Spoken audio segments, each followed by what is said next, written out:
Chapter 344, Hunting the New Type 2 Hunters. Book 3, The South.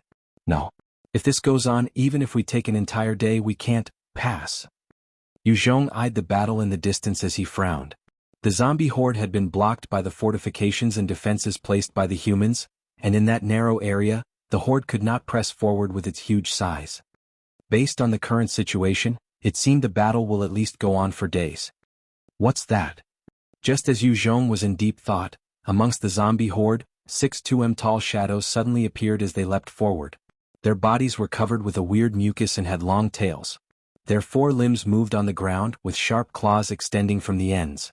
They shot forward like specters, dodging the hail of bullets as they came quickly in front of the fortress, and opened their huge mouths to spit out enormous green globs of saliva into the fortress.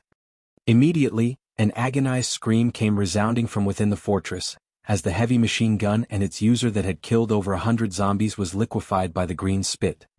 Level 50 Strange Beast, Type 2 Hunters. Possessing super speed and the ability to spit corrosive saliva. Yu Zhong had just cast a glance at the 6 weird beasts, before the notification resounded in his head. Those 6 Type 2 hunters had a speed just slightly lower than lightning. The moment they went all out, their speed was way above Yu Zhong's. These 6 strange beasts weaved in and out constantly on the battlefield towards the various defense points, and spat out their terrifying corrosive spit, destroying the defenses. When the 6 beasts joined in the battle, there was a huge shift in the tide of the fight. As those defenses were destroyed one after another, the horde swarmed in to attack those locations, overrunning those strategic points. Yu Zhong looked at the horde as he whipped out his walkie-talkie as he commanded Weiningwa. Weiningwa, think of a way to cross the nearest river. Do not get closer to Gaoping City anymore. The fighting capabilities of this 500,000-strong horde had exceeded Yu Zhong's expectations.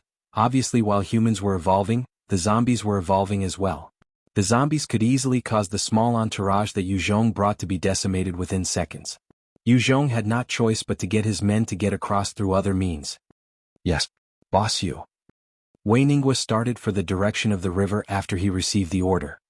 Amongst Yu Zhong's troops, there were Chinese survivors from Gaoping as well, and they were familiar with the surrounding territory.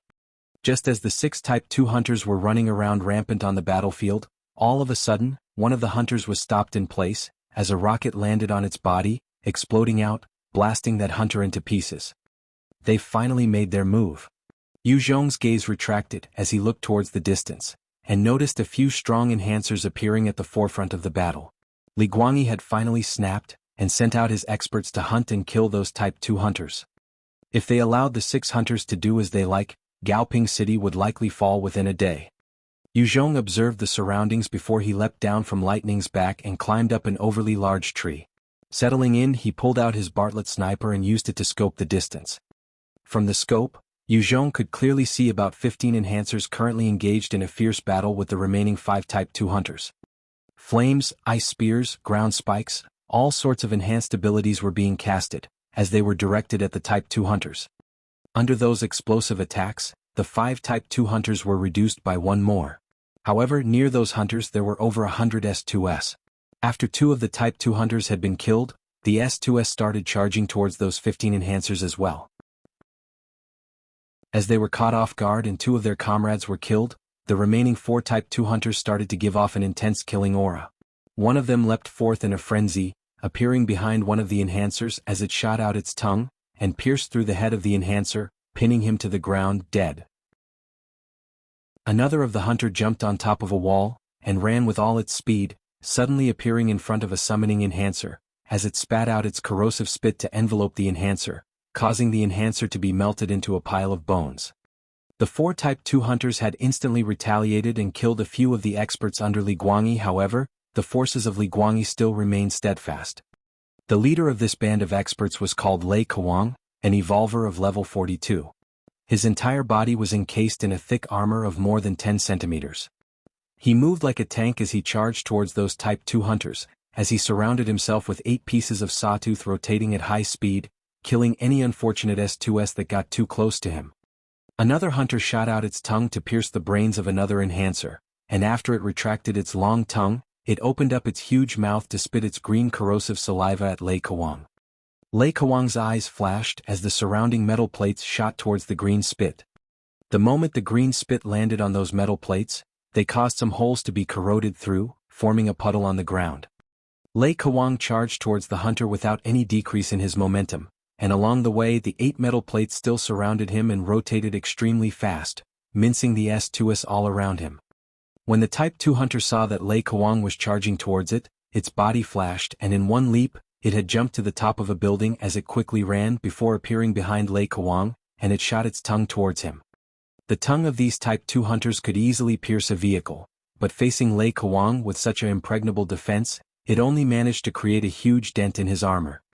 Lei Kawang was knocked back a few meters after receiving that blow from the Type 2 hunter, but at the same time he slashed at the air towards the Type 2 hunter in a claw-like gesture. In that instant, steel beams exploded out from the building the hunter was on, as they pierced into the Type 2 hunter. The 8 metal shards that were rotating around Lei Kawang shot towards the head of the hunter, shredding it into minced meat, causing blood to splatter everywhere. Lei Kawang had taken down a Type 2 hunter all by himself, and the number of remaining hunters dropped to 3. The pressure on the rest of the experts were lessened considerably. After Lei Kawang had killed that Type 2 hunter, he also heaved a sigh of relief. As long as they expended a little more effort, they would be able to bring down the remaining 3 hunters. The gunshot rang out, just as Lei Kawang had relaxed, as one of the strength-based enhancers found a new hole in his brain, as he dropped to the ground lifelessly. Sniper. Damn. Lei Kawang saw his subordinate's brains blow apart and could not help but curse out loud. The gunshot rang out again, this time an enhancer with plant manipulation, who was holding his own against 7S2S died. After having 2 of their enhancers sniped, Lei Kawang led his team to quickly search for cover, as they retreated hastily. The moment the team of experts retreated, they lost their control of the battle, and the attacks of the remaining 3 hunters became even more ferocious. They charged forward at an insane speed, appearing behind those fleeing enhancers as they shot out their tongues and pierced the humans' brains. A large number of those enhancers could not withstand the blows from the Type 2 hunters, and they were hunted like flies by the joint attacks from the hunters and S2S. Damn it. Everybody, give your all to kill those 3 Type 2 hunters. Lei Kawang had a desperate look as he hollered out madly, before charging towards one of the Type 2 hunters. The speed of the Type 2 hunters were simply too fast. If this team of experts were to retreat, they would immediately be picked off by the Type 2 hunters. Kill them. A level 34 enhancer with the air manipulation ability shouted out as well. His eyes were both bloodshot as he slashed towards the empty air, activating his skill and creating multiple pockets of air to restrain one of the Type 2 hunters. At the start of the battle, it was he who had stopped the movement of the first hunter, allowing it to be blasted by the rocket.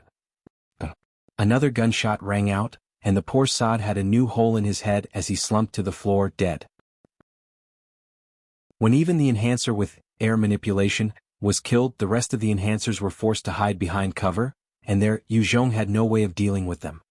When an enhancer had just entered a house, all of a sudden, a sharp bone blade had noiselessly cleaved off his head from the back. What? The last thought flashed by the brain of that enhancer, as the last sight that met his eyes was the fiery black eyes of White Bones. Yuzhong suppressed them from far while White Bones ambushed them in near combat. This was Yuzhong's simple choice of tactic. He wanted to make use of the zombie horde to take care of the experts of Li Guangyi. If he allowed those experts to live, then they would likely be the ones to chase after Yuzhong and his troops. To prevent such an event from happening in the future, Yuzhong had decided to make use of the zombie horde attacking Li Guangyi, to pick off the enemy experts one by one. Chapter 345, Using Enemy Monsters to Slay Them. Book 3, The South.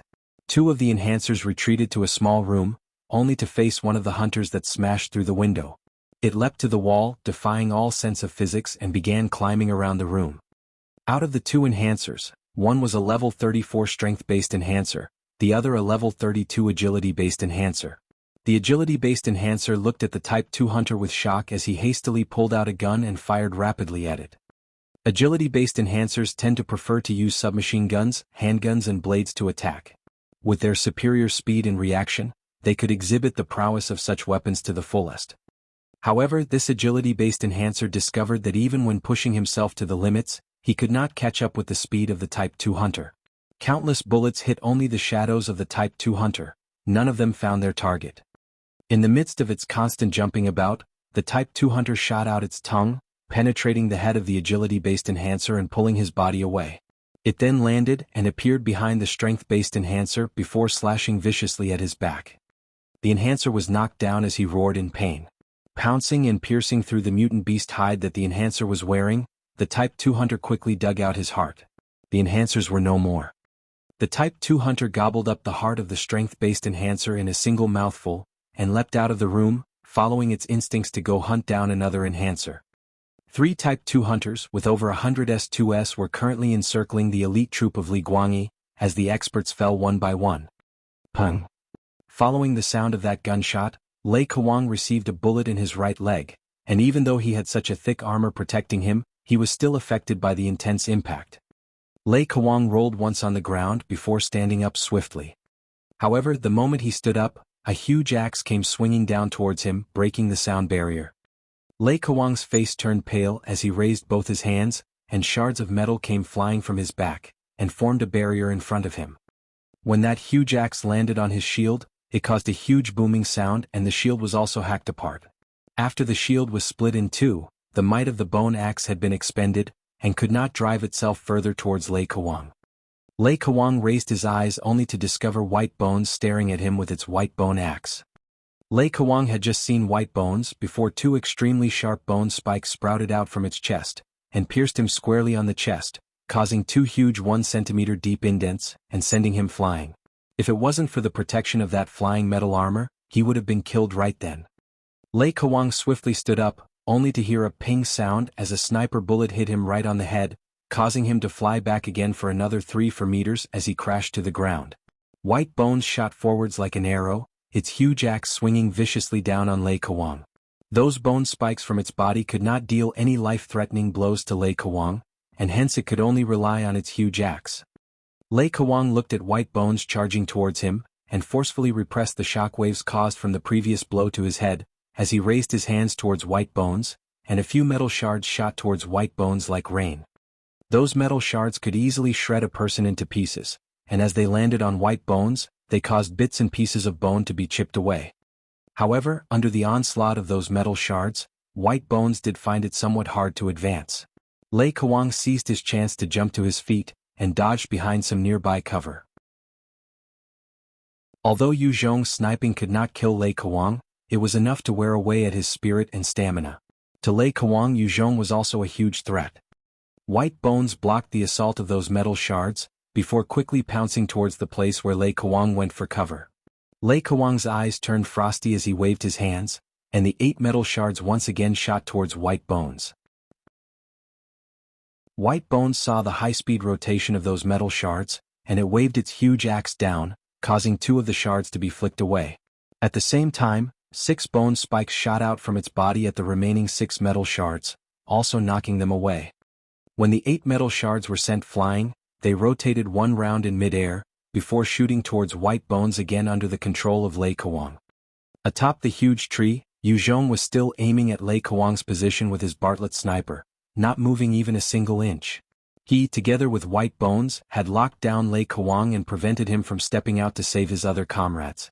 As long as they could block him from saving the others, the Type 2 hunters and S2S would be able to deal with the team of experts.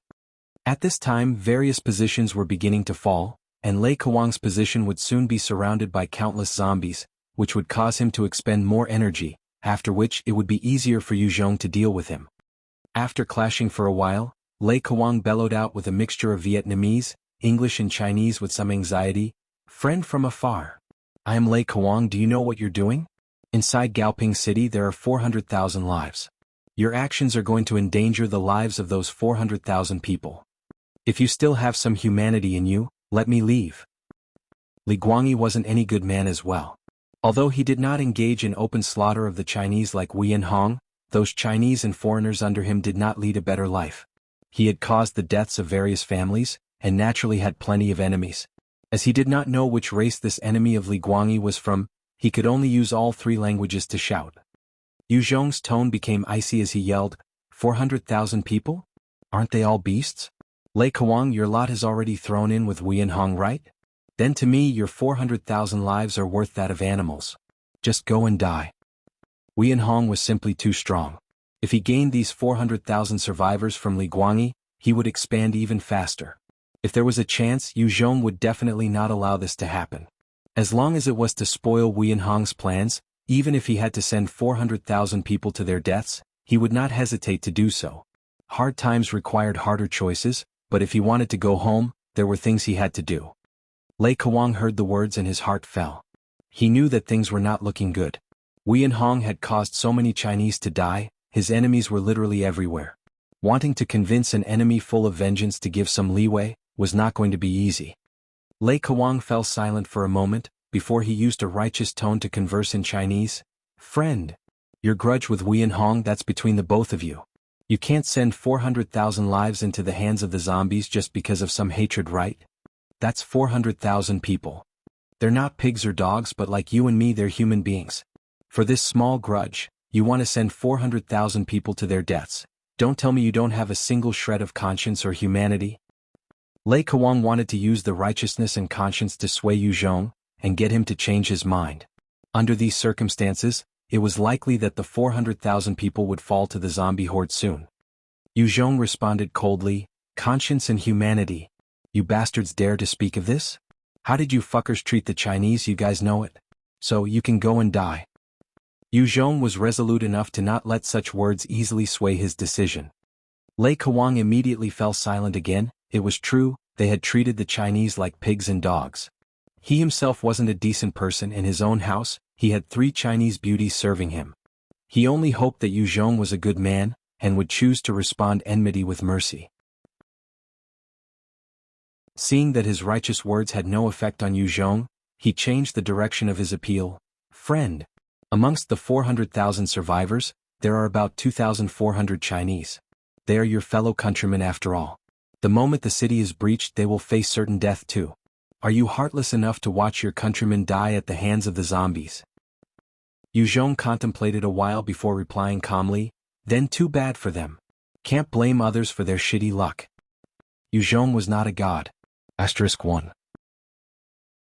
He had no way ensuring that the zombies could wipe the entire Gaoping city and still be able to save his fellow countrymen. You goddamned crazy lunatic. Lei Kawang cursed out loud. At the same time he saw the 3 Type 2 hunters leaping out from rooms, covered in blood. Seeing this, Lei Kawang felt like his heart was stabbed by a knife. He had brought almost 2/3 of the experts under Li Guangyi to deal with this.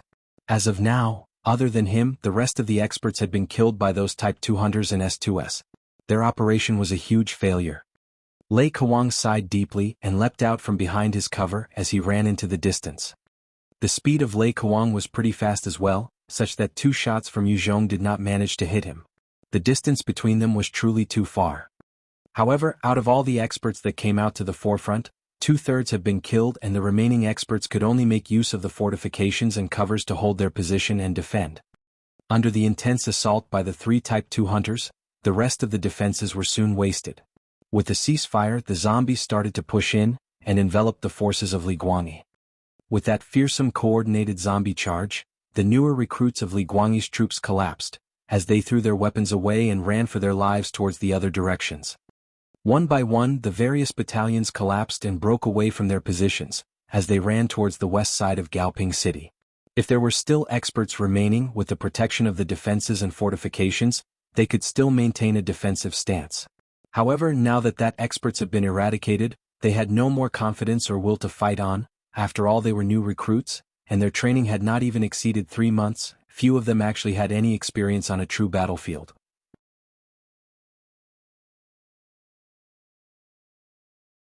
Chapter 346, Crossing the River. Book 3, The South. A huge number of the evolved zombies pounced over, knocking those Vietnamese survivors who were trying to escape onto the ground. They opened their gruesome mouths and viciously bit down on those survivors, biting huge chunks of meat off. The battlefield was filled with the agonized screams and wails of the Vietnamese survivors, as blood and innards started to splatter everywhere. The entire place was engulfed in a mirage of hell, full of blood and terror. Originally, if Lei Kawang could mobilize and lead the team of experts to take down the 3 remaining Type 2 hunters, then the battlefront on the east side could still withstand the zombies for quite a while.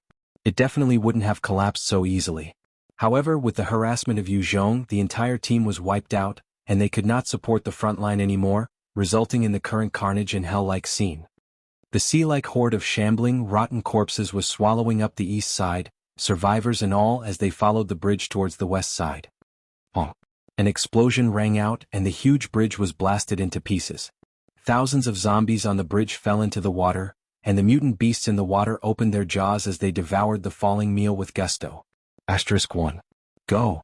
Yu Zhong eyed the huge horde in the distance as he jumped atop Lightning's back, and issued the order to leave. There was nothing much he could do now. Losing the positions on the east side now was a huge blow to Li Guangyi's troops, and it was going to be 3 or 4 times harder to deal with the horde now that he had lost a number of troops and equipment. Upon receiving Yu Zhong's command, Lightning swiftly brought Yu Zhong out of the place. Within Gaoping City, a middle-aged man looked at the huge zombie horde overrunning the east of the city with a steely expression. This man was precisely the leader of the Vietnamese Revival Army, Li Guangyi. Li Guangyi turned his attention to Lei Kawang standing beside him and asked in a low voice, "That man was Chinese?" "Yes." He was speaking in Chinese, therefore he must be Chinese. Lei Kawang had an exhausted look as he nodded. He had expended a huge portion of his stamina in his previous battles. Li Guangyi's expression turned ugly, the fury in his eyes were unmasked as he gritted his teeth and cursed, "Damn Chinese dogs, they can't see the big picture at all. They're going to forsake 400,000 lives and help the zombies to raid us humans, what a bunch of animals." A staff officer, Lu Sunwang, standing behind Li Guangyi, had a strange look in his eyes upon hearing those words. Li Guangyi was not as brazen as Wei Hong, who had committed open genocide, but he wasn't a decent man himself. Under the leadership of Li Guangyi, the Chinese and foreigners all led a slave-like existence, and were lower caste members who were humiliated and tormented by the any Vietnamese. Numerous Chinese and foreigners from the European and American countries had killed themselves as a result. Lei Kawang looked at Li Guangyi and asked directly, "Leader, what do we now?"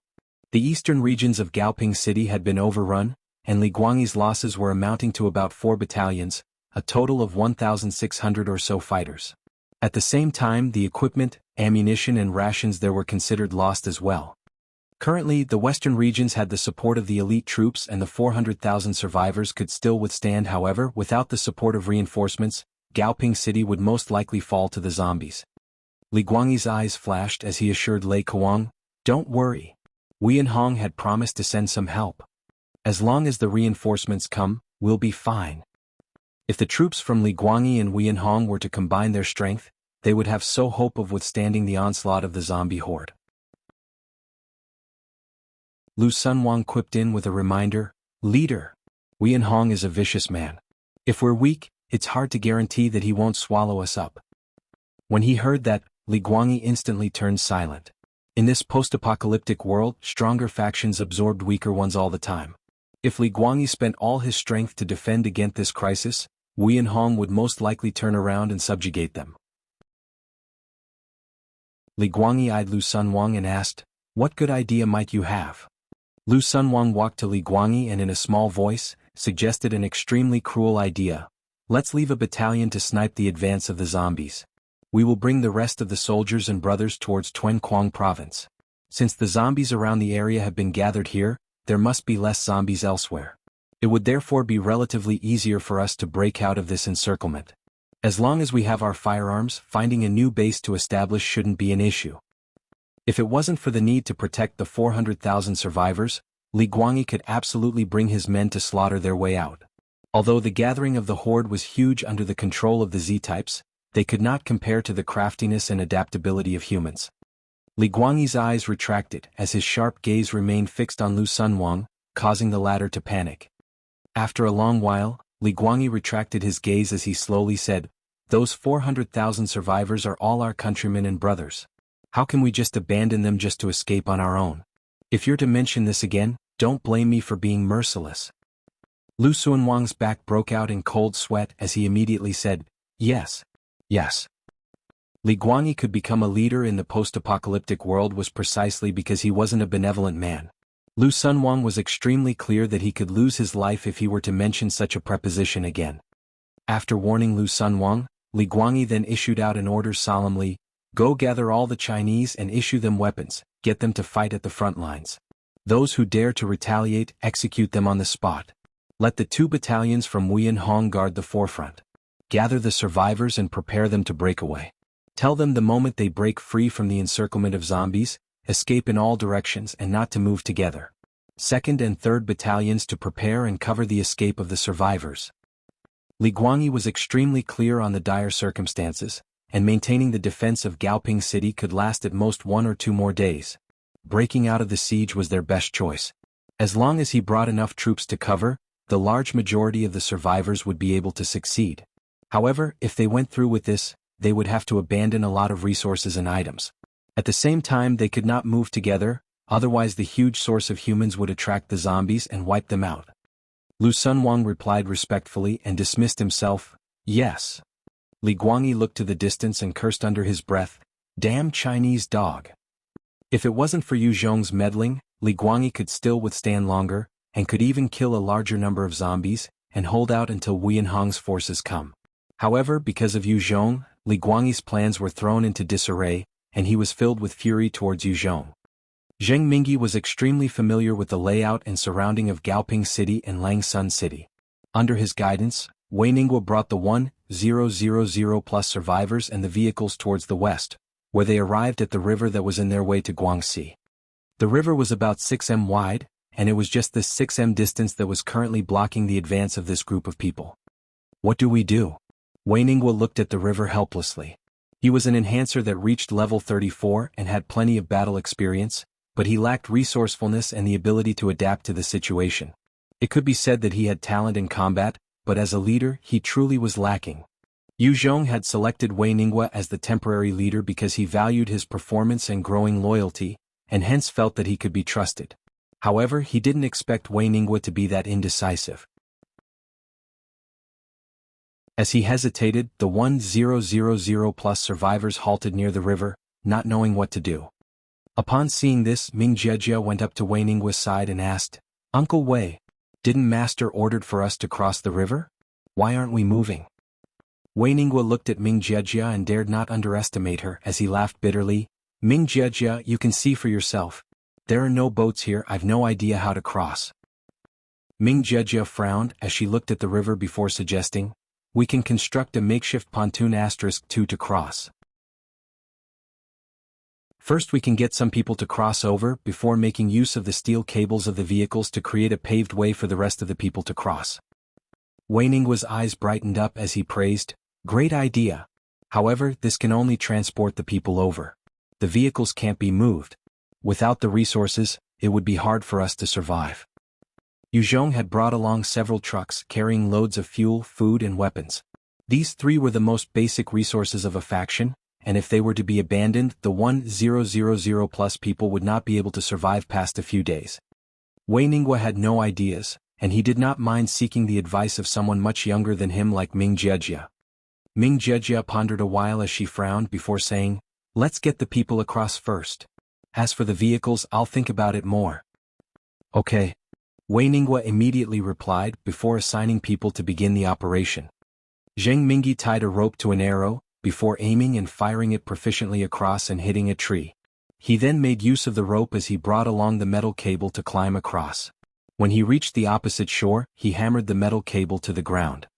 After nailing 6 metal cables to the ground, he then climbed atop those metal cables and secured pieces of planks on them, and the simple pontoon soon took shape. Yu Zhong had prepared beforehand in case they had to cross a water body, and had prepared ample supplied. In one of his transport truck, there were plenty of cables, ropes, wooden planks and were fully utilized in this operation. After the simple pontoon was constructed, the survivors started to make their way across. When Yu Zhong rode Lightning and arrived, he saw that most of the survivors had crossed, and there were only 100 or so left, with the vehicles still on this side of the shore.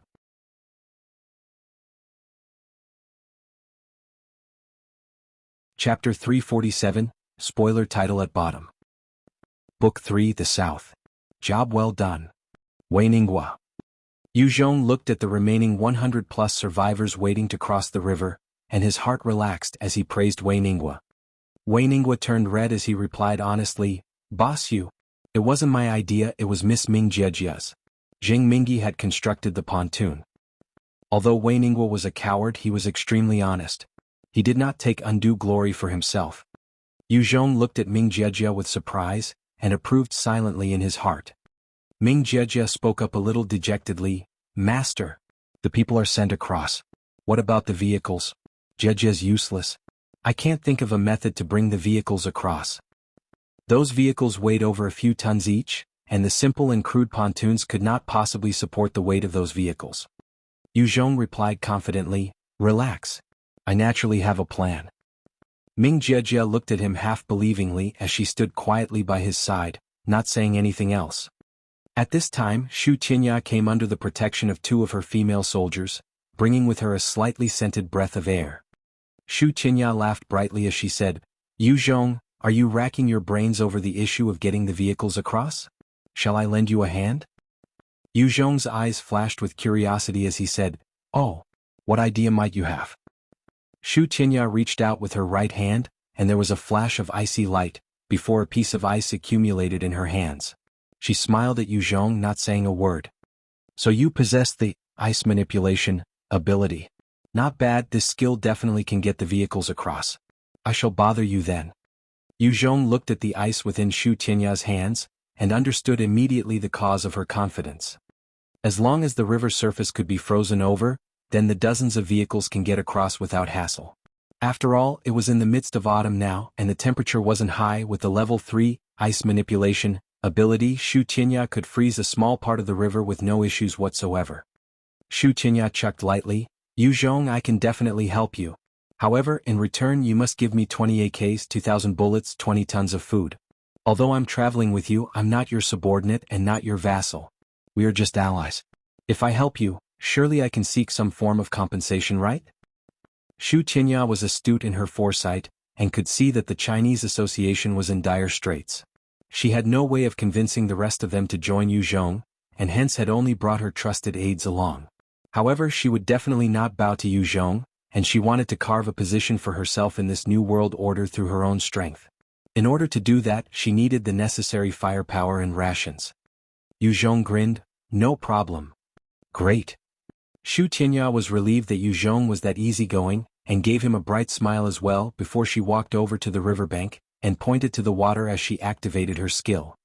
Following the expenditure of her spirit that flowed out like water, the surface of the water started to freeze, and the ice cap grew and extended towards the opposite bank. It managed to touch the bank before it began to solidify further, creating a path atop the water. "Quickly get your vehicles to move.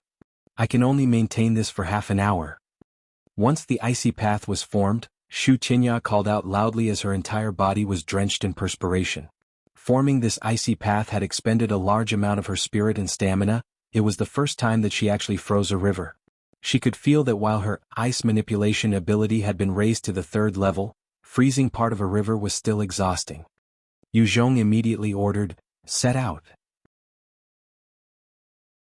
The vehicle fleet immediately followed the icy path as they drove towards the other bank.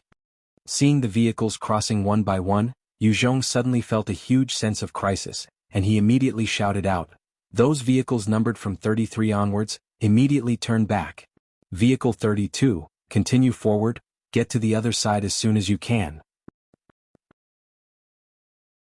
Hearing that, the vehicles all went into action as the huge transport truck charged towards the other bank, whereas the other turned back and swiftly retreated. Right when both trucks had just left the icy path, the river suddenly burst in a huge wave, as a gigantic beast charged into the icy path viciously, breaking it into pieces. When the bridge was smashed into smithereens, Shu Qinya, who was maintaining the skill, could not help but spit out a mouthful of blood as she fell to the floor. Her face was pale and she obviously lost some of her energy. To those enhancers who have to cast and maintain their skills, the moment the ability was broken, the caster would definitely suffer the backlash. When the gargantuan beast in the water had destroyed the icy bridge, countless water beams were shot towards the skies, as a huge gray color head emerged from the water, covered entirely in thick scales. An enormous crocodile emerged from the waters, as it emitted a terrifying pressure on everything around it.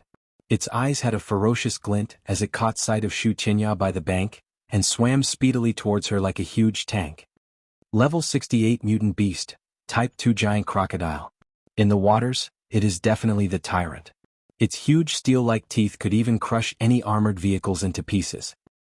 Shu Qinya looked at the Type 2 mutant giant crocodile swimming towards her, and her eyes flashed with a hint of despair. Its speed in the waters was simply too fast, and it could be in front of her in the next second. Based on her speed, she was definitely unable to evade it. She was after all not an agility-based enhancer. Just as Shu Qinya was about to be swallowed whole by the Type 2 mutant giant crocodile, a rocket was aimed and detonated on its head. The result was a huge explosion, and an even bigger cloud of steam enveloped the head of the crocodile. Shu Qinya turned around to look, only to discover Yu Zhong wielding a rocket launcher aiming at the Type 2 mutant giant crocodile. Quickly escape. It hasn't died yet. Yu Zhong eyed Shu Qinya and shouted at her. After firing that fearsome rocket, the sense of crisis still had not abated yet. Shu Qinya obeyed, and without any delay, she quickly climbed up and escaped towards another side. She knew that Yu Zhong had enraged the Type 2 mutant giant crocodile, and running to his direction would spell certain death for her. The smoke of the explosion had not cleared yet, but the giant crocodile was already charging out from the smoke screen, its eyes filled with killing intent. It currently had a fist-sized wound on its head, bleeding profusely. That was the damage done by that single rocket launched by Yu Zhong earlier. Yu Zhong had just used a rocket launcher that was manufactured in Vietnam, and its power was not comparable to the PF-98 that Yu Zhong usually used. However, the little damage caused to the giant crocodile was shocking to Yu Zhong. He quickly swapped out another rocket and aimed once more at the giant crocodile before firing. The giant crocodile also activated its own innate ability in the water, as a huge water arrow was slapped out and shot towards Yu Zhong.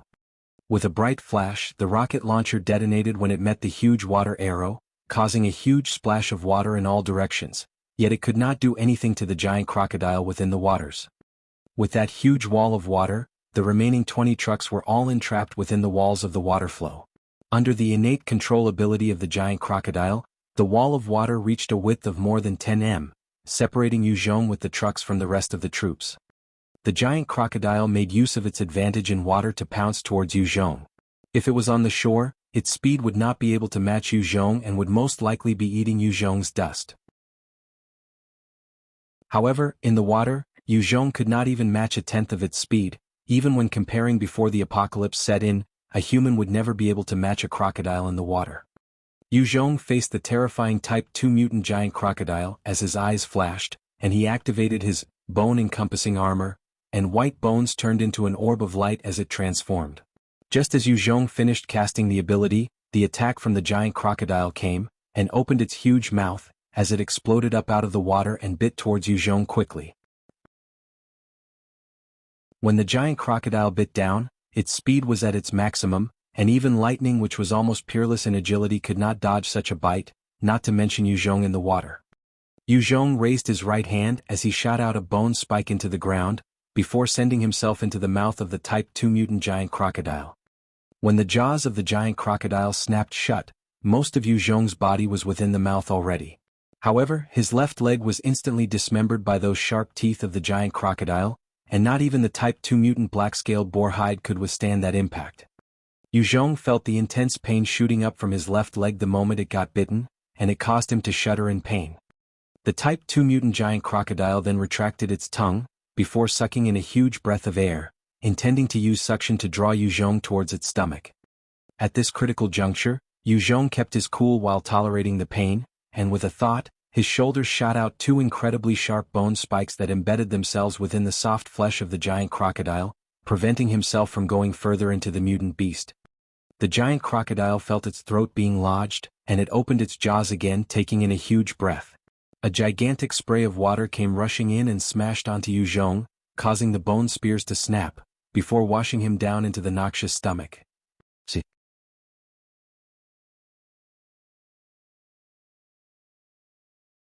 Chapter 348, Slaughtering the Type 2 Mutant Crocodile. Book 3, The South. Facing the torrential assault of the water, Yu Zhong ended up in a stomach that was filled with dissolving slime. Each time the foul-smelling ooze dripped onto his bone carapace, it would release a teeth sound, melting at and corroding his bone armor. At the same time, when Yu Zhong just entered the stomach, 3 zombies that had been bitten in two were swallowed into the stomach as well.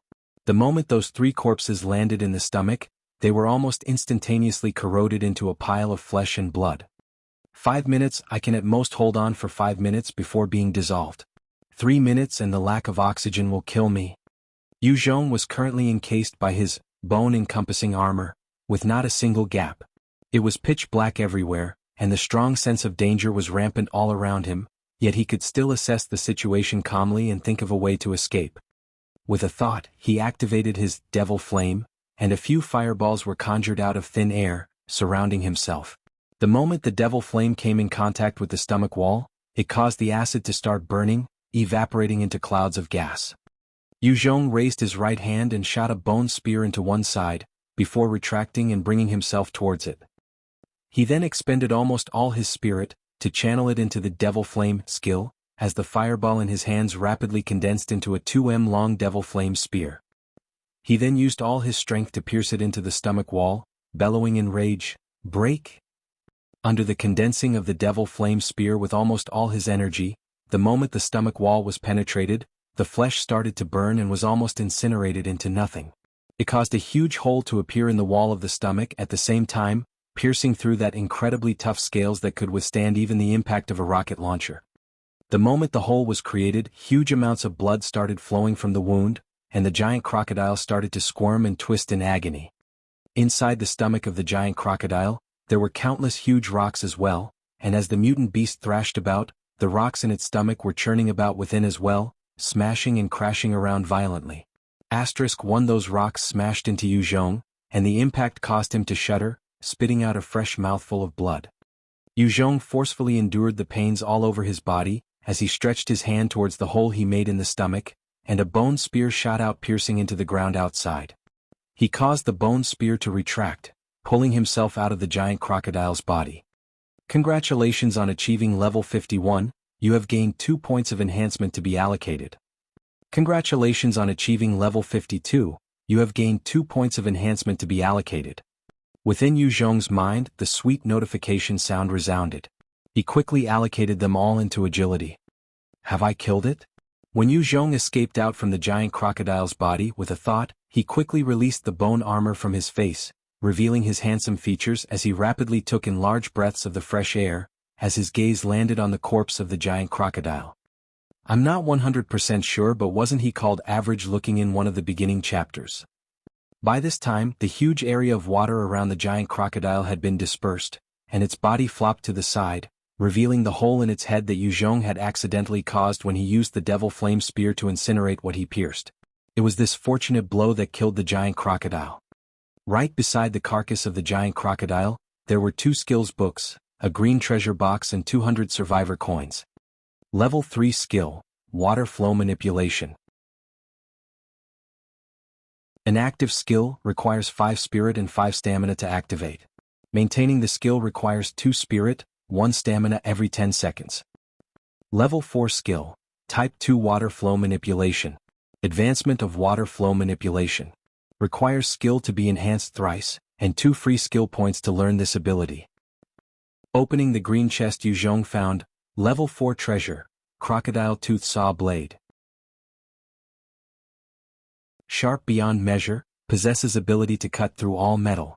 If user has strength of above 100 points, one swing could render any weapon of level 3 and below broken. Yu Zhong kept the 2 skill books before he observed the crocodile tooth saw blade in his hands carefully. The blade was double-edged and 1 m long, the handle of about 30 centimeters. The back of the blade was extremely straight, lined with serrated teeth.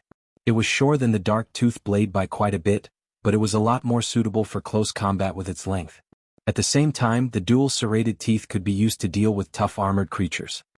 After doing all these, the sharp pains from his left leg finally registered, as he took a close look at it, realizing that almost everything below the knee was gone. The bones could be seen and fresh blood was constantly flowing.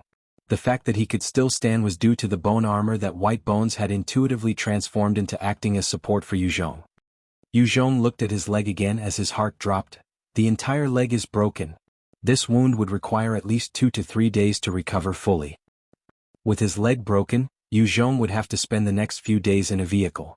It would be his most vulnerable time, and in this post-apocalyptic world, if he wasn't careful, he could be easily killed.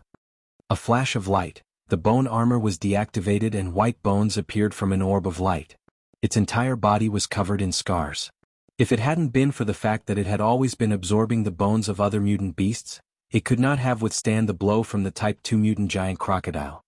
White bones immediately rushed over to the carcass of the giant crocodile, and burrowed into its body, grabbing a bone and made use of its ability to absorb the essence, replenishing what it had lost and expended. Yuzhong stuck the crocodile tooth saw blade into the ground, using it as a crutch as he observed the surroundings. The Type 2 giant crocodile's water flow manipulation ability had a wide area of effect, and many people and vehicles had been enclosed within the watery cage earlier. The moment it died, those people gathered again and made their way towards Yuzhong. When those people saw the dead giant crocodile that was killed by Yuzhong, their eyes were filled with shock. However, when they caught sight of Yuzhong's broken leg, and was supporting himself with the scary-looking blade, many of them had a strange gleam in their eyes. Wei Ningguo rushed over and saw Yuzhong with a leg missing and his face changed. In this post-apocalyptic world, only a strong leader could suppress the majority and make them listen. With a broken leg, Yuzhong was as good as a cripple, and his battle prowess would diminish. It was hard for people to accept such a leader. After all, this wasn't Longhai City, where it was filled with Yuzhong's supporters. Many of the survivors here had been forcefully drafted into Yuzhong's camp, and their hearts were not set in stone yet. If Yuzhong was truly crippled, many of them would change their tune. Ming Jiejie looked at Yuzhong, and her heart ached as she swiftly came to Yuzhong's side, and supported his left arm. Zheng Mingyi was looking at Yuzhong's leg, and his eyes were filled with a complicated expression. If Yuzhong was healthy and well, he was willing to follow such a strong leader to fight Wei Yanhong. However, since he had lost a leg, it made him feel conflicted. Yi Shuixiong looked at the broken leg, his eyes brightened with joy as he looked towards the river, and noticed that the ice bridge had already been destroyed. There was only the cable pontoon left, and the people on the other side would not be able to make it across in a short time. Yi Shuixiong suddenly stepped forward and said, "Yuzhong, you have lost a leg. I think that you're not suitable to be our leader anymore. Please hand over all your weapons. We can give you rations for 3 days and let you leave alone." Wei Ningguo's face turned pale as he called out enragedly, "Yi Shuixiong, what's the meaning of this? Our leader can only be Boss Yu. Are you trying to rebel?" Wei Ningguo had betrayed Wei Yanhong and had been heavily relied on by Yuzhong. He was considered Yuzhong's number 2. He was extremely happy with his position, and was confident in Yuzhong, who had brought them consecutive victories. Yi Shuixiong laughed coldly, pointing at Yuzhong, and said, "What rebel? Your words are too horrid. We were all Freemasons. It was this Yuzhong who killed our leader and forced us to listen to him. Now he's a cripple. How can he still lead us?" He then continued with a passionate look in his eyes, "Dali Changsui, we can get Vice Leader Zheng to be our leader. As long as the 4 of us work together, we can definitely bring them down." Under the instigation of Yi Shuixiong, members of the Freemasons started to gather with Yi Shuixiong, Zhou Dali, Ning Changshui, and Zheng Mingyi. As a majority of the survivors had crossed over, of the about 60 people left, 40 were from the Freemasons. The remaining 20 people were the Chinese survivors that Yuzhong had saved.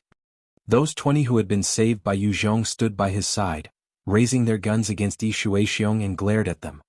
Xu Qianya brought her aides as they retreated from the standoff.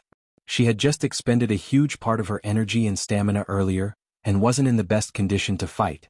Furthermore, her relationship with Yuzhong was not so close that she had to fight for him. Yi Shuixiong looked at the 40-some soldiers with him as he laughed coldly at Yuzhong. "Yuzhong, do you see this? This is the difference in our strength.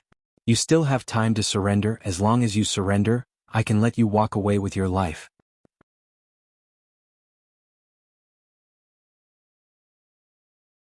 Chapter 349, Quelling the Insurgency. Book 3, The South. Yuzhong did not so much as look at Yi Shuixiong. Instead he sternly questioned Zheng Mingyi in any icy tone, whom he was staring at all this while. "Zheng Mingyi, are you planning to betray me?" "No." Zheng Mingyi was frightened by Yuzhong's demeanor and couldn't help but blurt out. However, as he said that, he retreated 2 steps, and his face was conflicted. It was obvious that he had not sorted out his thinking yet. Although he had retreated, he did not raise his hands against Yi Shuixiong. It could be seen that he was still struggling to decide which side of the fence he should be on. If Yuzhong was healthy, he would naturally not falter. However, to everyone present, Yu Zhong was a cripple now, and at his weakest, if Zheng Mingyi were to say he did not feel swayed, it would be a lie. If he could take over Yu Zhong's establishment, then Zheng Mingyi would have the equipment of 3 battalions, over 1,000 people and plenty of logistics. It was a huge difference from his position when he was in the Freemasons. When that single sentence from Yu Zhong had caused Zheng Mingyi to quail, his gaze then fell to Zhou Dali and threatened him menacingly. Zhou Dali, I recall that you have a 13-year-old son and an extremely pretty wife. You must consider this carefully. If you were to fail, I would throw your son into the horde and your wife would be cast with several men. You can be made a cuckold 1,000 times over. Your entire Zhou family will cease to exist. Zhou Dali's expression promptly soured as his body trembled uncontrollably, his heart full of torment. His son and wife were his bottom line. He had sacrificed God knows how much just to protect both of them. He had almost been swallowed up by the darkness of his heart a few times, but because of his wife and son, he found the strength to carry on and live. They were his strength and his weakness as well. Yi Shuixiong hurriedly tried to placate him. Dali, there's no need to fear him. If the 4 of us join hands, he's almost crippled already. What can he do to us? If he had the ability based on his character, he would have killed us all. Hearing Yi Shuixiong's consolation, Zhou Dali's face turned slightly better, but he pondered a while before saying, I'm not concerning myself with the matters here. I just want my wife and son to be safe. After which, Zhou Dali brought his 7 soldiers and threw their weapons down, as they stood at a distance, obviously not taking any side. Yu Zhong then turned to look at Ning Changshui. Ning Changshui did not even wait for Yu Zhong to speak, and immediately opened his mouth in a self-righteous manner. Yu Zhong, you're overbearing and vicious. You kill without discrimination and even kill captives. You killed our leader of the Freemasons. Your bullshit annoys me. Yu Zhong's gaze turned icy, and without waiting for Ning Changshui to finish talking, he pulled out his stinger and fired a shot at his brain. The gunshot resounded out and Ning Changshui's brain was immediately blasted apart, as red and white matter splattered onto the ground. After killing Ning Changshui with 1 shot, he immediately activated his Art of Fear on Yi Shuixiong, and a horrifying spirit attack engulfed his mind, bringing all sorts of cruel and tormenting hallucinations with it, causing his face to contort with fear and his body trembled. Yu Zhong grabbed onto his body in that instant, and swiftly fired another shot at his head. With a peng, Yi Shuixiong's brains were also blasted apart, red and white matter dyeing the ground as well. Yu Zhong then swiftly waved his hands and switched out his stinger for a 05 submachine gun, firing it at those whom he had just called his subordinates a while ago. With his accurate and swift firing, before those ex-Freemasons even got the time to react, many of them had been shot dead. Yu Zhong sprayed at those Freemasons while casting a glance at Zheng Mingyi and called out, Zheng Mingyi, act now and kill the traitors. Otherwise, it will be you and your subordinates' heads to roll.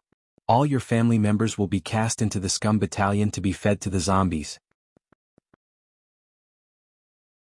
Zheng Mingyi's face promptly turned to one of fear, and finally made the difficult decision as he gritted his teeth and ordered, everyone listen up, kill the traitors. Under Zheng Mingyi's commands, the tens of soldiers swiftly took up their arms and started firing wildly at the remaining Freemasons. With the joint attack of Yu Zhong and Zheng Mingyi's troops, the subordinates of Ning Changshui and Yi Shuixiong were all turned into sieves from the hail of bullets. 2 soldiers from Yu Zhong's side also suffered some superficial injuries from the stray bullets. After decimating the troops under Ning Changshui and Yi Shuixiong, Yu Zhong stared coldly at Zhou Dali. Zhou Dali instantly felt his body turn clammy. He never would have expected that Yu Zhong was still able to take down and suppress the rebellion even after losing limb. Every single traitor had been killed. As for those who were still alive, the soldiers under Yu Zhong stepped forward and chopped their heads off without any hesitation. At this time, lightning brought 100 or so of its little brothers as they slowly walked out from the forest, coldly staring at everyone. By now, after seeing lightning and the 100+ mutant leopard cats, no one dared harbor any ill intentions. Zhou Dali's heart felt heavy. This time, without any hesitation, he brought his men as they came in front of Yu Zhong and knelt down. They kowtowed while Dali said, Zhou Dali was blind and ignorant, and didn't act immediately to put down the rebellion. Regardless of how leader would like to punish me, I'm willing to bear it. However, my family is innocent, and I plead that on account of my lack of participation in the revolt, boss, you would be magnanimous and spare them. Yu Zhong gazed at him and said indifferently, Zhou Dali, you knew Ning Changshui and Yi Shuexiong were revolting, yet you did not help to stop it. It is still a considerable offense, and I sentence you to join the scum battalion. After killing a 1,000 zombies or a 100 enemies, you'll be considered to have served your punishment. As for your son and wife, I will pardon them. Are you satisfied with this? Zhou Dali heaved a sigh of relief as he kowtowed profusely. Thank you, leader, for your mercy. Zhou Dali is truly grateful.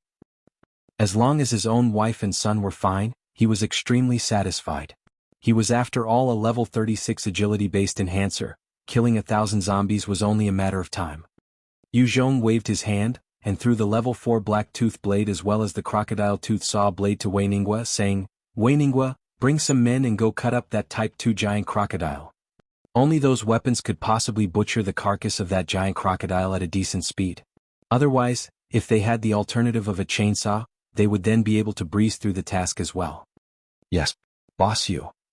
Wei Ningguo received the 2 weapons and quickly gathered 2 strength-based enhancers as well as a few other helping hands to dismember the Type 2 giant crocodile.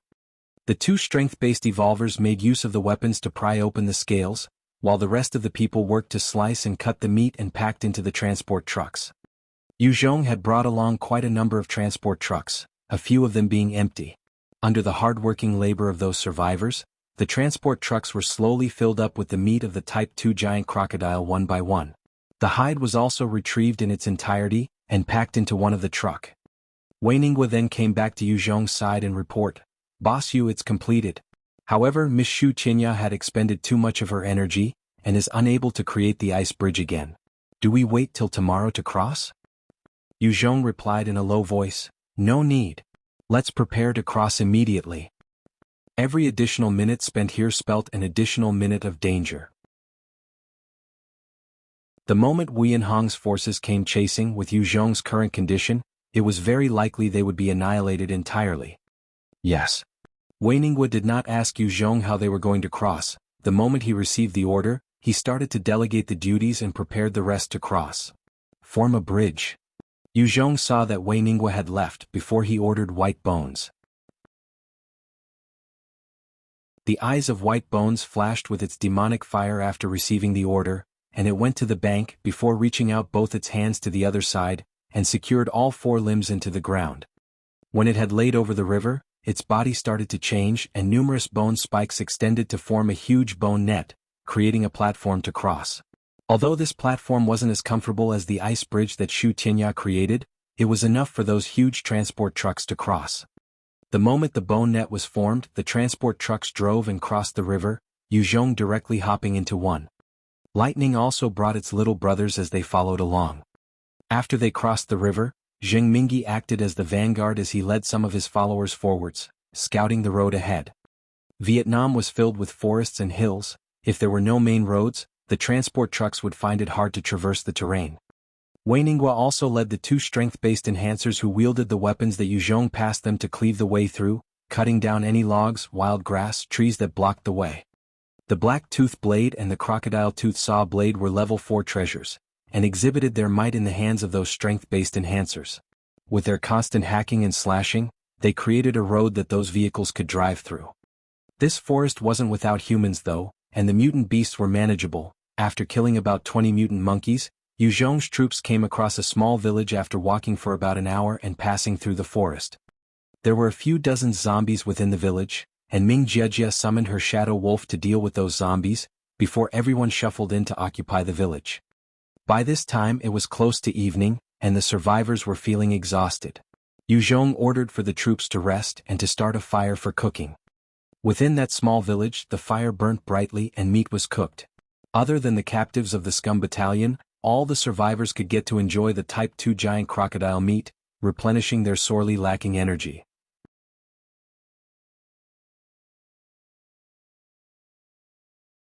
Chapter 350 Homecoming. Book 3 The South. Yu Zhong was currently resting in bed, and Ming Jiejie was kneeling by his side, carefully carving out the mutant beast meat, placing it on a plate for him to eat. Ming Jiejie looked at the bandaged leg, her eyes darkened slightly. I'm sorry, Master. Jiejie is useless. Jiejie didn't manage to protect Master. When they were facing that terrifying Type 2 mutant giant crocodile, The shadow wolves that Ming Jejia summoned could not do a single thing against it. Her battle ability was dependent on those summoned shadow wolves, and they couldn't even do anything, much less herself. There's no need to blame yourself, you've already done your best. Yu Zhong ruffled her hair and consoled her. When Yi Shuixiong had tried to revolt earlier, Ming Jejia, Wei Ningguo and the 20 other survivors had not hesitated to stand by his side, providing that he had not yet failed as a human being. When Ming Jejia felt Yu Zhong stroking her head, she was like a little kitten that was petted by her owner. Her eyes wrinkled as she broke into an extremely comfortable expression, looking extremely cute. When Yu Zhong looked at the cute Ming Jejia behaving like a kitten, the heavy feelings in his heart were swept away. Wei Ningguo pushed the door open and entered. Discovering Yu Zhong comforting Ming Jejia, he spoke out, "Boss Yu, did you want me for something?" Hearing Wei Ningguo's words, the little Ming Jejia jumped up like a startled rabbit and bolted away from Yu Zhong's side, her entire face flushed red as she sat at a corner and lowered her head. Could Boss Yu be a lolicon?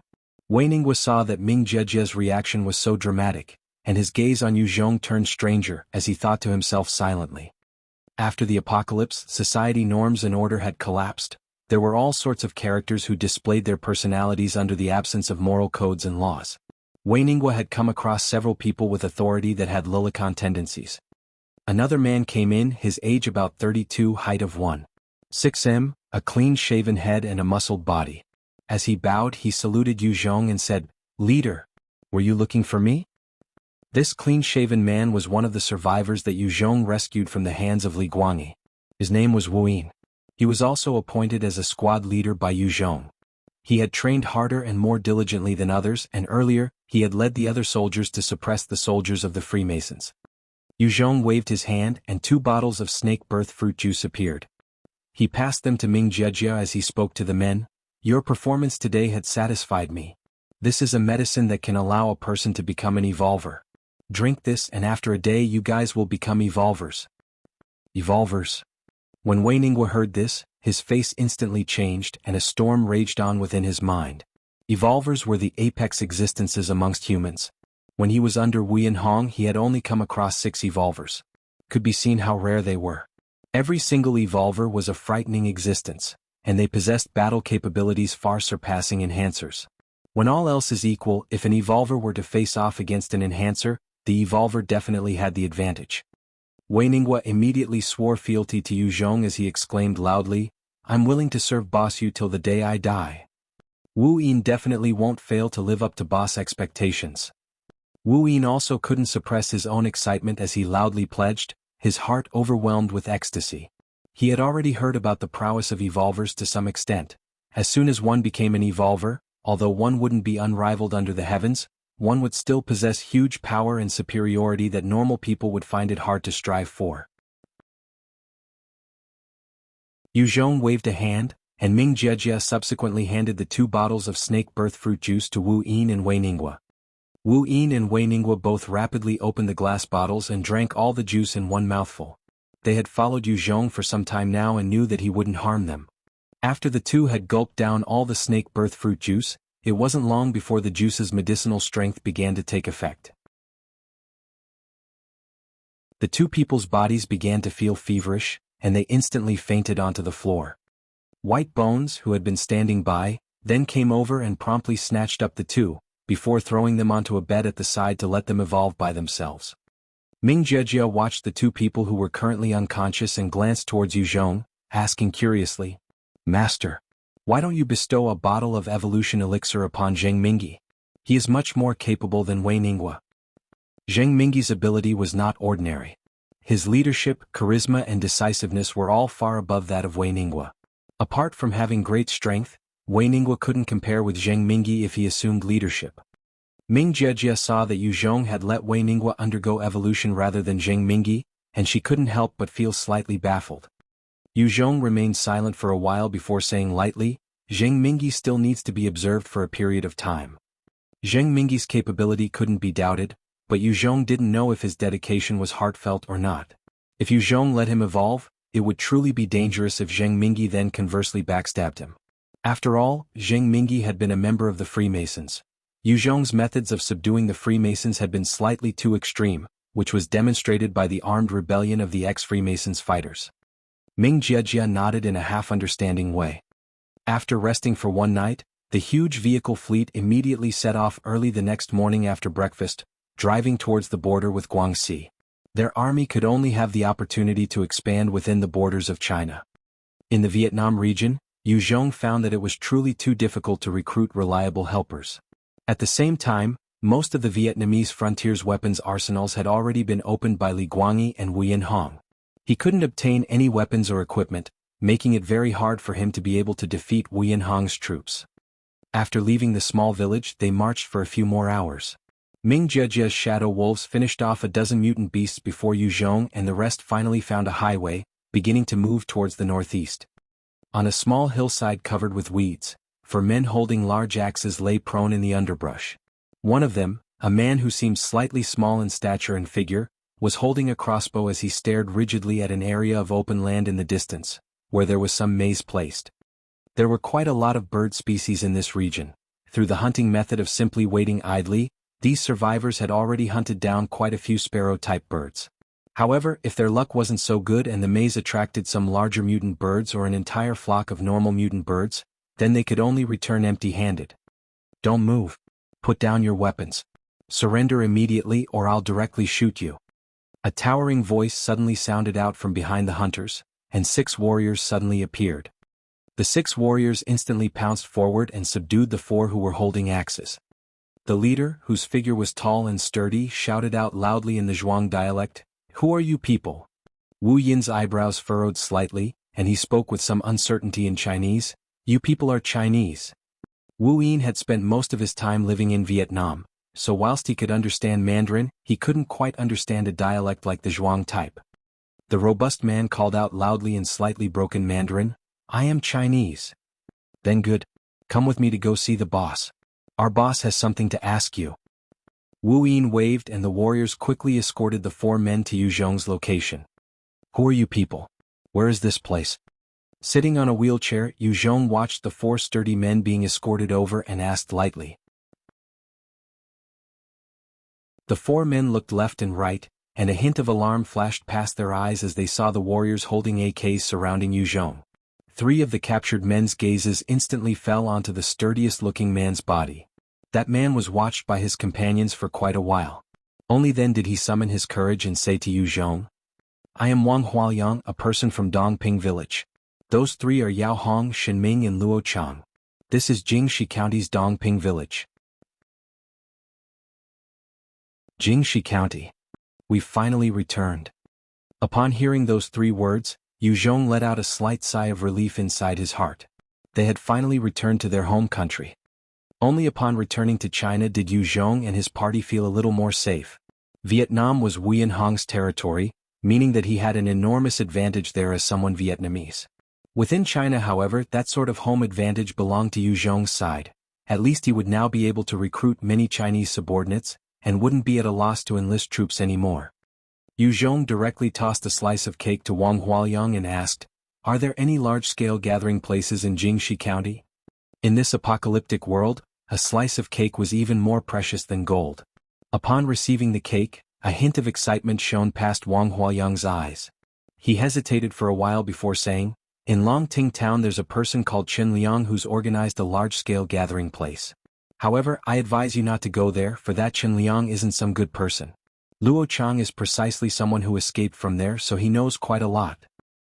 Yu Zhong directly tossed a slice of cake to Luo Chang and said, "Tell me everything you know." Luo Chang saw the cake in his hands and couldn't help but lick his lips, before nodding his head and spilling the beans, telling all the information he knew about Longting Town to Yu Zhong. Longting Town's Chen Liang was a brutish hoodlum before the apocalypse. Afterwards, by some great fortune, he managed to awaken and became an evolver. It wasn't long before the town was recaptured by the nearby governmental forces, and Chen Liang managed to make his way into the base. Relying on his abilities, he quickly became the sole tyrant of Longting Town. 2 months ago, Chen Liang schemed and killed off most of the official military officers, killing all those who opposed him and thus forcefully seizing control over the entire Longting Town. After seizing control, Chen Liang spent his days in a drunken stupor, viewing all the survivors under him as animals and regularly killing people. In Longting Town, apart from Chen Liang and his confidants, everyone else lived like walking corpses. Luo Chang didn't want to live like this and so he fled out of the place. Longting Town. Yu Zhong muttered to himself for a while before asking Luo Chang, "In Longting Town, how many warriors and guns are there? What is Chen Liang's ability? How many experts does he have under him?" Luo Chang hesitated for a while before smiling bitterly, shaking his head as he said, "I do not know any of this."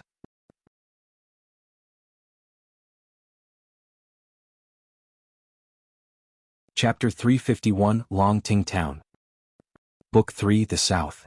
Yu Zhong remained silent for a long time before saying in a low voice, "Since it's like this, then never mind. Wang Huaoliang, take us to Dongping village." Currently, the top priority was to find a place to rest for this exhausted army of survivors that had continuously marched for 2 days. Wang Huaoliang carefully reminded him, "Sir, there are a lot of zombies in Dongping village as well as many evolved zombies as well." Yu Zhong replied lightly, "You don't need to worry about this. We'll deal with it." Wang Huaoliang glanced at Yu Zhong's subordinates, who were all holding AKs, and he didn't say anything else. He led Yu Zhong's army in the direction of the village. "This is Dongping village right here." Wang Huaoliang pointed to a small village in the distance as he spoke to Yu Zhong. "Jiajia, you and Wu Yin go deal with the zombies in the village." Yu Zhong glanced at the village and ordered the two behind him, Wu Yin and Ming Jiajia, who was pushing his wheelchair. "Yes, master." Ming Jiajia obediently complied. Her small hand extended and a streak of light flickered past. 2 shadow wolves soon appeared before her and they rushed towards the village. After summoning the 2 shadow wolves, Ming Jiajia stood obediently behind Yu Zhong, with both her hands clutching onto his wheelchair. These 2 days, the little Ming Jiajia had been responsible for pushing Yu Zhong's wheelchair. On the other side, Wu Yin held a dark magic blade and took the lead to rush towards the village like a thunderbolt. Yu Zhong saw that Wu Yin had already made a move. He immediately told Ming Jiajia, "Let's go." Standing at the side, Wang Huaoliang's expression suddenly turned very shocked as he said, "Sir, there are over 300 zombies in there, are you really just going to send that one guy in?" "Don't worry. Let's go." Yu Zhong did not explain further and just ordered mildly. Ming Jiajia pushed Yu Zhong's wheelchair as they made for the village. The huge vehicle fleet also continued its advance towards the village. Wang Huaoliang and his group helplessly followed. The moment they entered the village, Wang Huaoliang and the rest discovered that there were countless zombie corpses that were either beheaded or had their throats ripped out by some beast. The soldiers under Yu Zhong then gathered all the dead bodies together, as they set fire to the pile of corpses, burning them to ashes. If they allowed the dead bodies to remain in the village, even if there was no infection, it was definitely still a health hazard. Is this the strength of this fleet? Too fearsome. They're really strong. Wang Huaoliang looked at the pile of corpses and his heart trembled. Just by sending one person, Yu Zhong had totally brought the village under his control. It was the first time that Wang Huaoliang had seen such strong people. Zheng Mingyi looked at the bodies strewn all over town, his eyes flashed with a complicated gaze. His heart was full of regret as he thought to himself, "Evolver. This is the power of an evolver. It really is too amazing. Damn it. If only I hadn't hesitated that day, I would have become an evolver as well." When Wu Yin evolved, he became an agility-based evolver. After evolution, he even gained comprehension into the level 3 skill, agility solidification. After he became an evolver, he also gained a dark magic blade, and once he donned on some common system equipment, it became easy for him to slaughter normal mutant beasts and zombies. In just a short span of 2 days, Wu Yin had already reached level 17 from killing a huge number of mutant beasts and zombies. His combat skills were growing exponentially under the constant fights. Zheng Mingyi knew that while he could still contend with Wu Yin now, the moment he became a level 30 fighter, it wouldn't be the same anymore. Furthermore, Yu Zhong was obviously more biased towards Wu Yin, Ming Jiajia and Wei Ningguo. The equipment he obtained from killing the Wolf Fang battalion and troops under Li Guangyi were all passed to the 3 of them to be used. This added to their already growing power, while Zheng Mingyi was still using the equipment from when he was still under the Freemasons. Zheng Mingyi knew clearly why there was such a difference in treatment. At that time when Yi Shuixiong had revolted, he had hesitated. It was because of this that led to the loss of Yu Zhong's trust, and hence he didn't get to become an evolver. At the same time he lost out in terms of resources. Now Wu Yin, Ming Jiejia and Wei Ninghua held 200 people's worth of equipments in their hands, and yet Jing Mingi had 20 subordinates, but they each only had a single clip of ammunition. When Yu Zhong entered the village, he quickly assigned some of the people to comb the entire place for usable resources. Then the goal was to gather them into the transport trucks, ready to be moved on a whim. Soon after, a fragrant aroma wafted forth from the middle of the village. Other than the Scum Battalion and Woman Scum Battalion, the rest of the survivors, be it Chinese or otherwise, all got to enjoy the tasty Type 2 mutant giant crocodile meat. With that delicacy, their vitality and energy got replenished. With just 3 days of eating this Type 2 mutant beast meat, the 1,000 or more survivors regained almost 80% of their health back. Many of the women were beginning to regain luster in their skin, while their sunken faces were starting to fill up. The men felt their energy and vigor returning to them. As for the children who had been malnourished and suffered as a result, they were beginning to pack more meat on their bony frames. Due to the existence of the Type 2 mutant beast meat, there were no deaths on this grueling march for those survivors. If there wasn't the Type 2 meat available with the constitution of the survivors, a number might not have made it with the non-stop marching of 2 days. Can we eat as well?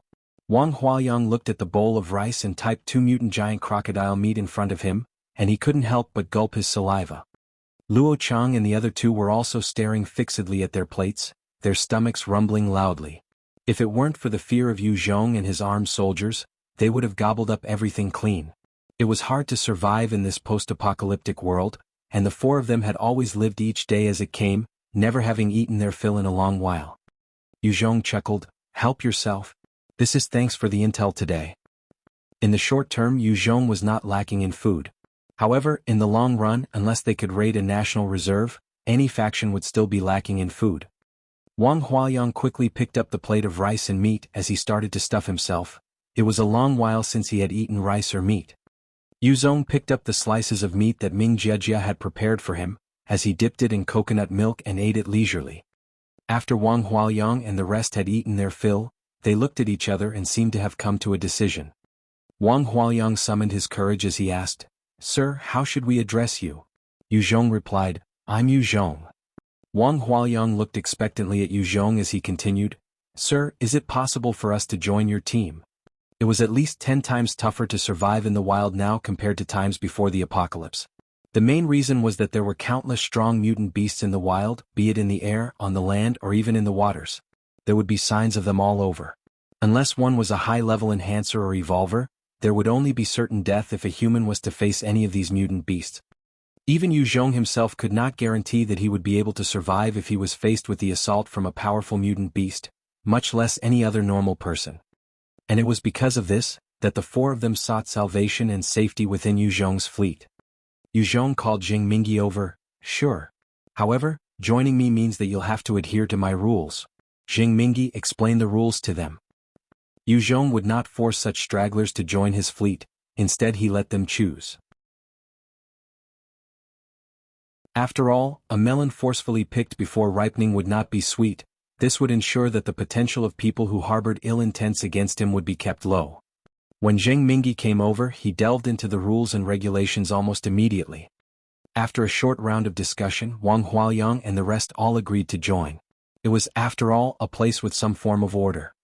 Yu Zhong then called Luo Chang over, "Luo Chang, do you know the way to Longting Town from here?" Luo Chang replied, "Leader, I know." "Very good. Wei Ninghua, stand guard here. Wu Yin, Ming Jiejia, Jing Mingi and Luo Chang, the four of you will follow me to pay a visit to Longting Town."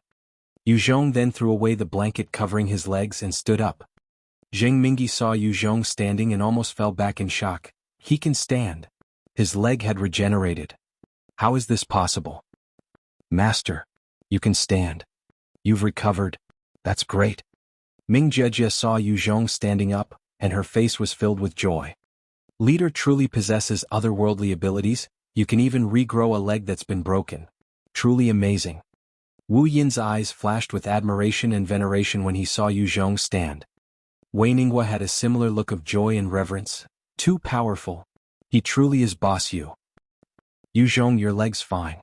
Congratulations." At this time, Shu Qinya came over, with a hint of soft scent in the air that she brought along. Her eyes flashed with a strange glint when she saw Yu Zhong stand up as she quickly laughed and said, "Can I join you on the trip to Longting Town?" "Okay." Yu Zhong looked at Shu Tianya as he pondered a short while before replying. Longting Town was a small town that belonged to the border between Guangxi and Vietnam. At this moment, atop a hill near to the town, there were 7 people standing quietly. They were precisely Yu Zhong's team. That must be Longting Town? Yu Zhong pulled out a set of military-grade binoculars as he looked towards the distance with them. At the entrance of the town, there were 4 soldiers who stood about idly for half a day, before they put their guns down and began a game of cards. Near the entrance there were 4 gun turrets, but within those turrets there wasn't a single gunman. This kind of defense was truly shoddy.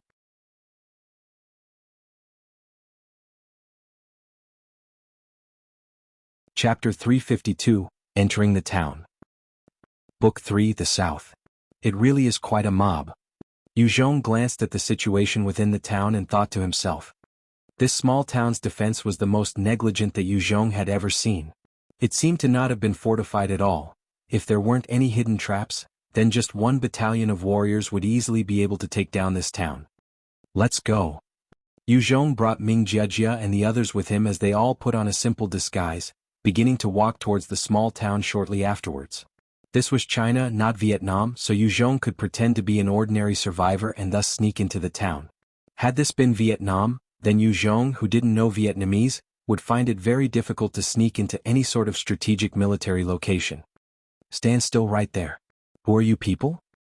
Right when Yu Zhong and his party had arrived at the town, one of the 4 soldiers who had been playing cards stood up, blocking Yu Zhong's way as he shouted out loudly. Luo Chang lowered his figure and explained to the soldier in front of them, "We are survivors from Dongping village. We've heard that there's a survivor base set up by the government here, so we've come here to seek shelter." That soldier carefully took a look at Yu Zhong and his party. As soon as he saw their backpacks, his eyes immediately lit up. He pointed at the backpacks and said, "Take those bags over here. If you want to enter the base, all of you must first be inspected. No prohibited items can be taken into the base." Luo Chang glanced at Yu Zhong, and upon seeing that he wasn't opposed to it, Luo Chang and the others immediately took off their backpacks one by one. They placed the bags onto a table at the side before opening them. Cakes. Milk. There's even cigarettes. Good stuff. This time your father have really hit the jackpot. Upon seeing the contents of the bags, that soldier immediately revealed an avaricious expression and he began to frantically scoop up all the items. Another one of the soldiers also came over. Upon seeing the things inside the bags, his eyes also revealed an incomparably greedy look. He immediately stretched out his hands and tried to snatch away some of the items. "Let me have a look." "Fuck. Shui Gang. Don't you hog all of this good stuff to yourself." The only benefit of being sentries at the town gate was that they could try to plunder the survivors who entered the small town. They naturally wouldn't let go of this sort of opportunity. The other 2 soldiers also surrounded the table, all of them stretching out their hands to snatch away the items and stuff them into their bosoms. Upon seeing this scene, Yu Zhong's eyebrows furrowed slightly. These soldiers' behavior was truly like that of a troop of bandits.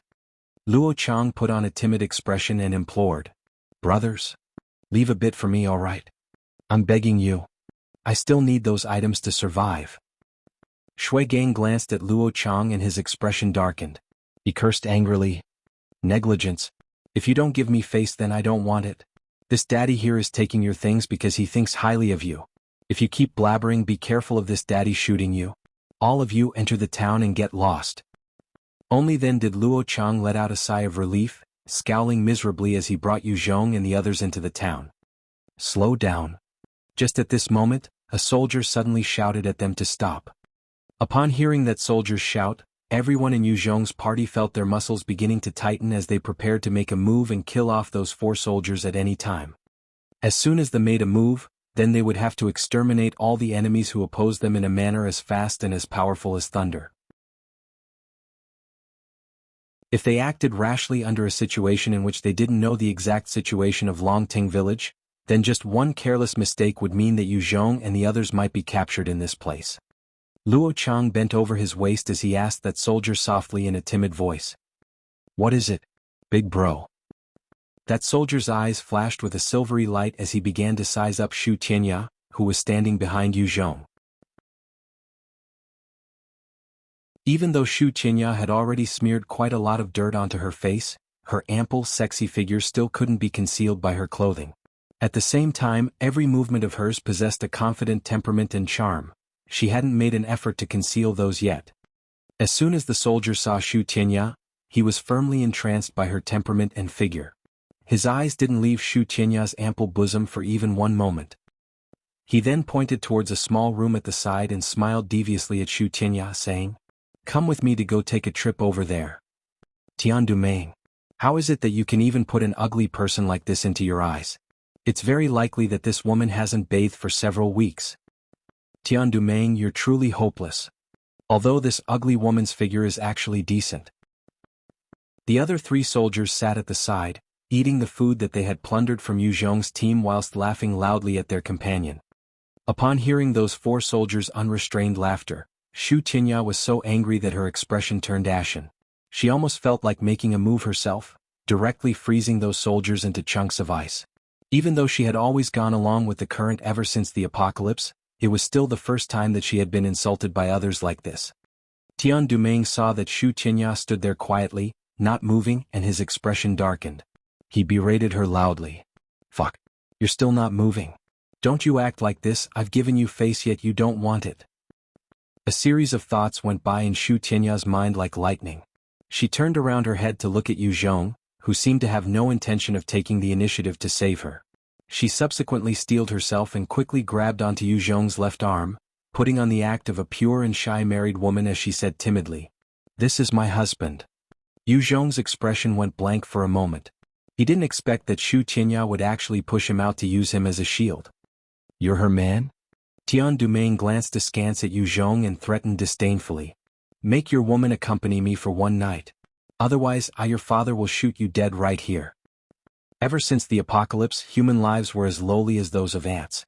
Tian Dumeng and the other soldiers were all criminals who had taken several human lives before, and they simply didn't see ordinary survivors as actual humans. Within Longting Town, apart from the people behind the scenes whom they didn't dare to provoke, they didn't put any of the normal survivors in their eyes. Yu Zhong turned his head around to take a few glances left and right, discovering that there were barely any survivors in the vicinity of the town gate, almost making the place seem like a ghost town. Within a radius of 100 m, there was only a sandbag and a front formed from wire netting, in which a heavy machine gun was positioned. It was just that the 2 machine gunners were both in a deep sleep. Apart from them, there wasn't anyone else paying attention to this side. "Fuck. You dare to ignore this daddy here. Your father will shoot you dead." Upon seeing Yu Zhong's mannerisms, Tian Dumeng felt furious. He immediately raised his gun and aimed at Yu Zhong. Up until now, Tian Dumeng had become accustomed to acting rampantly. There were barely any survivors who dared to anger him, and so Yu Zhong's behavior made him feel as if his dignity was being provoked to the extreme. *1. As soon as Yu Zhong turned around, a cold radiance flashed past in his eyes. His right hand suddenly stretched out into a claw, clutching Tian Dumeng's throat.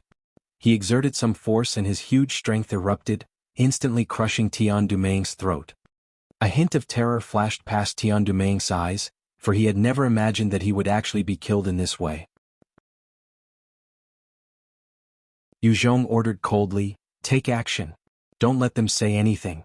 I want them captured alive." Wu Yin instantly burst forwards, rushing towards a soldier like a cheetah. He chopped with his hand at the soldier's back, making the soldier instantly faint in one move. Zheng Mingyi was also a strong fighter with plentiful experience. Even before Yu Zhong had given out the order, he had already made battle preparations and chosen the most advantageous spot to fight from. As soon as he received the order, he pounced at the enemy, sending out 2 slashes with his hands in succession and knocking the other 2 soldiers unconscious as well. Yu Zhong watched the 2 machine gunners sleeping 100 m away and both of his eyes concentrated on them. He activated his art of fear 2 times in succession. 2 streaks of incomparably formidable spirit attacks broke into the 2 soldiers' minds, presenting countless terrifying scenes inside. The 2 soldiers were directly frightened to death. In the process of dealing with these 6 soldiers, there wasn't any noise made at all. Yu Zhong left Zheng Mingyi and White Bones behind to take care of things outside, before dragging Shui Gang and the other 2 into the small room at the side. Wu Yin directly took a bucket of water and poured it onto the 3 soldiers' bodies, thus waking them up. Be a bit more well-behaved. Otherwise I'll directly kill you all. Shui Gang and the other two had just awoken when they heard Yu Zhong's icy voice. At the same time, they felt the muzzle of a gun pressed against the back of their heads. They instantly became much more well-behaved and didn't start shouting and screaming, which might alert the other people inside the town. After all, warning the others wasn't as important as preserving their own lives. Yu Zhong watched the three as he said coldly, "I wish to know everything about Longting Town. If you people explain everything sensibly, then I can let all of you live. If none of you will speak, then you can all go die." Shui Gang instantly brightened up, kneeling before Yu Zhong and repeatedly kowtowing as he said, "This humble person will definitely reveal all that he knows. Sir, please ask whatever you wish. As long as I know the answer, then I am willing to tell Sir everything about it. I am willing to tell you anything. As long as I know the answer. I definitely won't conceal anything from you." The three soldiers constantly kowtowed and pleaded to Yu Zhong without any courageous spirit whatsoever. They easily yielded, only wishing to continue living. Only then did Yu Zhong begin to inquire about Longting Town's real situation. The three soldiers also tried to outdo each other as they revealed everything they knew to Yu Zhong. This Longting Town had about 2,000 and several hundred survivors. Amongst them, 400 were Chen Liang's subordinates, although most of them were nothing more than mob members like Shui Gang. The number of Chen Liang's confidants who could actually fight only numbered in the 40s, who were all equipped with high-level mutant beast leather armor, making them almost invulnerable. At the same time, they were all enhancers above level 10. Only by relying on these 40-plus aides and his own formidable fighting strength did Chen Liang become the controller of this small town. Amongst the 40-plus confidants, there were 4 high-level enhancers who were all above level 30, whom had been named by Chen Liang as the 4 Great Vajrapanis. The 4 Great Vajrapanis were known as Strength King Ma Xiong, Fire King He Xing, Sky King Yuan Zhen and Azure King Su Jin. After he had seized Longting Town, Chen Liang didn't really possess any management skills. The entire town had been neglected and ruined by his earlier actions, whilst he and his subordinates continued to spend most of their time playing with women. Therefore the entire town seemed somewhat dead, with all the good-looking and respected women not daring to leave their homes, or making themselves look filthy and smell bad on purpose, which meant that no one took an interest in them. If it wasn't for all the survivors being terrified of the tyrannical fighting power of Chen Liang and his subordinates, then the entire town would have long risen up in rebellion.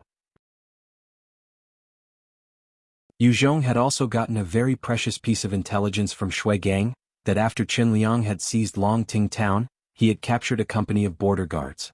He had only imprisoned them with the wholehearted intention of assimilating the border guards. However, up until now, he had only been able to make 6 or 7 of the soldiers from the frontier army capitulate.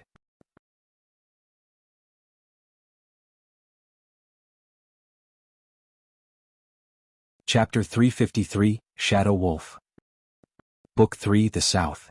That company of soldiers were specially sent to subdue Longting Town. However, the moment they had conquered it, the commanding officer was set up and murdered by Chen Liang, and the rest of the soldiers were suppressed and locked up. They had no chance to exhibit their combat prowess. A company of soldiers. That's great. When Yu Zhong heard this news, his eyebrows relaxed. Those who had received prior professional training were the best combatants. With this company as the core of his new battalion, he could quickly train up the other troops, and with the experience of a few more battles, the battalion would be able to stand on its own. Yu Zhong stood up and directly ordered Shui Gang, "Go. Lead me to the prison." Shui Gang's face paled and he glanced at Yu Zhong's companions awkwardly as he said, "Sir, there are 20 soldiers guarding the prison whilst at the same time, there is also the most powerful Sky King Yuan Zhen standing guard. Wouldn't you say that perhaps you don't quite have enough people?" Upon hearing this, Yu Zhong's expression sunk a little. Wu Yin immediately bumped the muzzle of the gun against Shui Gang's head and said icily, "If we want you to lead the way, then do so. Don't waste any words. Or do you want to have a hole blown in your head right now?" Shui Gang was startled and hurriedly replied, "I'll lead. I'll lead. Let's go right now." Wu Yin glanced at the other 2 soldiers and a cold light flashed past his eyes as he directly asked, "Boss, what should we do about these 2? Should we kill them off?" After experiencing so many things, Wu Ying was already no longer a normal, naive person. Rather, he had grown to now become an iron-blooded warrior. In his eyes, those enemies' lives were as lowly as those of ants. If necessary, he definitely wouldn't hesitate to slaughter them. Upon hearing this, those two soldiers' expressions instantly turned deathly pale as they repeatedly kowtowed towards Yu Zhong. Yu Zhong glanced at the soldiers and said lightly, "Knock them unconscious and tie them up. I've agreed that they can keep living if they cooperate. If they appear on the battlefield, then it's best to finish them off there." Upon hearing Yu Zhong's words, Shui Gang, who was standing at the side, let out a slight sigh of relief. Shui Gang was truly afraid of Yu Zhong destroying the bridge after crossing the river, and killing him after he had accomplished his goal. Yes. Wu Yin received Yu Zhong's order and immediately knocked the two soldiers unconscious, before using rope to firmly tie them up. Go. The town seemed to be dead. There wasn't a single store open to do business, nor was there anyone wandering outside. Most of the survivors were hiding inside their homes, waiting for their deaths like walking corpses. It was only in the meadows, which still had some life in them, that there were quite a lot of survivors surrounding the large trees. They were searching for insects, tree leaves, wild herbs and other similar things to eat, trying to eat their fill with great difficulty and continue surviving. None of the survivors even glanced at Yu Zhong and the rest, for they had no strength left to pay attention to the matters of others. It was very challenging for them to even keep living. From time to time, one would see human corpses on the roadside, the cause of death being either starvation or suicide. Even then, there was no one who paid attention to these corpses, nor was there anyone who could be bothered to dispose of them. The entire town didn't have a single trace of vitality, emitting a rotten lethargy. Perhaps even without a zombie invasion, this small town wouldn't be able to hold on for more than a few months. This Qinliang really is useless. To actually turn this small town into this state. Yu Zhong saw the dead atmosphere in the town and his eyebrows furrowed slightly. This was his first time seeing such awful management, a town without any order whatsoever. Back then, regardless of whether it was Qingyuan County or Sy City, although the lives of the survivors were all very bitter, there was still social order to some extent. There was even a hint of hope, of emerging vitality. Yet in Longting Town, there wasn't any liveliness whatsoever. Almost all of the survivors were doing nothing more than waiting for death. After walking for a while, Yu Zhong and his party arrived at the prison. Outside the prison gate stood 4 soldiers holding Type 81 rifles. "Finish them." Yu Zhong directly ordered White Bones in a low voice. The demonic spiritual fire in White Bones' eyes flashed, and White Bones opened its right hand. 4 bone spears explosively shot out and instantly pierced through the heads of the 4 soldiers, killing them. How terrifying. Upon seeing this scene, Shui Gang felt a slight chill in his heart. Yu Zhong had actually ordered his subordinate to kill without any further hesitation whatsoever, and the deed had been done instantly without any noise, leaving behind no traces. His heart went cold. Kill of all the guards inside. Yu Zhong ordered White Bones in a heavy tone. Since he had already taken action, Yu Zhong decided to show no quarter. After receiving Yu Zhong's order, White Bones rapidly rushed into the prison like lightning. White Bones possessed speed 5 times that of a normal person.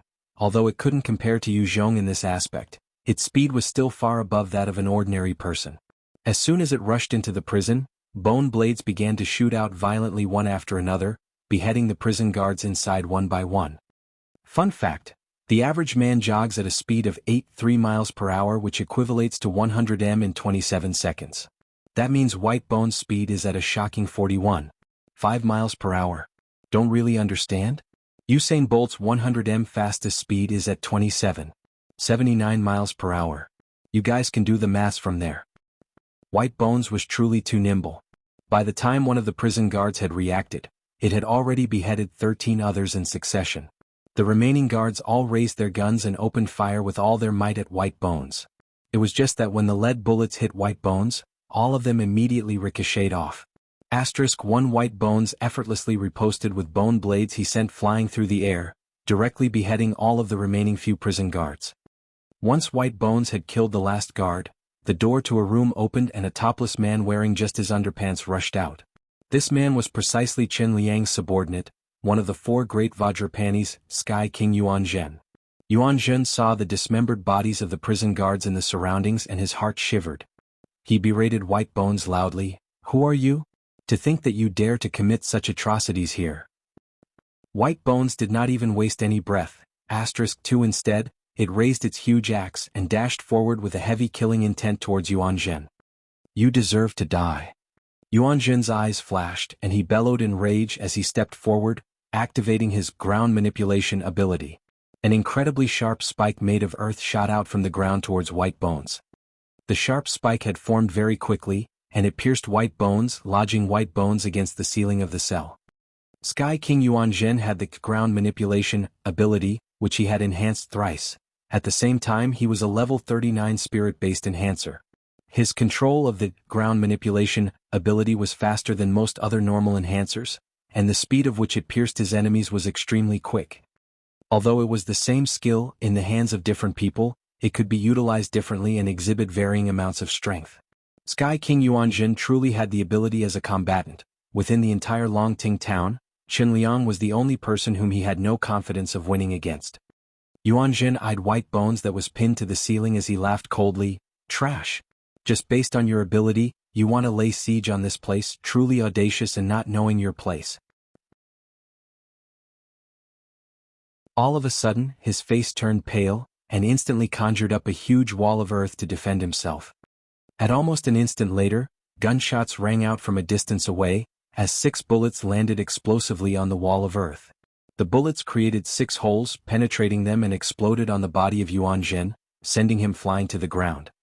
Yu Zhong waved his huge dark-toothed blade, and the wall of earth was instantly sliced apart, and Yuan Zhen could be seen struggling to stand up. Still not dead. What a tough mutant beast hide. It must belong to a Type 2 mutant beast. Yu Zhong eyed Yuan Zhen and quickly made an assessment. Only a Type 2 mutant beast hide could properly withstand the bullets from the stinger, but even then a low-level Type 2 mutant beast hide would at most minimize the damage, not block it fully. Yuan Zhen had just pushed himself off the ground, when a sharp bone spike shot towards his head in a flurry from the ceiling. Yuan Zhen reacted in a frenzy and activated his ground manipulation ability again, as he raised another wall of earth to defend himself. The sharp bone spike pierced through 30% of the thick wall before it came to a stop. White Bones then morphed its bones and dropped down from the ceiling. As it fell, it swung its huge bone axe viciously downward in an explosive attack on the wall of earth. When that axe swung down, the huge wall instantly shuddered, before shattering beneath the enormous oppressive force.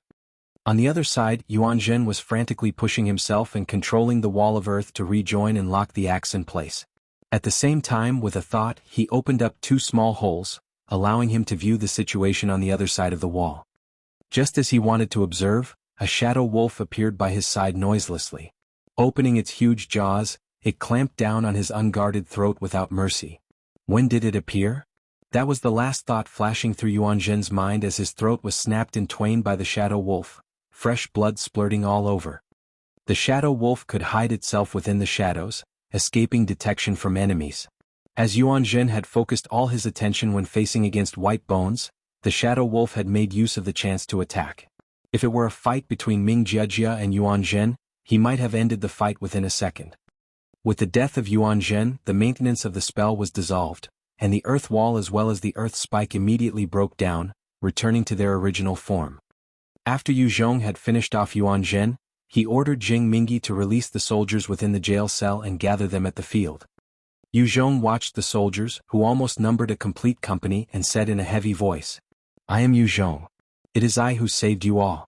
Right now you have 2 choices. The first one is that as long as you agree to not oppose me, then you can leave the town by yourselves. The second is to serve me and go exterminate Qin Liang together with me. You will all henceforth obey my orders. I will bring you weapons, food, victory, glory and respect." Upon hearing Yu Zhong's speech, the soldiers from the frontier army remained taciturn for a period of time. They all looked at each other and began to discuss spiritedly. None of them understood exactly what sort of person Yu Zhong was. It would be almost impossible for them to immediately start obeying Yu Zhong. After all, they weren't like Gan Tao, someone who had suffered enough from the Vietnamese army's torment and humiliation. As soon as he was rescued, Gan Tao had immediately been full of gratitude towards Yu Zhong. A dark-skinned, very robust-looking soldier who was 1.7 tall stood out and said in a low voice, "Hello, Yu Zhong. I am Xin Jingguang. We are willing to put an end to Qin Liang together with you. As long as you don't do anything that will harm the people of Longting Town, we can follow your orders for 1 month. After 1 month we will decide whether to properly follow you or not. Do you think this is okay? Inchworm's Wiki. Ah, the beauty of the wild inchworm stampede.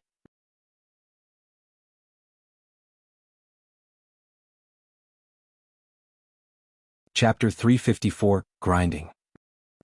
Book 3, The South. Yu Zhong heard their decision and directly agreed. Fine. As long as these soldiers could serve as military instructors for 1 month, then they could train some new recruits for Yu Zhong. As long as they underwent a period of tempering in actual battle, those new recruits would possess better fighting strength. Real combat was the best method of training troops. Only under the influence of real combat and the training provided in such a situation could such soldiers truly become elites. Upon hearing Xin Jingguang's proposal, the other soldiers of the frontier army also agreed to it. After all, the outside world was currently extremely dangerous. Even if Yu Zhong magnanimously let them go without weapons, it would be very difficult for them to survive outside of this small town in the wilderness. After incorporating these new troops, Yu Zhong then distributed all the different firearms seized from Chen Liang's subordinates to his new soldiers.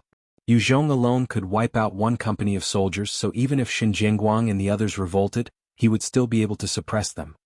Only after they had picked up the Type 81 rifles and the ammunition did Xin Jingguang and the other 19 soldiers feel a little more secure in their hearts. Take me to Chen Liang's place. Yu Zhong summoned Shui Gang and directly ordered. Shui Gang saw how Yu Zhong had successfully attacked the prison that had over 20 soldiers guarding it so easily, and he felt even more reverence and respect in his heart. Yes, sir. After exiting the prison, Yu Zhong looked left and right, only to his surprise he didn't see any reinforcements. It must be known that he and his team had just made quite the disturbance inside the prison, with sounds of gunfire resounding all over the place. If this had happened in the territory of some other power, police sirens would have long erupted and the army would have driven over. Zheng Mingyi and Wu Yin took the lead, rushing in the direction of the most luxurious villa compound under Shui Gang's guidance. Chen Liang and his confidants resided precisely in that villa compound, living their lavish lives of debauchery in a drunken stupor. The villa compound was surrounded by a 3 m tall perimeter wall, which had high-voltage electricity surging through the surface. Inside the wall, there stood 4 towering machine gun turrets, each of them defended by 2 soldiers. At the entrance to the villa, there were another 8 soldiers standing guard. Inside the villa itself, squadrons of soldiers were constantly patrolling the place one after another, making the security seem extremely tight. The defense inside this villa were even more rigid than that of the entire combined Longting town.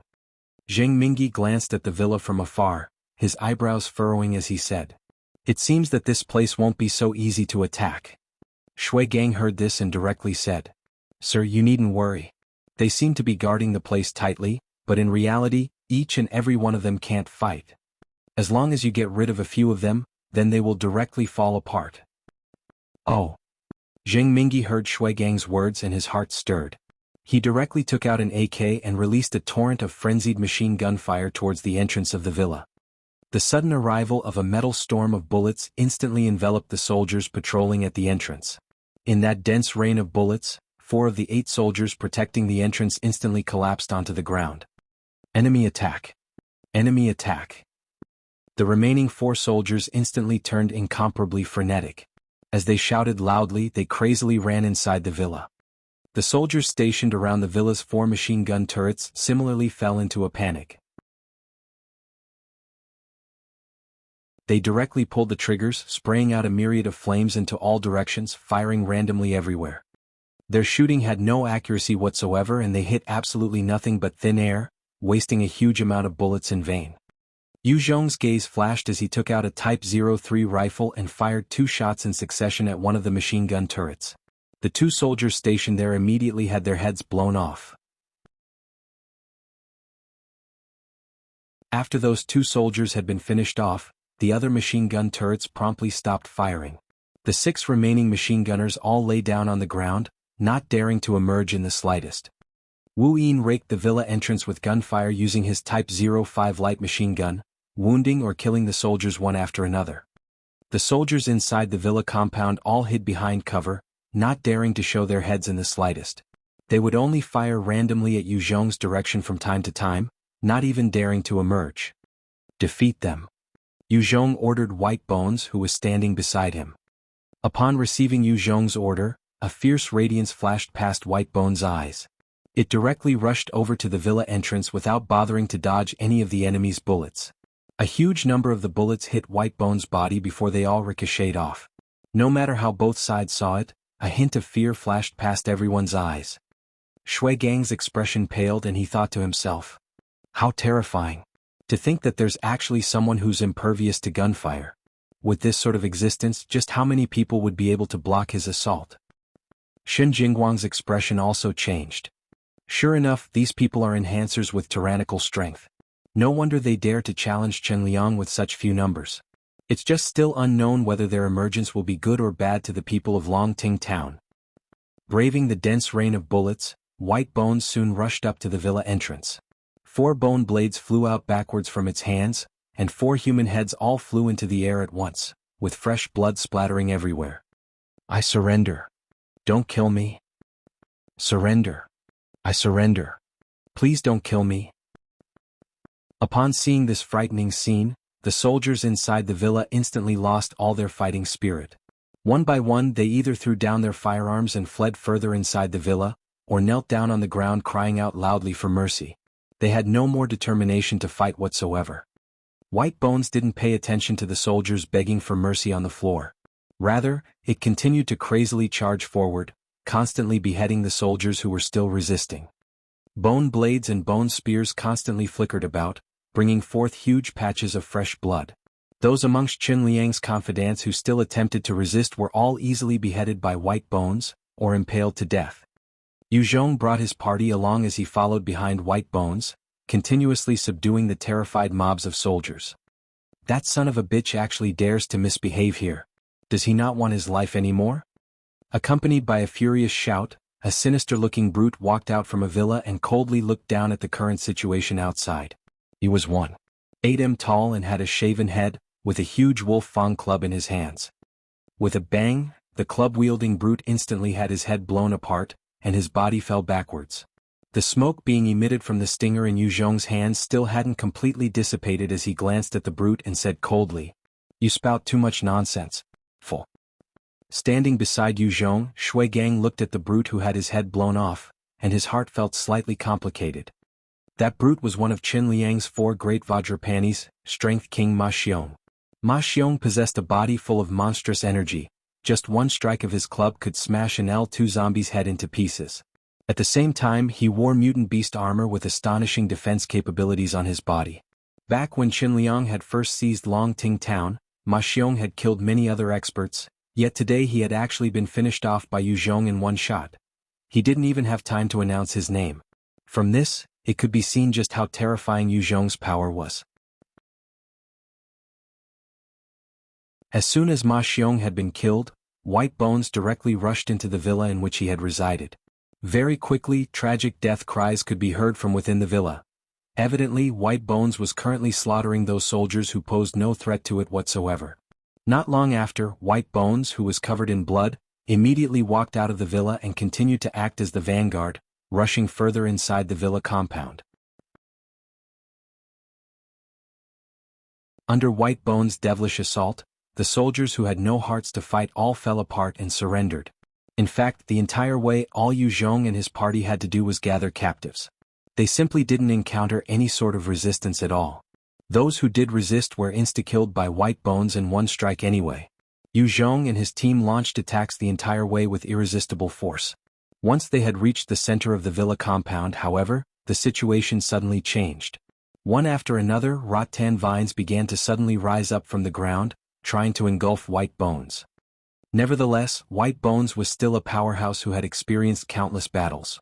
2 bone blades erupted from both of its legs and easily chopped those 2 rattan vines in half. Just when the 2 rattan vines had been severed, 4 more of them burst out from where White Bones had landed. With great precision, they shot towards all 4 of White Bones' limbs. As soon as White Bones was caught by those rattan vines, it would have no way of moving at all. It would then only serve as the best target for the other strong enemies.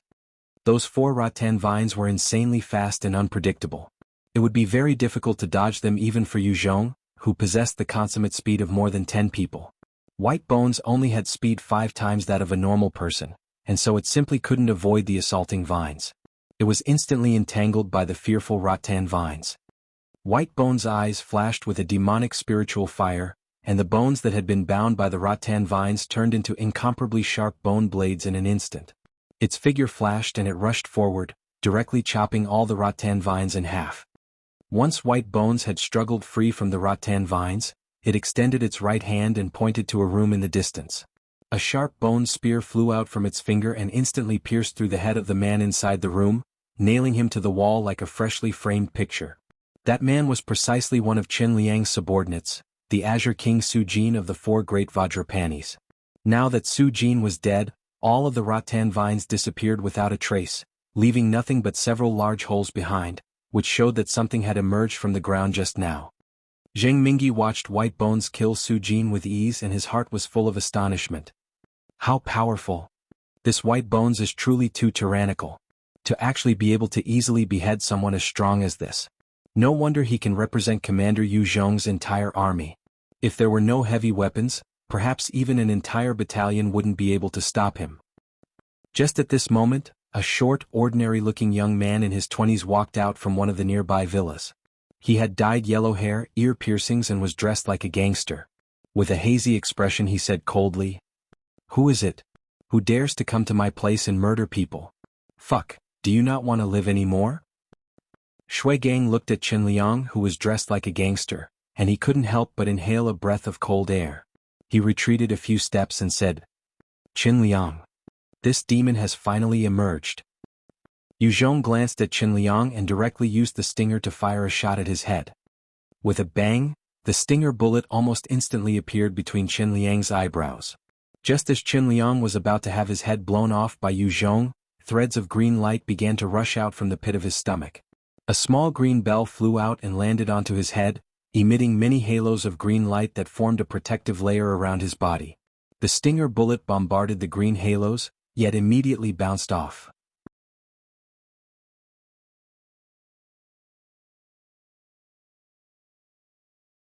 Chapter 355, Battling Qin Liang. Book 3, The South. What's that? Yu Zhong looked at the green bell on Qin Liang's head, and his eyes shined. It definitely was some kind of treasure. "You dare to attack me? I will destroy you." Qin Liang's features contorted as he bellowed with rage and bravado, while his heart secretly palpitated with fear. If it wasn't for that level 5 treasure bronze spiritual bell, he would have his head blasted beyond recognition. "Go die." Qin Liang's expression was steely as he stepped forward, and threw an explosive punch towards White Bones. White Bones seemed to have been assaulted with a huge weight, as it was sent flying back a few meters. That bone carapace that could withstand even the impact of a 12.7 mm heavy machine gun was currently full of scars. Shun Jingguang, Wu Yin and Jing Mingyi used their guns to fire wildly at Qin Liang, and the dense hail of bullets seemed to envelope him. However, those bullets were immediately stopped in midair. When the bronze spiritual bell shot out a green beam to protect Qin Liang, it caused the bullets to fall to the ground, leaving Qin Liang unscathed. "It's useless. Hey you bunch of bastards. Watch while your father kills all of you." Qin Liang laughed grimly and like a devil he shot towards Yu Zhong and the rest. His attack has a limited range. Yu Zhong looked at Qin Liang charging over as he quietly assessed. "Retreat." Yu Zhong barked out as he waved his hands and a PF-98 appeared in them. He quickly took aim at Qin Liang and fired off a rocket. With a flash, the anti-tank rocket exploded towards Qin Liang. "Rocket? Damn bastard." Qin Liang looked at the rocket in Yu Zhong's hands and his eyes narrowed. He kicked off with both his legs as his entire body rolled towards a small ditch. The rocket brushed past Qin Liang's body, and exploded when it came into contact with a wall of a villa, blasting a huge hole in it. While the defense of that green bell is extraordinary, it seems that it cannot withstand the impact of a rocket. Yu Zhong watched Qin Liang dodging his attack, and quickly came to a conclusion about the treasure. "Fuck. Die bitch." With the shattering of glass, Qin Liang appeared from another room by jumping through the window. His eyes flashed with a furious killing intent as he threw out an explosive punch. Yu Zhong was currently about 40 m away from Qin Liang, yet the latter had actually thrown out a punch in midair. This punch was seemingly harmless. However, Yu Zhong did not dare be careless and raised his hands in front to defend. At the next instant, a torrential energy wave came crashing heavily onto Yu Zhong's shoulders, bypassing the Type 2 mutant ferocious pig's hide he was wearing. It caused him to fly back a few meters and his shoulder blades almost shattered. What a terrifying strength. This fellow. Yu Zhong leapt to his feet, his gaze filled with shock. Although Qin Liang did not know how to manage a town, and the people working for him were just a mob, he did indeed possess power. If it wasn't for Yu Zhong's own resilience, that earlier blow might have shattered his bones. Even with his endurance, he still felt his shoulders go numb from the pain. Die. Qin Liang's eyes turned cold as he laughed out icily. He pushed off with his feet, and he suddenly shot towards Yu Zhong as though he had grown wings, and because of the leap, he was moving at a speed 20 times faster than a normal person. Right at this moment, White Bones flashed forward, and it blocked Qin Liang's charge, waving its huge axe towards him in a vicious manner. Regardless of the defense mechanism, maintaining it would require the expenditure of energy, and if there was a limit to its capabilities, as long as the force exceeded it, it could destroy the defense. Qin Liang smiled coldly, and in an instant, his fist came to a halt before bombarding towards White Bones. Trash. You have such puny power, yet you still want to block this daddy's path. Let I, your father, blast your head apart.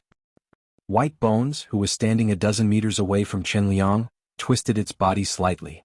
The very next moment, its shoulder blades shattered and it flew backwards a dozen meters before crashing into a villa and disappearing inside. During that instant when Qin Liang had stopped his assault on White Bones, Xin Jingguang and the other soldiers all used their rifles to fire at Qin Liang in a frenzy.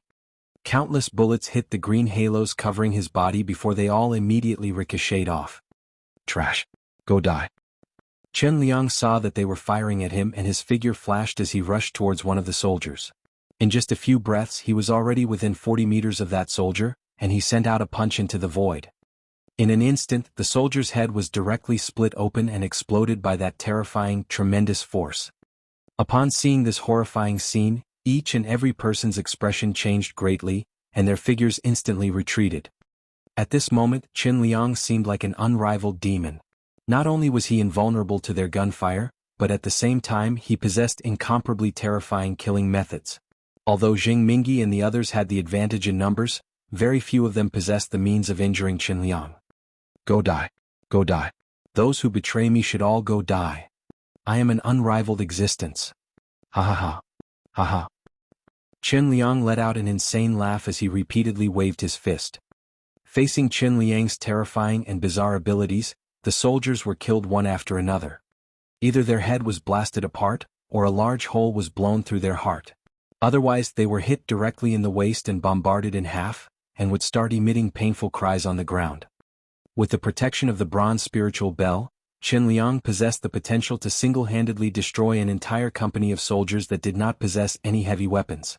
This was the reason why he was able to terrorize the entire town even though he possessed zero governing ability. Animal? Xin Jingguang saw his comrades dying in front of him, and his eyes turned bloodshot as he wielded his Type 81 rifle as he fired at Qin Liang in a frenzy. A large number of the bullets landed on the green halo and ricocheted off, serving only to draw his attention away. Qin Liang turned around and glanced at Xin Jingguang, before smirking coldly, and waved that fist of his that could snatch a person's life easily. At this moment he felt a sudden surge of crisis, and he immediately shifted about 5 m in midair, as a rocket flew past him, and exploded on another villa behind him, blasting a new hole. He has the danger perception ability. What a troublesome fellow. Yu Zhong put down his rocket launcher and eyed Qin Liang at the distance as he pondered. Qin Liang mocked Yu Zhong with a cold laugh, and he shot towards Yu Zhong like a rocket, even though he hadn't made any movements as he said, "It's useless. I'm invincible. Today, all you bastards are going to die at my hands." Yu Zhong's eyes flashed and he activated his bone-encompassing armor and shadow steps. At that instant, White Bones turned into an orb of light and reappeared on Yu Zhong's body. Yu Zhong then pulled out his crocodile-toothed saw blade and charged towards Qin Liang. Both parties approached each other, and within a distance of 40 m, Qin Liang laughed coldly again as he sent out a fist. Trash. Die. Yu Zhong's gaze frosted over as his body dodged towards the right, and a huge blast of energy brushed past his body, landing on the ground behind and resulted in a huge hole. While Qin Liang's attack was extremely brutal, It was crude and simple, and Yu Zhong simply sidestepped with his boosted speed and evaded the blow, before continuing with his own. He quickly arrived in front of Chen Liang. Idiot! Just die. Chen Liang looked at Yu Zhong, who had charged in front of him, and he barked out a cold laugh, and sent another fist at him. Yu Zhong had just thought of evading, but he felt a deadly premonition, and instead shot out 2 bone spears from his feet, sending him towards the sky. Chen Liang's fist had just exploded out and did not hit the 2 bone spears, but they shattered, turning into countless bone fragments. Air cannon. You must be using the air manipulation ability. Yu Zhong landed on the ground and managed to see through Chen Liang's ability. Chen Liang responded with a grim smile, and with a thought, he conjured 10 air cannons, sending towards Yu Zhong. That's right. Even though you have figured it out, it's still useless. My ability is an unparalleled existence. The closer the air cannons were to Chen Liang himself, the more threatening they become. He could also feel that Yu Zhong was going to be hard to deal with. That's why he had purposefully lured Yu Zhong closer. Chen Liang had, by a stroke of luck, come across and killed 2 Type 3 mutant beasts that were engaged in a fight. They had been exhausted, and Chen Liang gained the benefits at the end, not only obtaining the bronze spiritual bell, he also managed to raise his air manipulation ability to the 2nd level. On top of that, he even reached level 53. His power was truly considered without peer in the vicinity. It was because of this that he was full of confidence dealing with Yu Zhong. The 10 air cannons were truly frightening, and when they exploded on Yu Zhong's body, his bone-encompassing armor was immediately blasted apart.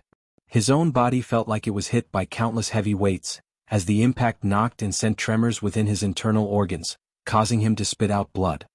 Yu Zhong took a deep breath before he activated his Art of Fear. An oppressive spirit attack immediately weighed towards Chen Liang, bringing with it countless horrifying images. Chen Liang only frowned slightly with no change to his body. His spirit was after all close to Yu Zhong's level. The Art of Fear did not work against him. Still not dead? Let me send you on your way. Chen Liang sneered before pointing at Yu Zhong and activated his ability. Right at this time, an ice spear came flying out of nowhere and exploded viciously on the green halo released by the green spiritual bell, causing the halo to tremble before becoming dimmer. Chen Liang immediately shot a look towards the direction, and discovered Shu Qinya, whose face was pale. Chen Liang eyed Shu Qinya, and his expression turned to one of viciousness and ferocity. Fucking bitch. After your daddy I catch you and fuck you over, I'll tear your limbs apart. Then I'll send you to be messed with by the people in town. Hearing such venomous words, Shu Qinya's face turned white. Based on his strength, he truly did possess the ability to carry it out. Before then, I'll incinerate you. Yu Zhong's eyes flashed with an icy light, as he created his devil flame sword and swung it down viciously towards Chen Liang in a supremely powerful attack.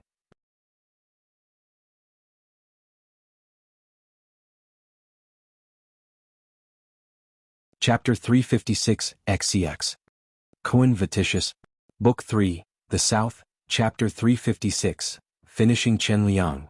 The huge devil flame sword came swinging down viciously onto the halo of the bronze spiritual bell, and that intense fiery energy that could even incinerate the protective scales of a Type 2 mutant beast came down, exploding on the halo.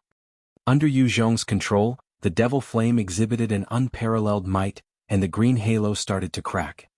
The level of damage from the devil flame was dependent on Yu Zhong's combined attributes as well as the level of the skill. As a spirit and endurance dual attribute evolver, his overall strength was definitely a cut above most other evolvers. The devil flame was likewise many times more fearsome, and could easily pierce through even the toughest of scales of a Type 2 mutant beast. Just when the devil flame sword was about to slice Chen Liang's neck, the bronze spiritual bell atop his head flashed, and a huge green halo spread out in all directions. The terrifying flames from the devil flame sword were dissipated as a result. At the same time, the bronze spiritual bell dimmed a lot and fell on the ground. The green halo also disappeared as a result. Although it was a level 5 treasure, it had its limits as well, and defending against that one fearsome strike from Yu Zhong took all of its energy. When the bronze spiritual bell broke, Chen Liang's face instantly fell. There was nothing so far that had managed to break his defense ever since he obtained that treasure. He had even experienced countless rockets in his face fired by normal people, and he was always unscathed. This was why he dared to be a tyrant and oppress everyone else. When Wu Yin and Jing Mingi saw the bronze spiritual bell land on the floor, their mind trembled, and immediately lifted their guns and fired wildly at Qin Liang. Without the protection of the bell, Qin Liang wasn't an invincible foe anymore. Bunch of bastards. I'll remember this. Qin Liang roared in anger as he activated his level 2, air manipulation, ability, and a barrier made entirely of air appeared around him. The countless bullets hit the barrier and ricocheted off. Qin Liang waved his hand as he sent out a wave of energy, and collected the bronze spiritual bell into his hand. Go die. Yu Zhong's eyes flashed with coldness as he reached out with his fingers, and 10 small orbs of devil flame shot towards Qin Liang.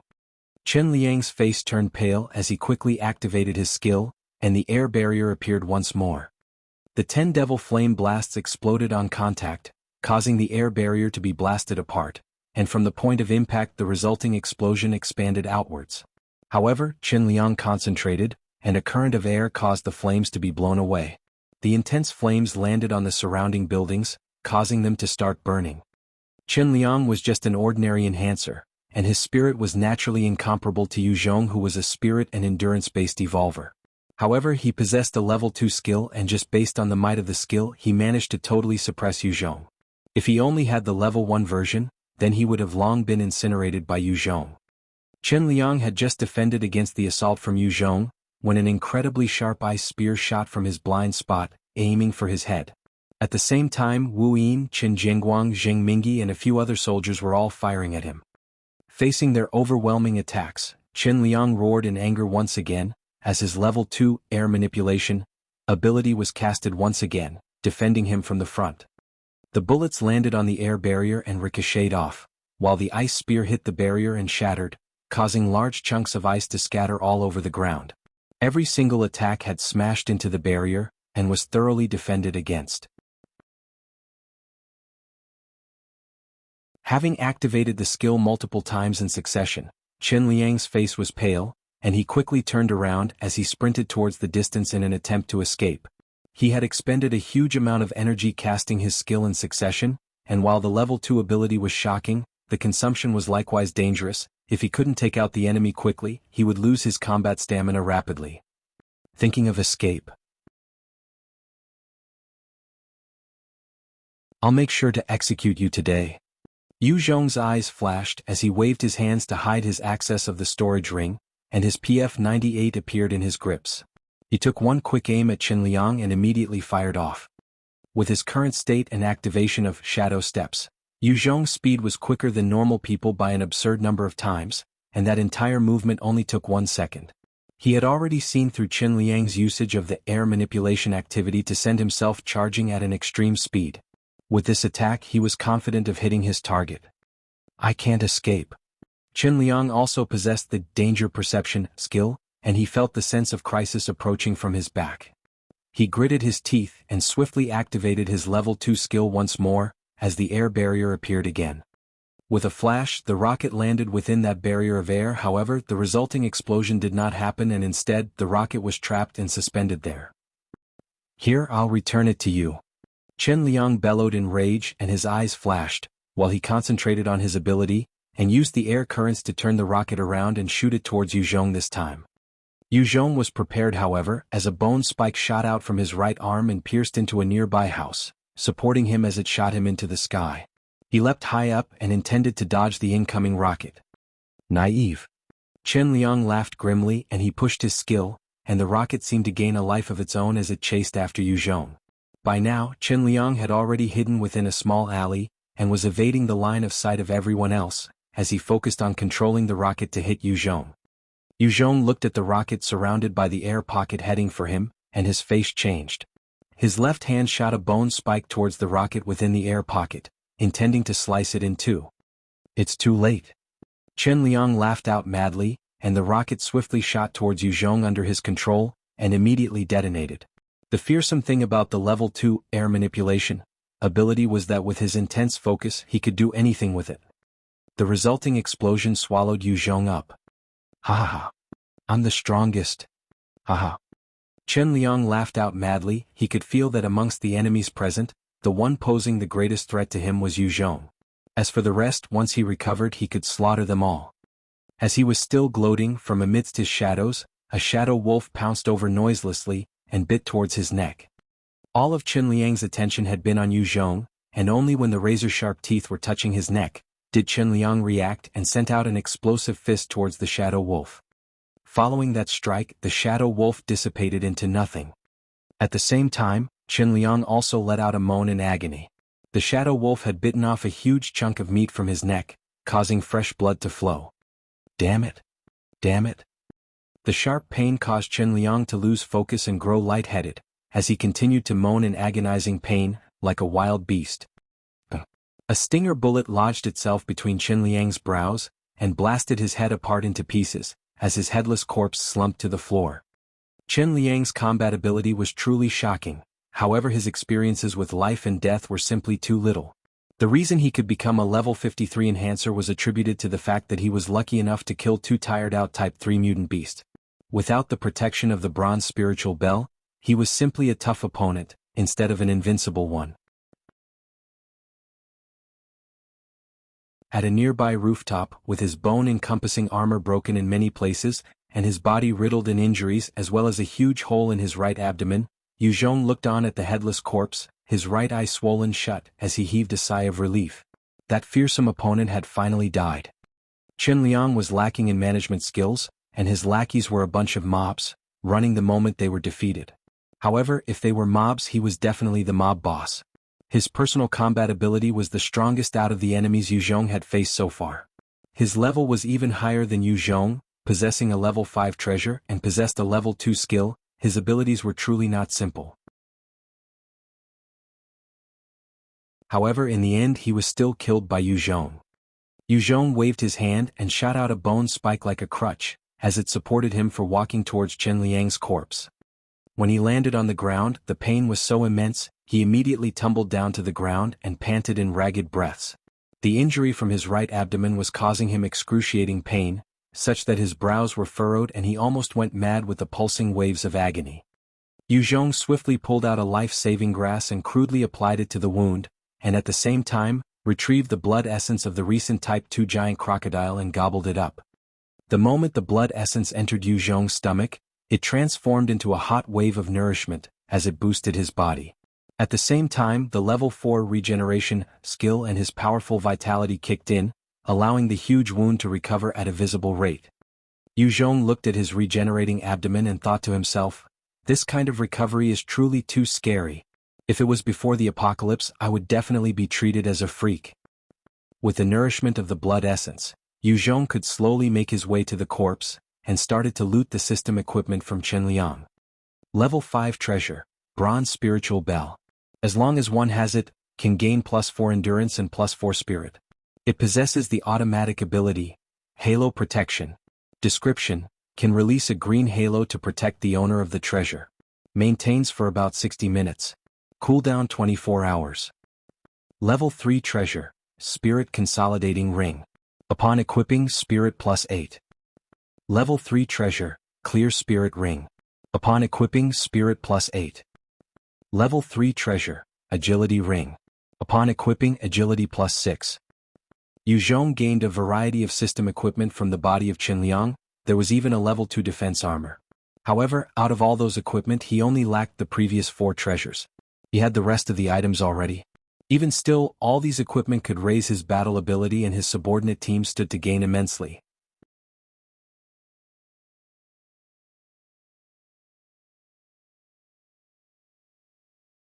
Chapter 357, Type 3 Mutant Beast Hide. Book 3 The South. You have gained an enhancement of +8 in vitality. When the hot energy flow within Yu Zhong's body dispersed, the notification resounded in Yu Zhong's mind. Only +8 vitality? The Type 2 mutant beast blood essence is truly losing its effectiveness for me. Yu Zhong thought silently when he heard it.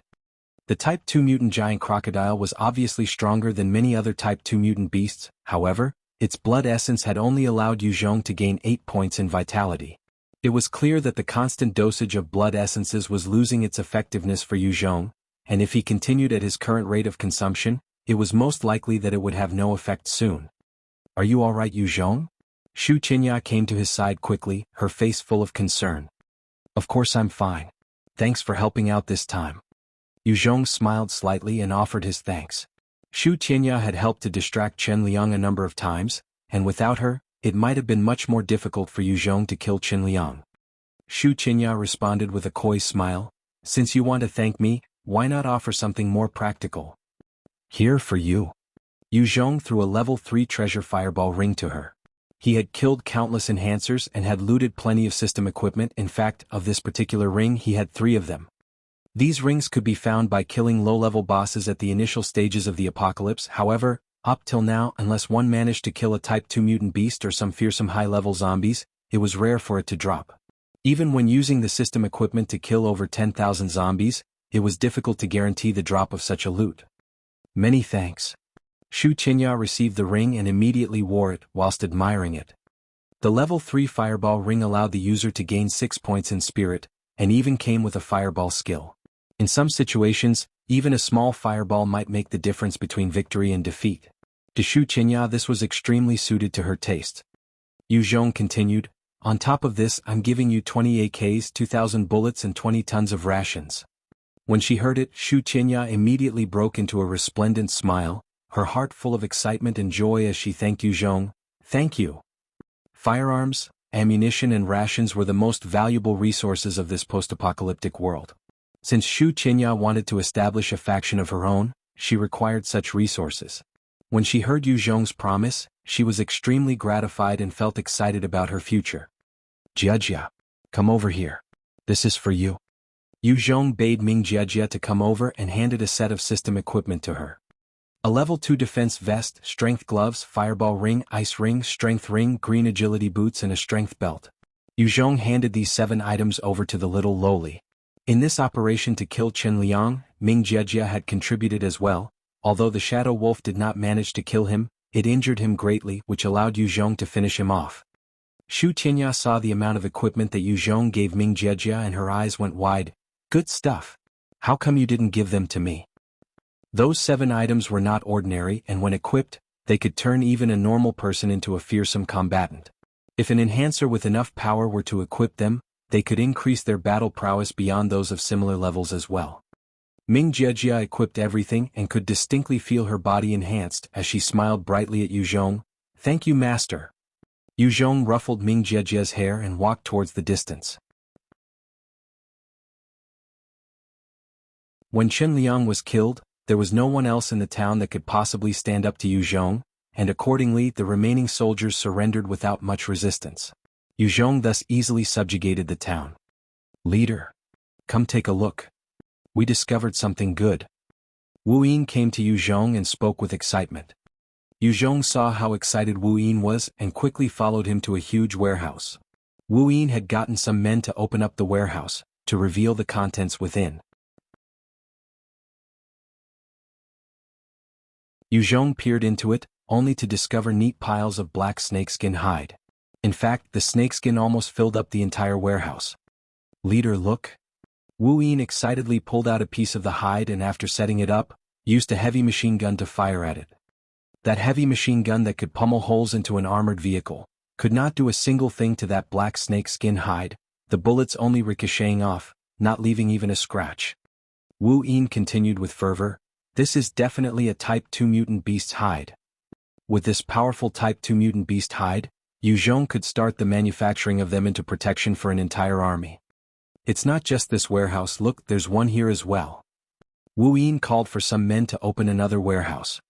Within the second warehouse, there were piles of golden yellow scales that came from some unknown mutant beast. The beast must have been massive as well because the amount of scales also filled up the entire warehouse. "This is great." Yu Zhong looked at the 2 warehouse filled with mutant beast hide, his eyes also filled with excitement. If he were to convert the hides as well as the hide from the Type 2 mutant crocodile, it was barely enough to equip a battalion of soldiers. A single battalion that was impervious to weapons and bullets was enough to conquer a province easily. In his excitement, Yu Zhong took a piece of the black snake skin hide, as he tried his black tooth blade on it, intending to test its durability. With a ding, the level 4 treasure black tooth blade did not even manage to leave a mark on the hide. Yu Zhong's heart skipped a beat as his eyes narrowed, and he expended his awesome strength while he slashed at the hide again. With that kind of strength, Yu Zhong could forcefully slice the scales of a Type 2 mutant beast. The fearsome blade slashed down on the hide, but it only caused another ding to reverb out. The recoil from the hit caused the black-toothed blade to shudder uncontrollably, but the hide was not even damaged at all. This is the hide of a Type 3 mutant beast. Yu Zhong's face was full of shock and he felt elated. Such a precious piece of hide, with an astonishing defense, had just fallen into his arms. It would enable him to train up a battalion that would be able to withstand the attacks from 3 or 4 elite battalions. Yu Zhong pondered a while before taking out his crocodile tooth saw blade, and while using the saw-edged side coupled with his strength, he tried to saw the skin. Under his maximum effort, he finally managed to split the snake's skin. He heaved a sigh of relief. If it hadn't worked, then even using chainsaws would not be effective. Yu Zhong waved his right hand and a ball of devil flame appeared as it tried to burn the skin. Amidst the fiery heat, the skin was still intact and not a trace of damage could be seen. Yu Zhong sighed before expending 60 points of spirit and 20 points of stamina to condense the devil flame into a 2m long devil flame spear, which could easily pierce the scales of a Type 2 mutant beast. He then tried piercing the snake's skin ruthlessly. Under that fierce strike, the devil flame spear released an intense force at the tip, trying to burn through the skin. However, regardless of the degree of heat, all it did was cause a small hole in the hide. Yu Zhong looked at the minuscule hole and was speechless. The devil flame spear was the strongest attack that he could muster in his arsenal, yet it could only burn a small hole in this snake's skin. It could be seen that the defense of the Type 3 mutant beast was truly, supremely terrifying. This was the hide of a dead Type 3 mutant beast after all. If it was still alive, Yu Zhong would find it next to impossible to even injure it. Seems like only when I've evolved the devil flame into its second stage, then I will be able to cause some actual damage to a Type 3 mutant beast. Otherwise, considering my skills now, even breaking their defense is going to be difficult. Yu Zhong silently assessed in his heart. As the humans were evolving, the mutant beasts and zombies were evolving as well. They were growing even faster than the humans and this gave Yu Zhong pressure. If the humans didn't evolve fast enough, they would be wiped away in this new world. Zheng Mingyi was deployed to notify Wei Ningguo, who was stationed at Dongping village. On the second day, Wei Ningguo brought the 1,000-something people and entered Longting town. Since breaking away on his own, this was the first time Yu Zhong had gained a moment of rest.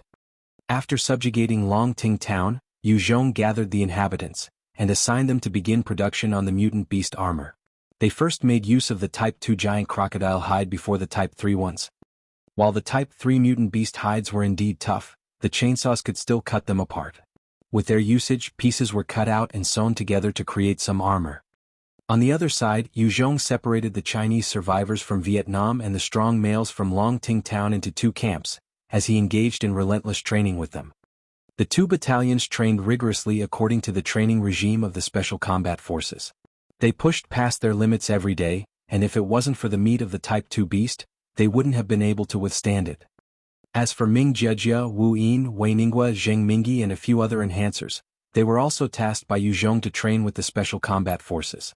Although they had decent body constitutions, they had not gone through proper training, and could not exhibit their full potential.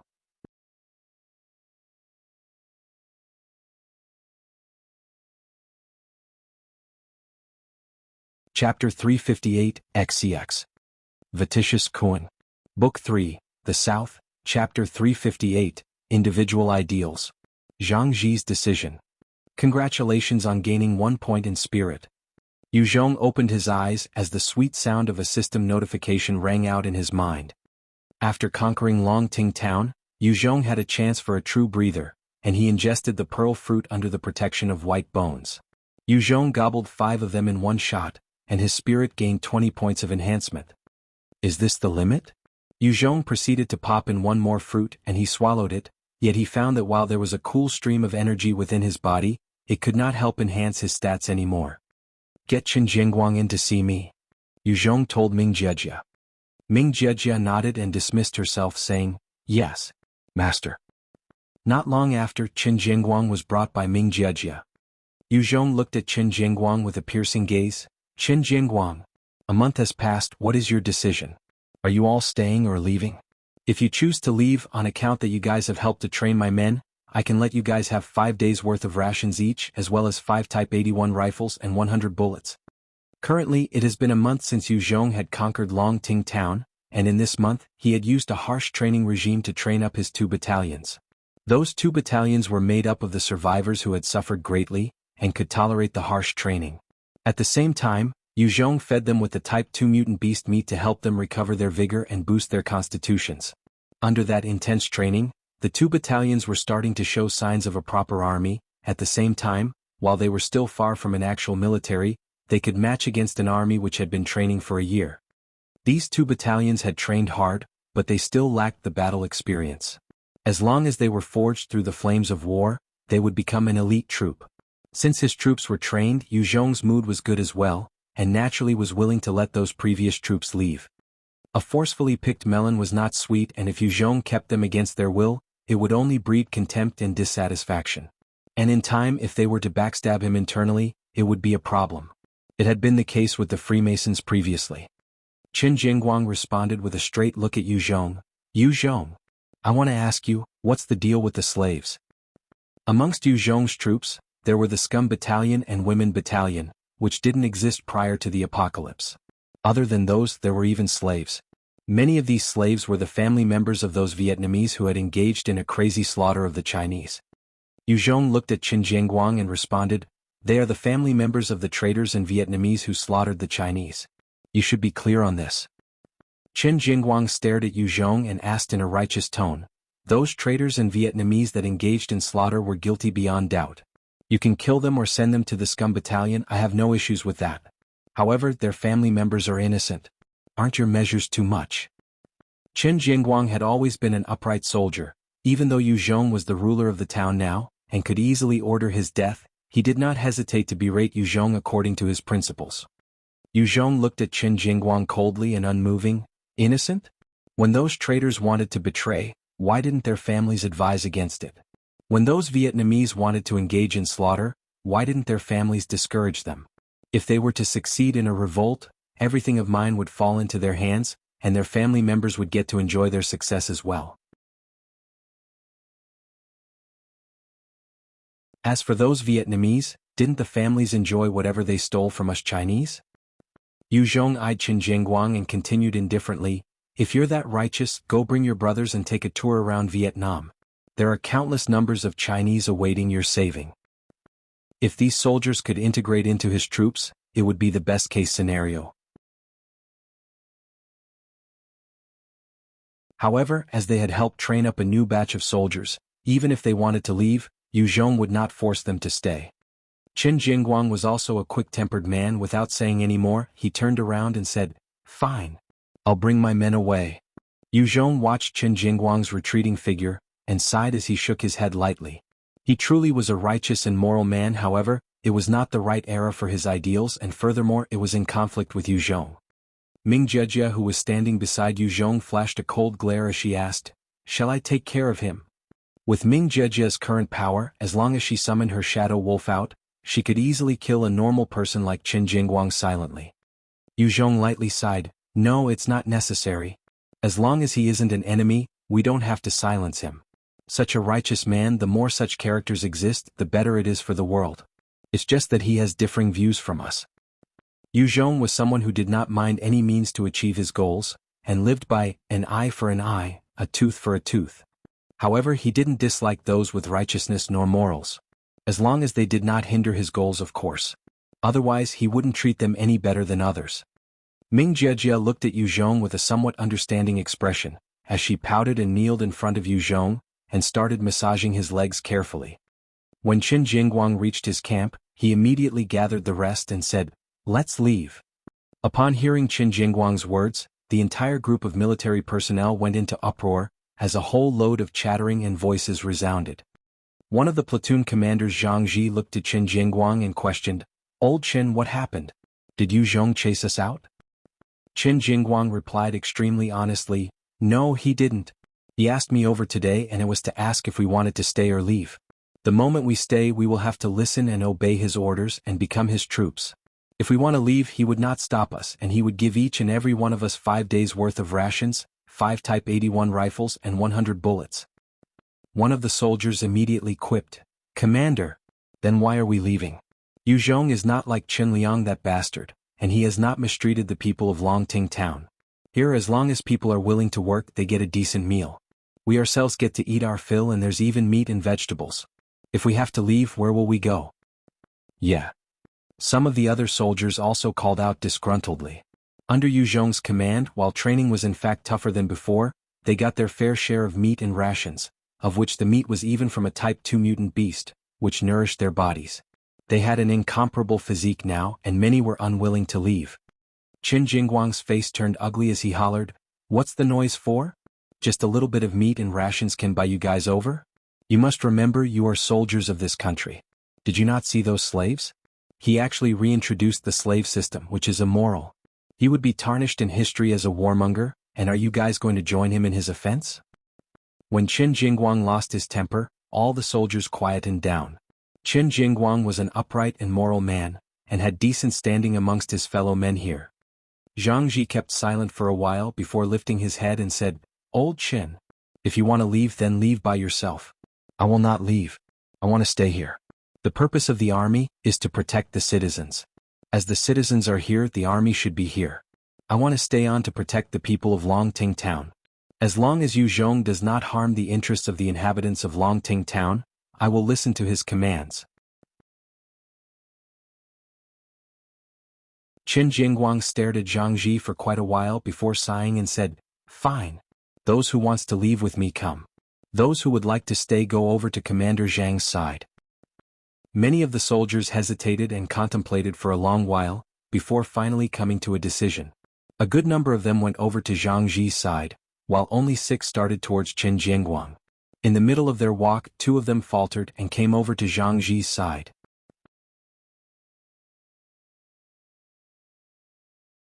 In this new world there were still countless ordinary people.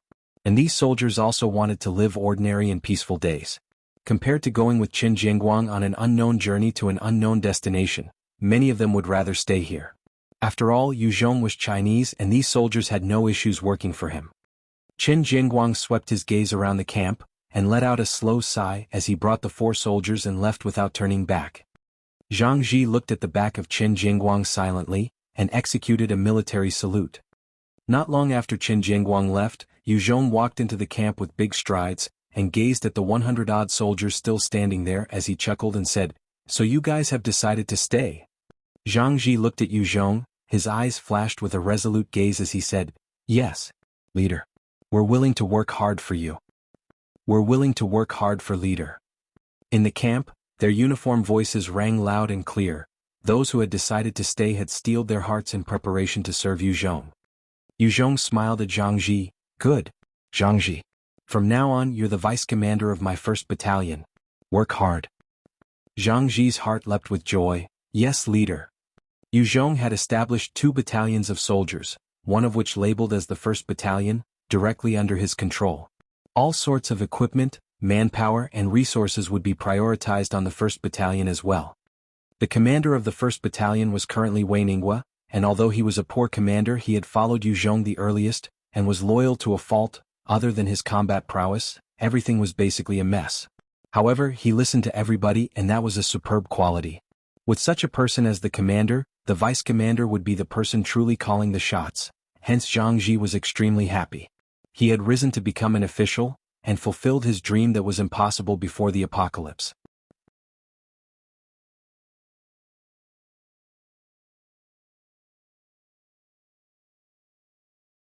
Chapter 359, Assault on Jingxi Province. Book 3, The South. The departure of Qin Jingguang did not cause any particular waves in Longting Town. Yu Zhong also dispatched those soldiers from the border security forces to become the core group of the 2 battalions, enhancing the combat ability of both battalions. After reorganizing these, Yu Zhong then arranged for Wei Ningguo and Wu Yin to lead the 2 battalions separately and bash the zombies gathered around the vicinity of Jingxi Province. Ming Jiajia, Zheng Mingyi and a few other enhancers also joined in the operations, putting in effort to wipe out the zombies in the nearby villages, and rescuing any survivors that were hiding within. They even managed to obtain a huge amount of resources and gathered them in Longting Town. At the same time, Yu Zhong commanded Lightning and its little brothers to clean up the other villages that were not under the jurisdiction of the two battalions. The scattered zombies posed little threat to Yu Zhong, but if they were to gather into a horde, it would become a problem. Yu Zhong himself was sitting within Longting town and maintaining order and security within the newly established police force. With his presence, even an entire company of proper troops would find it tough to attack Longting town. The two battalions initially set out to attack in turns, as they swapped each other during their assaults on the neighboring towns. After a few days and the increase in experience, they split up and changed to the tactic of using companies to take turns attacking. The effectiveness and speed at which they were clearing the towns hence sped up. In the process of cleansing the towns of zombies, there were countless Tang replica swords dropping from the zombies. Adding on to the initial amount of 20 Tang replica swords from Longting town, it allowed for a small group of enhancers to be trained up, and they were even expanding. Under that kind of intense battle training, the scums within the scum battalion were whittled away, some dying from their injuries. Even the elite soldiers from the two battalions suffered some losses during the cleansing, with a death count of 17 soldiers. However, in that 20 days of constant recovering of towns, Yu Zhong had rescued a total of 90 or more survivors, which bolstered his strength, and the total number of people under him grew to a staggering 5,000 plus figure. Leader. That is Jianghu province. Inside a jeep, Zhang Ji pointed at the province at a distance to Yu Zhong. Around the jeep, there were soldiers all around, dressed in blue military uniforms and carrying guns on their backs. After 20 days of constant fighting, they were starting to be transformed by the battles and were showing fierce auras and the bearings of an elite troop. After the 20 days of forging his troops, he then gathered them all, and decided to conduct an all-out assault on Jianghu province. Within it, there were huge amounts of rations, resources, and firearms. After obtaining this province, they could gain another stronghold and obtain some precious resources. The day has turned cold. Yu Zhong eyed Jianghu province as he reached his hand out of the window, and could feel the air turning cold. Zhang Ji sighed as well. Yeah. Seems like this year's winter is about to arrive early, and the temperature seems to be lower. Having stood guard at the border for over 3 years, Zhang Ji was clear that the winter was indeed coming early, and the coldness seemed to be harsher. In the previous years, the temperature was still about 20 degrees Celsius around this period, but this year, it had already dropped to 13-14 degrees Celsius. Yu Zhong's eyes flashed with trepidation. There were countless mutant beasts and zombies in this new world, and if this winter was to become colder, a lot of survivors would definitely suffer. Other than that, the harsh cold might bring about other unforeseen changes. To Yu Zhong, it was still unclear if it was a blessing or curse. Yu Zhong's eyes then turned resolute as he abandoned all random thoughts, and stared fixedly at Jianghu province. Fuck it. I can only take one step at a time. I must definitely conquer this Jianghu province. Yu Zhong had immediately set up camp and ordered fortifications to be carried out the moment they reached near Jianghu province. Earlier, he had sent Wu Yin out to conduct reconnaissance, and discovered that there should be a Z-type within the province. The fact that there were almost a few tens of thousands of zombies within it points to that conclusion. Let's move. Follow me. Yu Zhong called out to a platoon of soldiers behind him decked in Type 2 mutant crocodile hide and wielding Tang replica swords. Yes, leader. The platoon saw Yu Zhong leading them personally on the front lines, and their hearts were filled with confidence and passion, as they replied loudly. Yu Zhong brought Ming Jiejia with him as well as the platoon as they made their way towards Jianghu province. The moment they entered, White Bones charged forwards, and swung its axe towards the zombies near the entrance, cutting them down like a tornado. Ming Jiejia had summoned out 5 shadow wolves, and they weaved in and out amongst the zombies, killing the zombies with a single bite to the neck. Ming Jiejia had also experienced constant battling this past 20 days, and had grown to reach level 20. Her Summon Shadow Wolves ability had also been enhanced twice. The wolves were now more ferocious, and the number she could keep summoned at once had increased. The platoon was split into 4-man teams, covering one another as they waved their Tang replica swords to and fro, slaughtering the zombies. Yu Zhong held his 2M long dark tooth blade and casually swung his weapon in a sweeping arc, instantly slicing through a few S2S, L2S and several unlucky normal zombies along with them. The zombies within the province town suddenly faced such an intense assault, and soon more than a few hundred of the zombies had been wiped out, leaving behind only a few hundred survivor coins and 3 white treasure boxes. Yu Zhong opened up the 3 boxes and gained only an ordinary Tang replica sword. When those hundreds of zombies were slaughtered, it alarmed the Z-type hiding within the other zombies. Under its frantic control, the tens of thousands of zombies lumbering around started to gather, as they made their way towards Yu Zhong's troops like waters of a flood. Yu Zhong led the platoon of soldiers to slaughter the zombies coming from all sides continuously. Any zombies that neared him would immediately be sliced in two. Countless zombies were sliced apart. He was like a huge boulder that fell into the midst of the flow of zombies, easily breaking them apart. The moment the zombies gathered, the soldiers with the Type 2 mutant crocodile hide started to feel increasingly tired, and they gathered near Yu Zhong, defending his sides, leaving him to deal with enemies from the front. More zombies were starting to launch their attacks, but the moment they came within distance of Yu Zhong's reach, they would be sliced apart, as their bones and meat fell onto the floor randomly, like splattered tofu. The number of zombies was simply too much, and regardless of how fearsome Yu Zhong's combat ability was, under the pressure of the zombies they had to retreat. If he forcefully remained where he was, they might be buried under the constant surge of zombies. With Yu Zhong covering them, the platoon of soldiers also retreated. It was here that the results of their constant training and battle experience showed their worth. If it were normal soldiers facing the impending assault from the zombies, they might have lost their morale and collapsed, but for this group they stuck close to Yu Zhong, and exhibited an united and strong front. Yu Zhong's retreat wasn't too slow, and the slow zombies basically could not catch up. However, all of a sudden the horde split apart, and a few green shadows charged out from within, launching an assault on the small team. These green shadows were S2S, and in a few moments, over 200 S2S charged out from within the horde as they lunged towards Yu Zhong. Follow closely. Swap to your guns. Yu Zhong eyed the S2S and issued an order. The force of 200 S2S was no joke. The strongest enhancer within the platoon now was only a level 13. Facing these S2S bordering on level 30, they would only be defeated. Hearing Yu Zhong's orders, the 30 enhancers took out their AKs, and started firing wildly at the incoming S2S. White Bones shot out 5 bone blades as it twirled around, slicing off the heads of 5 S2S easily. Yu Zhong pulled out a 03 rifle, and as he retreated he fired the gun rapidly.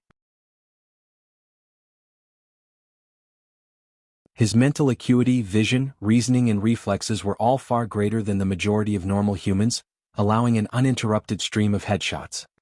As Yu Zhong's gun vibrated non-stop, the S2S would find their heads blasted apart, and their lifeless bodies crumpling to the ground. In just a second or two he had killed 5 S2S. The speed of the S2S looked to be like specters to normal humans, but to Yu Zhong with his own insane agility, he could grasp their movements easily and take them down. This was the benefit of having a high agility. If one's agility was lesser than an S2, then it would be almost too hard to track their movements. Leader is amazing. The platoon watched Yu Zhong take out 5 S2S in a second, and they all sucked in a cold breath, their hearts filled with awe and respect. Their accuracy was low and hit air a few times, so although they did manage to hit a few of the S2S, it wasn't enough to cause any life-threatening damages. Ming Jiejia had also controlled her shadow wolves to leap out from the shadows and lunge at the S2S, biting off their necks. After enhancing twice, in addition to Ming Jiejia's high spirit, the shadow wolves were enough to take on the S2S. However, as the number of S2S was simply too many, after the 5 shadow wolves killed 5 S2S, they were immediately broken apart by the surrounding S2S, as they turned into wisps of smoke and disappeared. Ming Jiejia gained 3 levels from killing the 5 S2S. With an agility 11 times that of normal humans, Yu Zhong was simply too overbearing. Not only were his shots accurate, he could fire 5 shots every second. On the other end, White Bones was tearing its way amongst the zombie horde, its 5 bone blades slashing about violently, chopping up numerous S2S. With the combination of these two, the 200 S2S were annihilated even before they got close to the troops.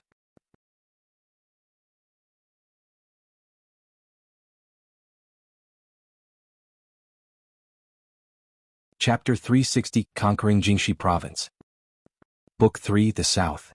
After taking care of the 200-some S2S, Yu Zhong and White Bones led the platoon back to the campsite without any troubles, and in all they had suffered virtually no losses. 3 cheers for the leader. Long live leader. Long live leader. Long live leader.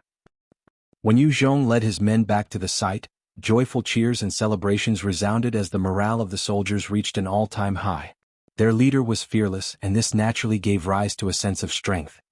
When the soldiers reached the camp, they immediately handed their Tang replica swords over to another platoon full of soldiers donning the Type 3 snake skin, and changed their rifles. As enhancers, Yu Zhong had stressed the importance of training both close-quarter combat as well as range tactics, and while their firearm control could not compare to Yu Zhong, who had been forged through countless battles, their own abilities were rising rapidly. Seeing the slowly nearing horde, all the soldiers felt their blood stir, none of them feeling a tinge of fear. The display by Yu Zhong had thoroughly filled these soldiers with a sense of battle lust. When Yu Zhong reached the campsite, he took up a .03 rifle and started to fire at the lumbering zombies. Each time he rapidly moved his hands, 5 shots would be fired, and 5 zombies would be pierced through their heads, slumping to the ground. Not a single shot was wasted. On the other side, Wu Yin eyed Yu Zhong and followed suit, taking up a .03 rifle and aimed at 3 zombies before firing at each. After 3 gunshots rang out, only one had its head blasted by the shot, while the other 2 suffered hits to their bodies and even fell to the ground. They did not die. Truly difficult. As expected, only leader can carry it out. After this, Wu Yin discovered that executing 5 headshots consecutively in 3 seconds was tougher than he imagined. His heart was filled with respect for Yu Zhong. Even though he had evolved into an agility-based evolver, he still felt the immeasurable gap between him and Yu Zhong. Within the campsite, gunshots started to resound, and the gunmen of the troops were engaging the zombies. Although Yu Zhong had obtained 3 battalions worth of firepower, the amount of ammunition they had to spare was still tight. Hence, in every battle, he would try to get his troops to engage in close-quarter combat as much as possible. On one hand, it could help enhance their strength; on the other, it helped save bullets. Under that relentless assault, numerous zombies were taken out, and the ground was soon littered with corpses.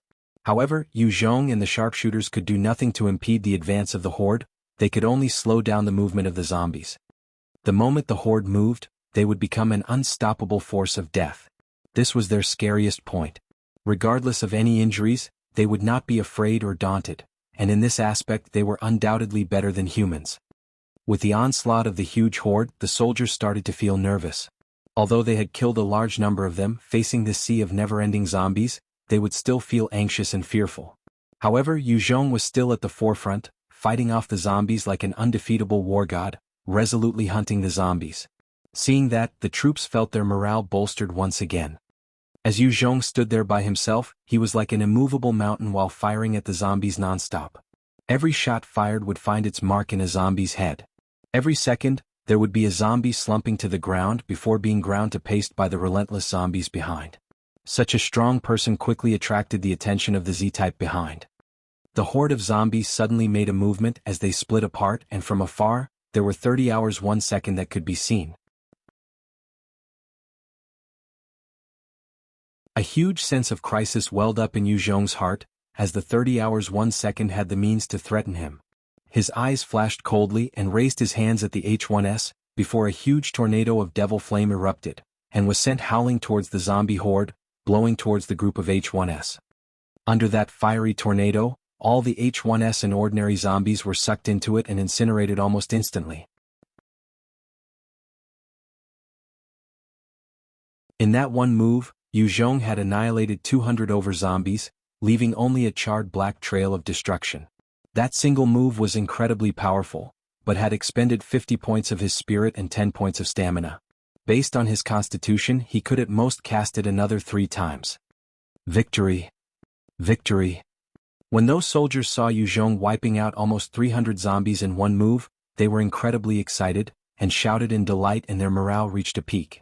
With such a strong person as their leader, they were confident in dealing with any enemy. Yu Zhong immediately switched to his .03 rifle after using that move, and returned to picking off the ordinary zombies through headshots. If it wasn't for the fact he needed to deal with the 30 hours 1 second urgently, he wouldn't have used such a taxing move. The stronger the move, the higher the expenditure, and with his stats, using a gun to kill 200 zombies would at most expend 10 spirit and 5 stamina points. If he slowed down his rate of shooting, he would kill even more zombies over a longer period of time, and expended less energy. The 300 that were exterminated were just part of a drizzle of the downpour that was the horde.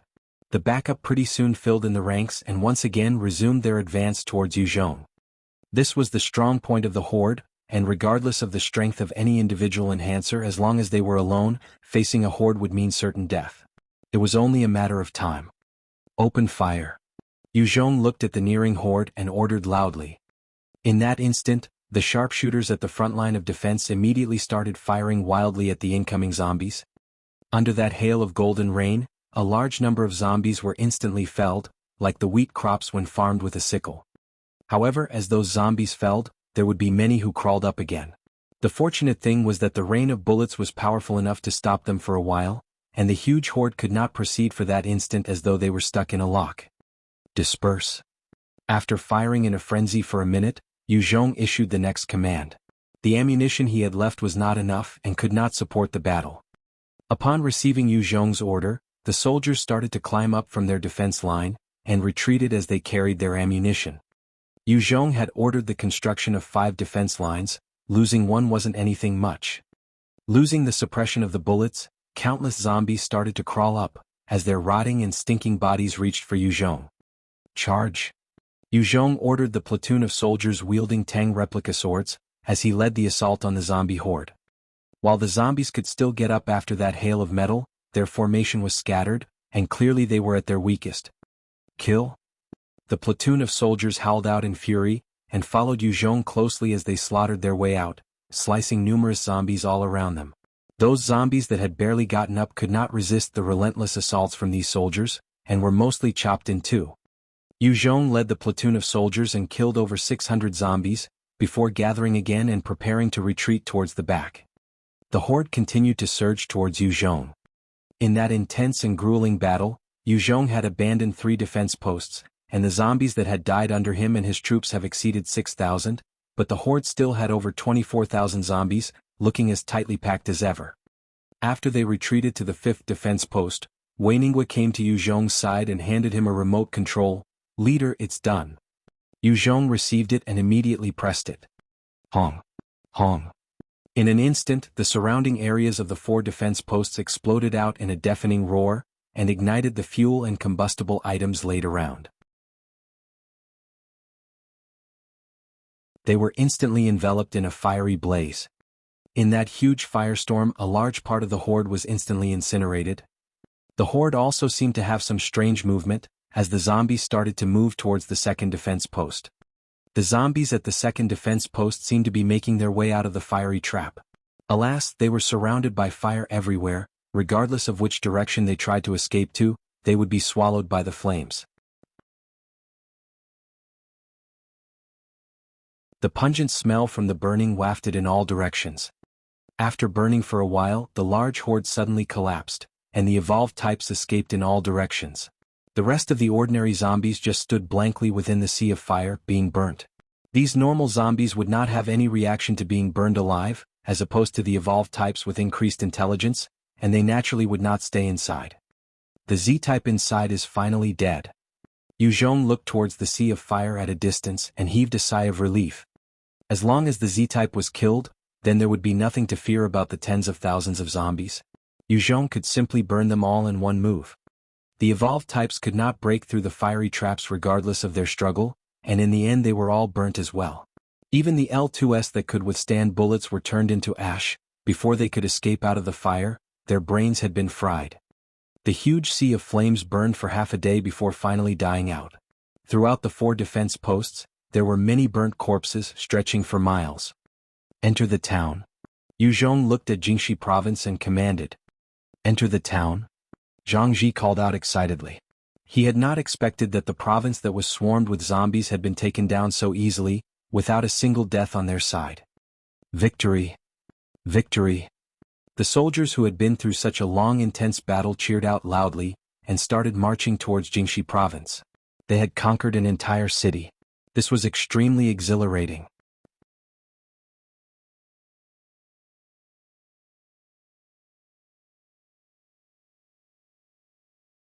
Chapter 361, 12 Tanks. Book 3, The South. The moment the troops entered the city, they began to search for survivors, and meticulously combed and cleared the remaining zombies within the city. While the majority of the zombies might have been summoned away from the city by the Z-type earlier, there could be some who were stuck within the confines of their homes, unable to leave even if they wanted to. These were the targets of the soldiers. Yu Zhong walked within the province city in huge strides, with White Bones and Ming Jiejia following him. He was the strongest person within the troops, and was equivalent to an entire company of elite soldiers, hence he didn't need any protection. Unless there were a few experts from the Wolf Fang Battalion, or some people from the Jingxi province city that might be lying in ambush, killing Yu Zhong was going to be extremely tough in any sense of the idea. He was not some enhancer that had just recently gotten strength after all, he had already grown to be a terrifying existence. Zhang Ji came running to Yu Zhong's side in excitement and spoke out, "Leader! I've remembered something, there's an army camp here in the city, and there was a border regiment stationed here." When Yu Zhong heard that, he also grew excited. "What? Border regiment? That's great." Yu Zhong had expended a few tons of fuel in this battle, as well as ammunition and firearms. If he could obtain the equipment and resources of this border regiment, then he would replenish his stock and further increase the strength of his troops. A military jeep then came to a stop beside Yu Zhong, as they all boarded and Zhang Ji led them towards the direction of the camp. Zhang Ji had an apologetic face. "Leader, I apologize for my memory and did not remember the place soon. Do forgive me." Zhang Ji was after all a platoon commander, and was considered an army official. Most border troops would be stationed at their own posts and seldom rotate about. Zhang Ji had come into the province city before for a meeting, but due to his nature, he had almost forgotten about it until after Yu Zhong had conquered the province. Yu Zhong chuckled as he reassured him, "No problem. It's great that you remembered." Once he obtained those equipment, Yu Zhong intended to expand his army. Out of the 5,000 survivors under him, the army consisted of 1,000 of those people. If it were before the apocalypse, with such a huge force, governments would be strapped for cash. However, this was the post-apocalyptic world, there were resources everywhere. As long as one could conquer a city, they could gain a lot of rewards. Furthermore, now that food could not be grown or farmed, only by constantly raiding other cities, could a power maintain its strength and existence. Otherwise, rations would run out. As they traveled, Zhang Ji brought a platoon of soldiers together with Yu Zhong as they stopped before a military camp on the outskirts of the city. Yu Zhong walked directly towards the camp in huge strides. The border military would at most have 1,000 men, and based on Yu Zhong's current strength, killing 1,000 zombies was not a problem. Yu Zhong walked into the camp, and immediately discovered a few zombies decked in military uniform lumbering around. When they heard the sounds of Yu Zhong's footsteps and smelled his scent, they lunged towards him in a frenzy. "Take care of them." Yu Zhong eyed the zombies coolly and ordered. The platoon of soldiers stepped out, wielding their Tang replica swords, and under the lead of White Bones they charged towards the group of zombies. They sliced through the zombies as easily as cutting cake, slaughtering them. Another 2 platoons took up their arms and started firing at another bunch of zombies in the distance. This was a good chance to train their marksmanship skills. Ming Jiejia also summoned out her shadow wolves, which pounced over and out of the zombies, biting their heads off. All of a sudden, from amidst the group of zombies, 10 S2S jumped out like specters and immediately lunged for the platoon of soldiers with the Tang replica swords. Yu Zhong had been sitting and observing the surroundings, so the moment those S2S appeared, he immediately waved his hands, and conjured 10 devil flame balls immediately, which exploded on the heads of the S2S, incinerating them. The L2 had also just made their appearance when they were immediately wiped out by Yu Zhong. There were no Z-type inside the group, hence they could not coordinate, and instead, acting on instinct, and was easily slaughtered by the humans who had higher intellect. After wiping out the zombie group, Yu Zhong casually opened up 4 treasure boxes, and received 2 Tang replica blades. He threw them to Ming Jiejia as he ventured deeper into the camp. "Ah, there seems to be living people here." Yu Zhong walked for a while before he frowned and looked at the ground. He discovered that the ground was littered with a few zombie corpses, leading towards a storehouse in the distance. It was obvious that when the apocalypse happened, there was someone who managed to sneak in. Yu Zhong came to the front of the warehouse and ordered White Bones, "Slice it open." White Bones waved its huge axe and swung it viciously on the door of the storehouse. With a huge grating sound of metal on metal following that vicious strike, an enormous hole was carved out in that door.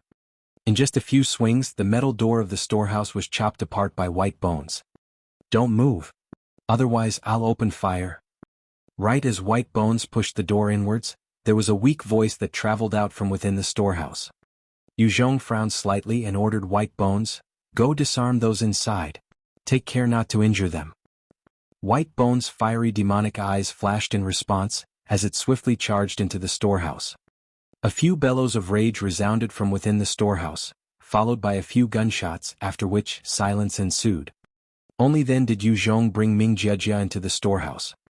Inside the storehouse, there were 12 men decked in military uniform, their faces unkempt and bodies emitting a foul sour stench, as they stared at Yu Zhong and Ming Jiejia warily.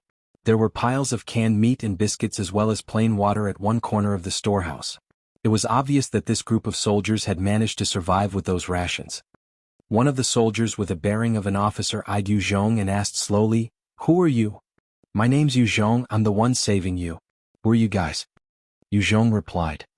The officer pondered silently for a while before becoming slightly red-eyed as he said, "I'm Kong Ziming, the officer commander of the Armored Company XX Regiment of the Border Guards. These are my men. What's going on out there? What has happened?" Kong Ziming had initially witnessed his comrades turning into abominations and biting one another, causing many of his friends and co-workers to be bitten till they lacked any resemblance of a human. Even then, those dead friends suddenly arose from the dead and it seemed something out of a horror movie. If it wasn't for his quick thinking and bringing some men he could save into the storehouse, they would have died in the initial onset of the apocalypse. Yu Zhong sighed and shook his head, "I'm unsure. However, since you have survived, you must have heard that voice as well. This must be the mischief of a god." Kong Ziming gaped, "Is there really a god?" Many people in the current society were considered atheists, but with such a huge shift in the world and its laws, everyone was clear that there was definitely a higher power. Yu Zhong did not concern himself too much with that line of thought. Instead he directly asked, "Kong Ziming, I have saved you guys. What are your plans from now on? Are you to join me, or will you leave?" The problem of a divine being was too far for Yu Zhong to take into considerations. Instead he was pragmatic and considered the current issue. When Kong Ziming heard that, he regained his senses and directly responded with his own question, "Did you kill those zombies here?" Yu Zhong replied with a direct statement, "They were killed by me." "Oh right, Yanjing has been overrun, the military and central government do not exist anymore. It's up to ourselves." If the central government and military were still around, many military personnel would definitely heed the call of the government. Wanting to integrate them into one's own power would be tough. Kong Ziming was bewildered. Yanjing's overrun? Without the directions and orders of the military or central government, it was natural for Kong Ziming to feel lost. Kong Ziming thought for a while before saying, "I would like to take a look before making a decision, is that okay?" Kong Ziming was not sure what the outside world had become. He was unwilling to bring his subordinates to serve an unknown guy like Yu Zhong without fully understanding what he was like. Yu Zhong replied lightheartedly, "Of course. However, you guys will still have to help me train up a platoon of tank operators. As long as you guys do that, you're free to leave whenever you want." Yu Zhong valued the technical expertise and experience of these seasoned soldiers. As long as they could train up a platoon of tank drivers, even if they left, he wouldn't mind. Kong Ziming heaved a sigh of relief and nodded, "Sure." Jianghu had just rushed over and called out excitedly to Yu Zhong, "Leader! Leader! This time we've struck gold. There are tanks. 12 tanks. With these we can establish our own tank platoon." Tanks were considered the kings of the battlefield after all. With 12 tanks, if they could be driven then they could drive and crush their way through a zombie horde. They were simply killing machines. Jianghu was naturally exhilarated. If the 1st Battalion could have an armored company, then its prowess would naturally be above the 2nd Battalion. Kong Mingzi looked at the blubbering Jianghu as he hesitated and quipped, "You're Jianghu?" Jianghu faltered, taking a look at Kong Mingzi and asked, "Who are you?" "Kong Mingzi." Kong Mingzi responded. Jianghu was shocked, "Commander Kong."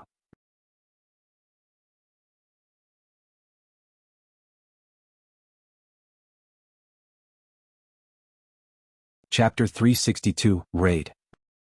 Book 3, The South. Kong Mingzi and Jianghu were old comrades that had not met and talked for some time, hence they naturally burst into an exchange. Yu Zhong did not disrupt them and left quietly walking outside.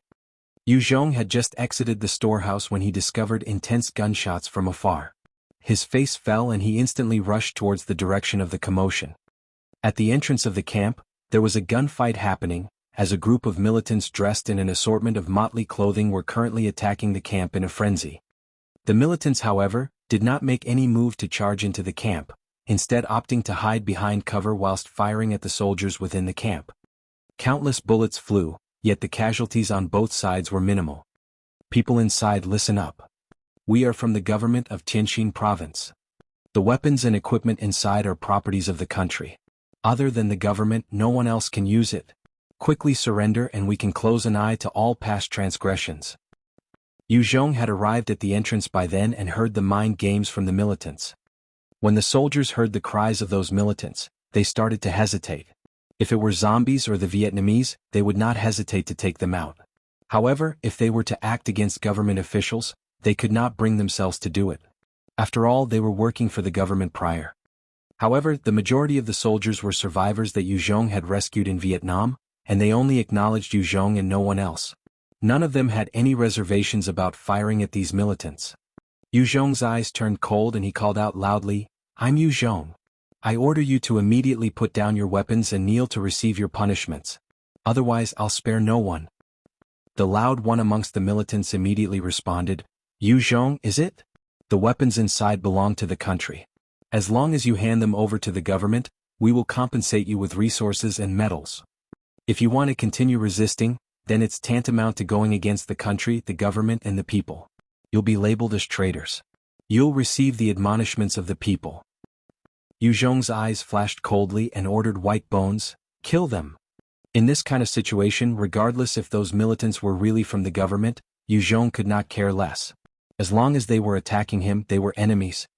Upon receiving the command, White Bones' demonic fiery eyes flashed, and in a single leap, it charged out towards the exterior like a bolt of lightning.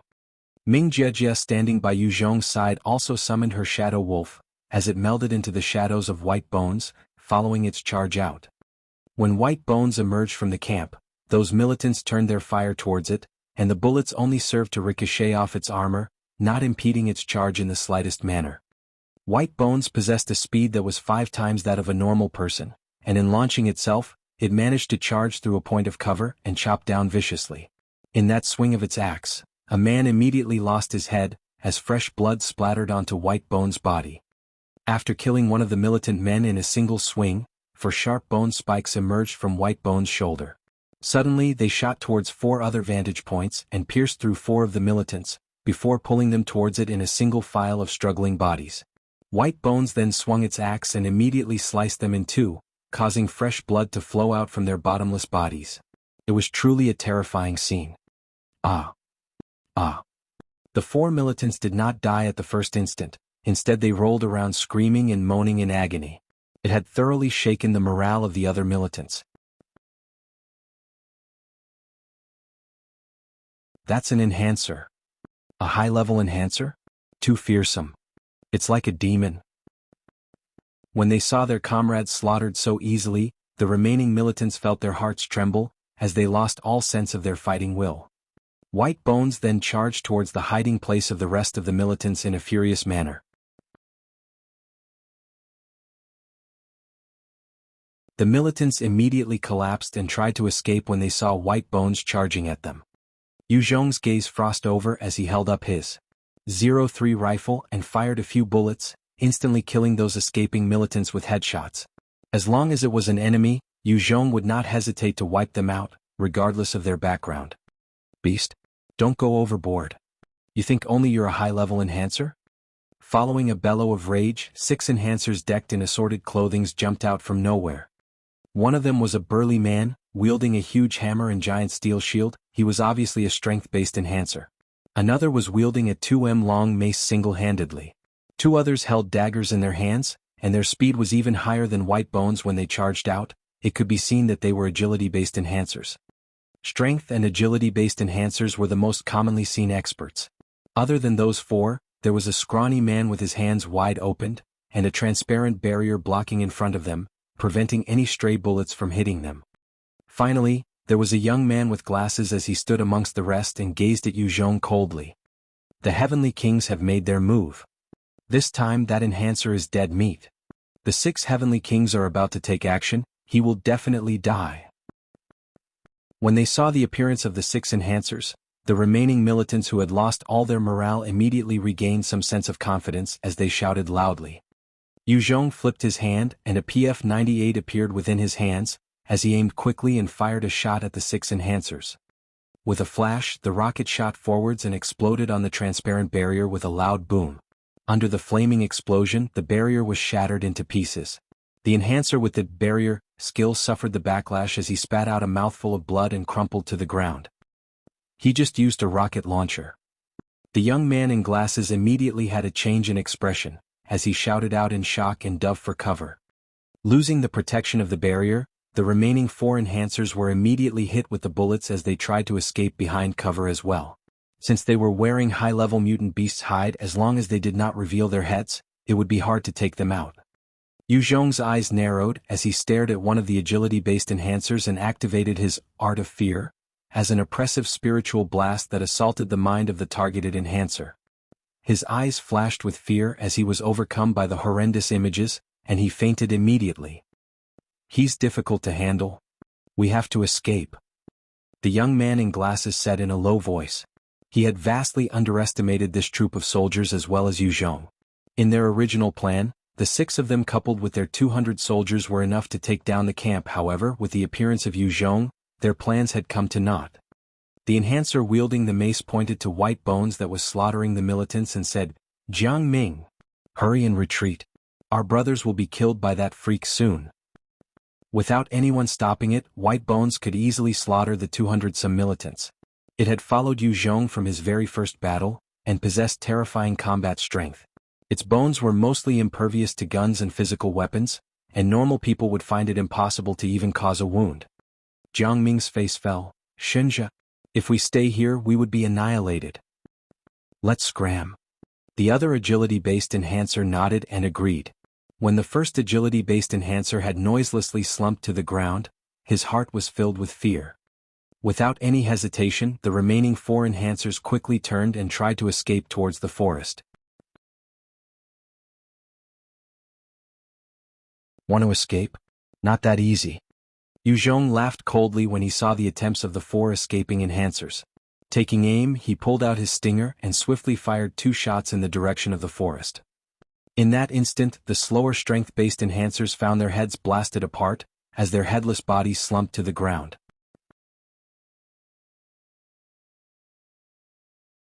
Yu Zhong then eyed the remaining agility-based enhancer and casted his Art of Fear, causing the powerful spiritual attack to overload the mind of that same enhancer, as he fainted to the ground helplessly. Within a few breaths, Yu Zhong had taken care of 3 of the enhancers, and he shot forwards with his speed 11 times that of a normal person, reaching the remaining enhancer Jiang Ming like an flying arrow. In 4 seconds, Yu Zhong managed to chase up to Jiang Ming and had pulled out his stinger, aiming at the latter. Right as Yu Zhong had pulled out his gun, Jiang Ming raised his hands and kneeled immediately, shouting, "Don't kill me. I surrender." Yu Zhong gazed at him coldly while waiting for him to calm down. Jiang Ming shuddered involuntarily on the floor, his back almost slick with his perspiration. He could feel the cold murderous gaze of Yu Zhong like a ferocious beast locked on him. The moment he made any strange moves he would be dead. Yu Zhong barked out an order coldly, "Move!" Jiang Ming stood up docilely as he walked out of the forest. When he walked past the corpses of his 2 strength-based comrades, he shivered as he had almost faced the same fate. When they came out into the clearing he saw that the militants he had brought had surrendered their weapons, their hands hugging their heads, and were being watched by the troops of Yu Zhong. Yu Zhong then directly asked Jiang Ming, "Who are you people?"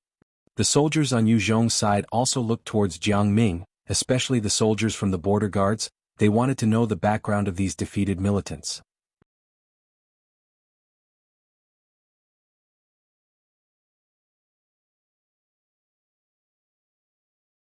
Chapter 363, Bei Mingyang.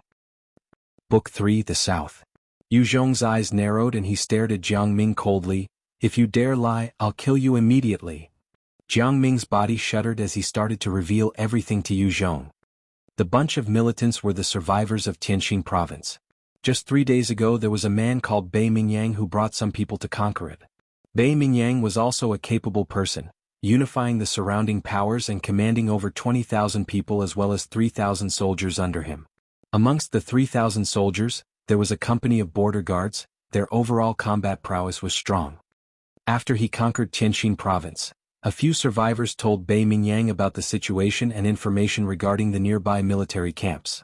This was when the militants were dispatched over here to reclaim it. There were indeed a few government officials amongst those people that Bei Mingyang had under him, but they were just puppets. Hearing that the current Tianjin province wasn't governed by their previous employer, the border guard soldiers all heaved a sigh of relief. 20,000 survivors and 3,000 soldiers? When Yu Zhong heard Jiang Ming's words, he frowned and contemplated silently. Yu Zhong suddenly asked, "Jiang Ming, if I want Bei Mingyang to come and submit to me, how confident are you of convincing him?" Jiang Ming's eyes went wide as he hesitated before replying with difficulty, "Leader Yu, these kind of words I have no confidence at all." Yu Zhong continued, "What kind of armored division does Bei Mingyang have?" Jiang Ming's heart went cold, then he thought for a while and responded, "I've seen a motorcycle group. A few gun-mounted vehicles, 8 IFVs, 20 cars with machine guns for red arrows and 4 howitzers." Bei Mingyang had brought some men to open up a military camp before, and these were his spoils. Yu Zhong frowned more as he thought to himself before finally saying, "Fine. Go back. Tell Bei Mingyang I would like to speak to him." Jiang Ming had an incredulous look. "You're letting me go?" Yu Zhong glanced at him and replied, "Or would you like to stay here indefinitely? I can always send someone else." Jiang Ming hurriedly interjected, "No. No. I'll leave now. I'll leave now."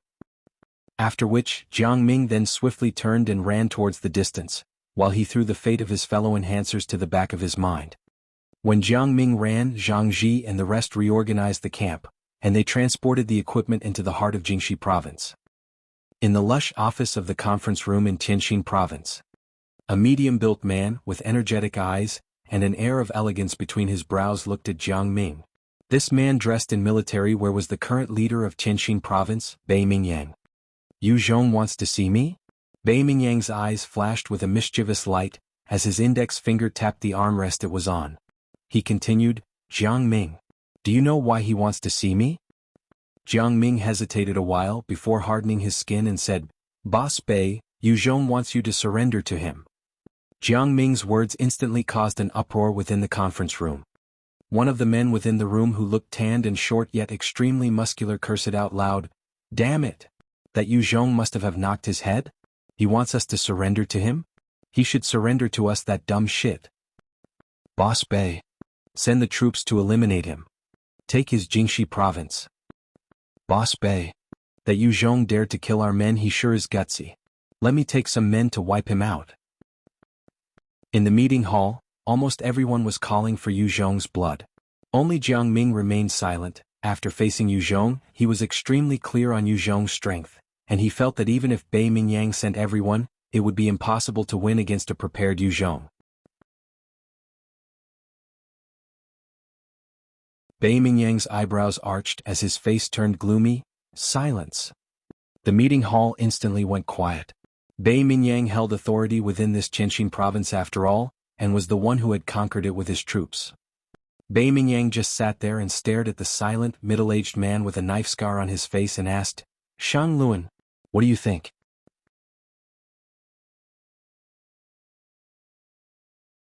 This man was the only man within the entire camp to wield power other than Bei Mingyang, and was his right-hand man.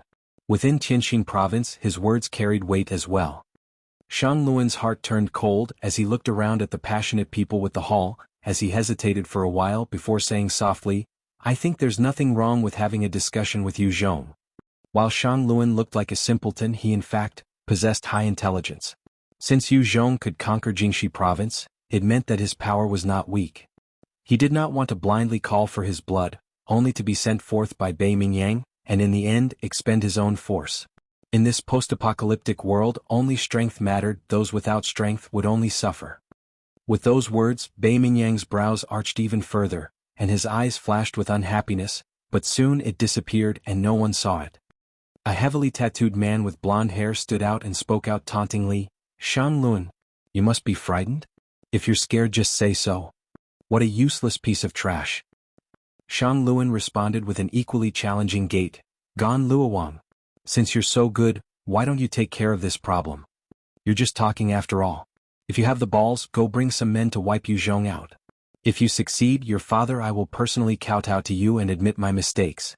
If you don't dare, shut that smelly trap of yours and admit that in front of everybody now. Gan Luowang was the third strongest person that Bei Mingyang had groomed, and he was a powerful agility-based evolver, having reached a level of 37.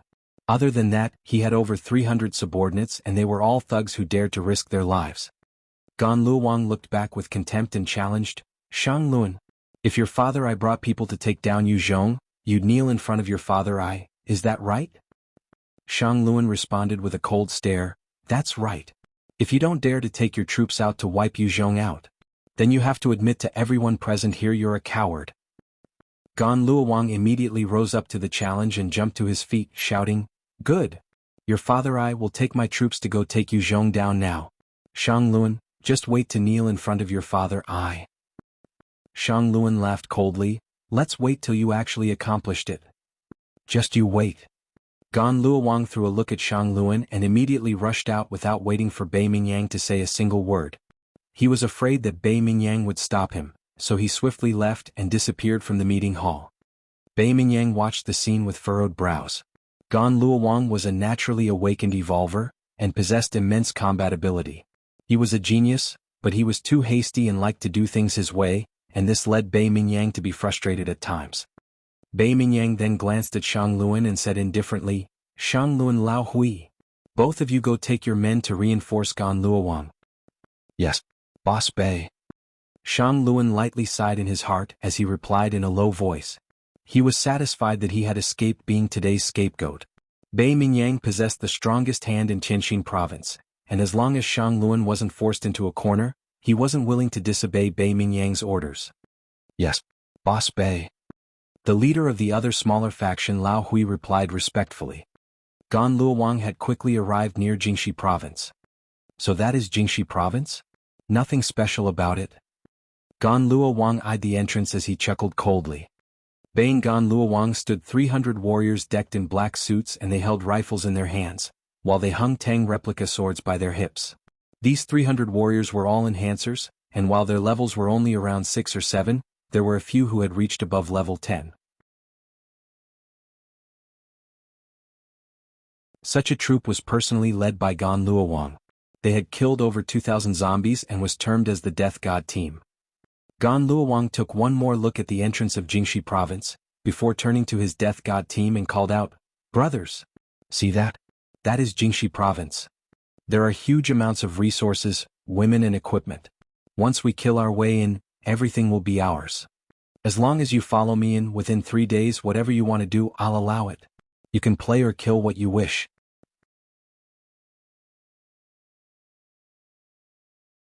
Hooray for leader. Kill our way in. Take their resources and women. Kill, kill, kill. Hearing Gan Luowang's boiling speech, the eyes of those thugs from the Death God Team started to turn bloodshot, as they roar out loudly, their morale reaching a peak. Gan Luowang had always liked to use such tactics to raise the morale and fighting spirit of his troops. That was the reason why his troops were the most willing to fight and risk it all amongst Bei Mingyang's faction. Kill? Gan Luowang bellowed in fury as he pulled out his own dark magic blade, and charged towards Jingxi province. He only knew how to use a blade and wasn't proficient with guns. With the leadership of Gan Luowang, the 300 warriors charged forwards with their battle cries. Enemy attack. The soldiers at the entrance of Jingxi province discovered the 300 enemies and immediately raised the alarm, and the entire Jingxi province resounded with the warning bells. At the entrance there were 4 firing points and they immediately started firing. A dense reply to the attack, a rain of bullets, sprayed towards the charging soldiers of the Death God Team.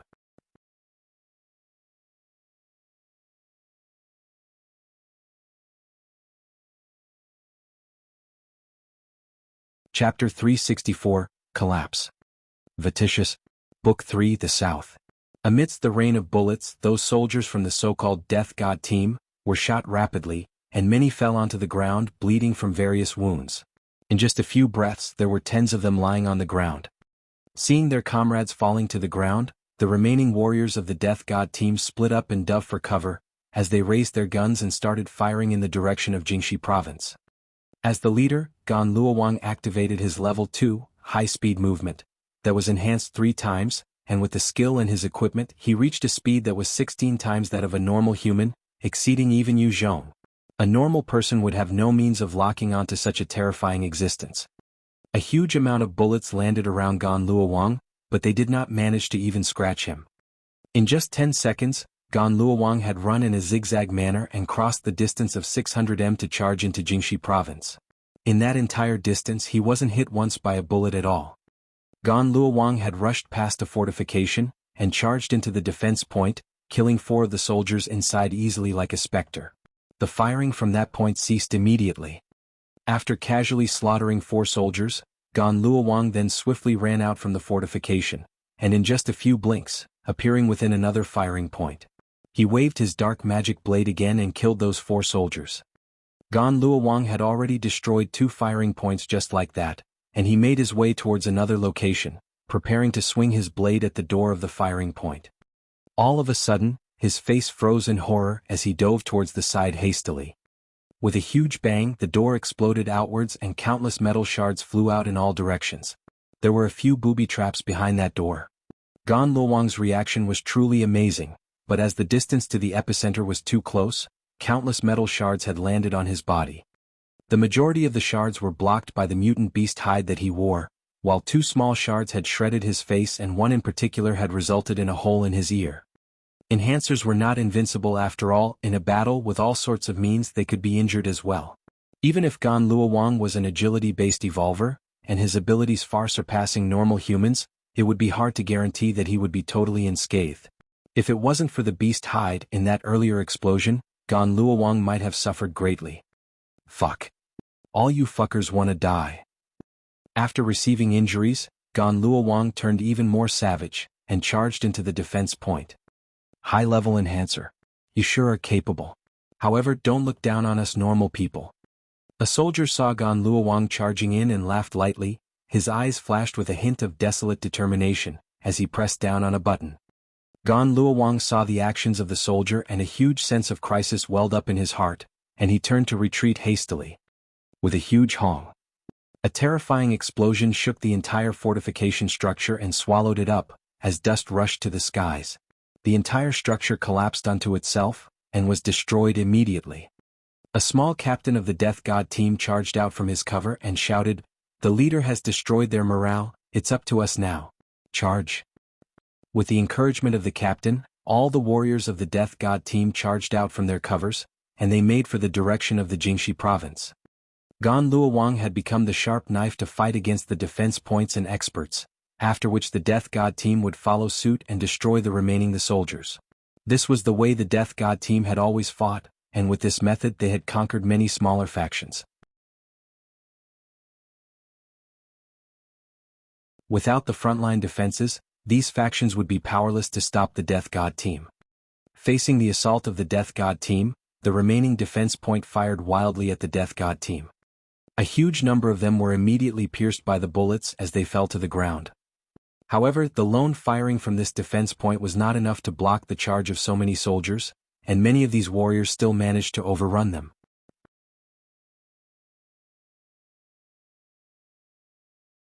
After destroying the remaining defense point, the Death God team continued onwards into Jianghu province with a savage glint in their eyes. In their past battles, as long as they breached the first line of defense, they would start to enjoy success and could indulge in their desires and go wild. As the lead of the reinforcements, Lao Hui took a look at the entry of the Death God team from afar as he exclaimed brightly, "Gan Luowang really did it. He managed to breach Jianghu province. Brothers, let's charge forwards. Once we enter, the women, resources and equipment will be yours. Kill. Kill. Kill. Kill." The 200 soldiers that were led by Lao Hui heard his words, and their morale was also boosted. They took up their guns and blades as they charged towards Jianghu province in a frenzy. There were women, resources and equipment. Bei Mingyang had only opened up a military camp, and obtained a battalion's worth of equipment. These equipment were naturally given to his elite soldiers first. The rest of the faction could only gain some leftover training rifles or handguns. Shang Luan saw Lao Hui charging towards Jingxi province and frowned, as he kept silent and did not give the order to follow suit. Lao Hui had only thought of the rewards, and did not think to consult Shang Luan before leading his troops towards Jingxi province. Such rewards belonged to whoever had the strength to obtain them first. Wanting them to cough the items up would be difficult. One enhancer who was standing beside Shang Luan called out urgently, "Boss? Let us charge forwards too. If not, we won't even get a scrap afterwards." "Yeah. Boss. Let us charge forwards." Shang Luan's subordinates were all warriors as well, and were currently extremely attracted to the rewards and spoils of war. This was an entire city they were talking about, and there were bound to be countless good stuff within. If they could gain even a little of it, they could live a decent life. Shang Luan frowned and replied in a low voice, "Let's wait first. Since Yu Zhong could conquer Jingxi province, this is not the extent of his power. No one should think of making a rash move. Otherwise I'll be merciless." Under the berating of Shang Luan, the restless soldiers stopped in their place. Shang Luan went to a high vantage point on his own and held the binoculars, as he scoped out the happenings in Jingxi province.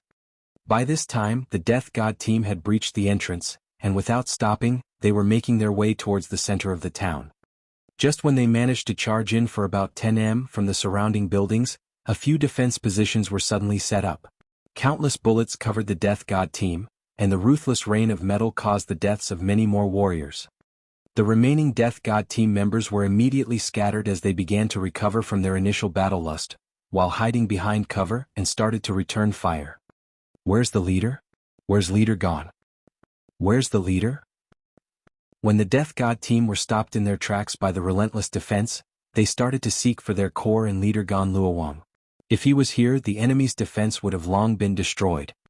"Don't tell me the leader has already been done in?" In the midst of searching for Gan Luowang to no avail, one of the Death God team blurted out this thought, which could possibly destroy their morale. "Impossible. The leader would not die." One of the warriors screamed back and fired in a frenzy at the surrounding buildings. If Gan Luowang had truly died, only the huge explosion earlier could have killed him. The warrior from the Death God team had followed Gan Luowang through countless battles, and while their weapons could not compare with Yu Zhong's troops, their morale and team spirit was undoubtedly higher. At this time, Lao Hui had also brought his 200 soldiers over. As they saw the numerous corpses of the Death God team, they started to hesitate. He could feel the cruelty of this battle. Lao Hui had followed Bei Mingyang for quite a while, and in most battles they only saw a few dozens of deaths at most. However, in his journey here, the death count had reached over 100. The losses of the Death God team were really huge. Where in the world is Gan Luowang?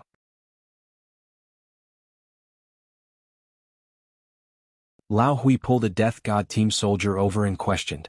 Gan Luowang was after all a genius and evolver. Lao Hui was naturally not a match for him. If Gan Luowang was still around, Lao Hui would then have confidence to attack Jingxi province. "The leader is dead." Right at this time, an agonized moan came from afar.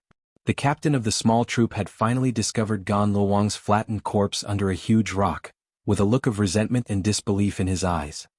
"The leader is dead. The leader is dead." The sound was like a plague that spread extremely quickly amongst the Death God team.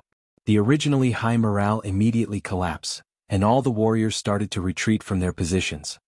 Gan Luowang was the beacon of strength among them, and was the undefeatable trump card. If he was still around, they would still possess the spirit to continue fighting. With his death, they had totally lost all will. What's going on? Gan Luowang had actually died? When Lao Hui heard this news, his heart trembled as he looked at the rapidly retreating Death God team members, not knowing what to do.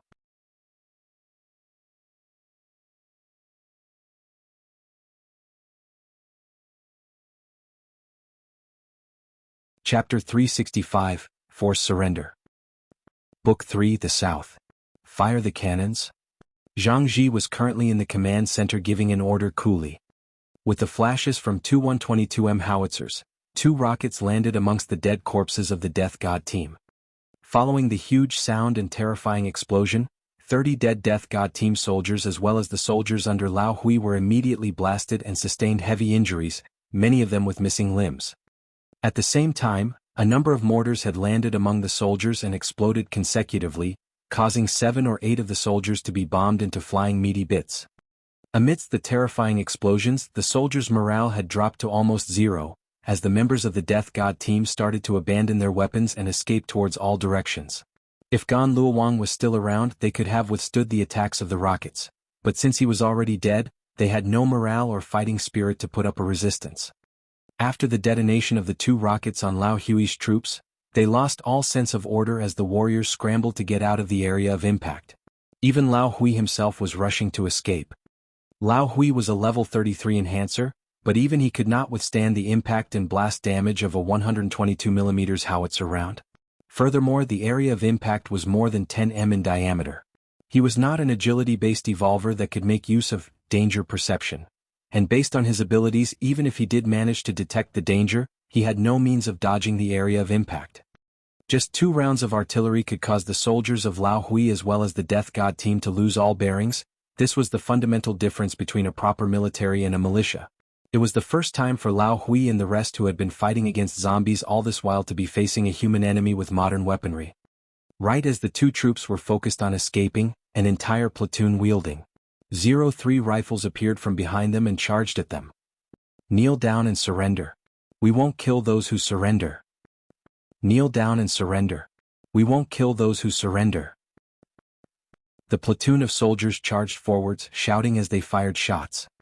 Wu Yin, who was decked in military wear, brandished his dark magic blade and slashed about when he charged into the midst of the retreating soldiers. Each time his blade flashed, a soldier would be killed. It was a scene of slaughter. The soldiers under Lao Hui and Death God team had lost their spirits, and had no way of resisting the assault of the soldiers. Many of the Death God team members and Lao Hui's troops were killed, while others were smart enough to quickly throw their weapons and hug their heads with their hands as they quickly squatted, shivering uncontrollably, awaiting treatment from the enemy. On the plateau at a distance, Shang Luan saw how quickly his comrades were dealt with, and his heart went cold. He celebrated silently in his heart as he thought, so this must be Yu Zhong's power? I'm afraid it's only one small part of it. He should still have plenty of moves that he hasn't yet employed. Fortunately, I didn't charge in as well. Even Shang Luan's subordinates were thanking the heavens that they did not follow suit early. If they had charged in to attack Jingxi province, they might have been part of the collapse. Zhang Liang eyed Shang Luan as he asked, "Boss, what do we do now? Do we save them?" The 400 soldiers that followed Shang Luan were brothers that have fought beside him in countless battles. Of the 400, 100 had rifles, 50 had handguns. There were only 3 sniper rifles, 12 shotguns, 6 fog shotguns and 79 submachine guns. They were a decent-sized force and could face the platoon of warriors. Shang Luan's eyes flashed as he contemplated, before sighing heavily and said in a resolute tone, "No. We're retreating now."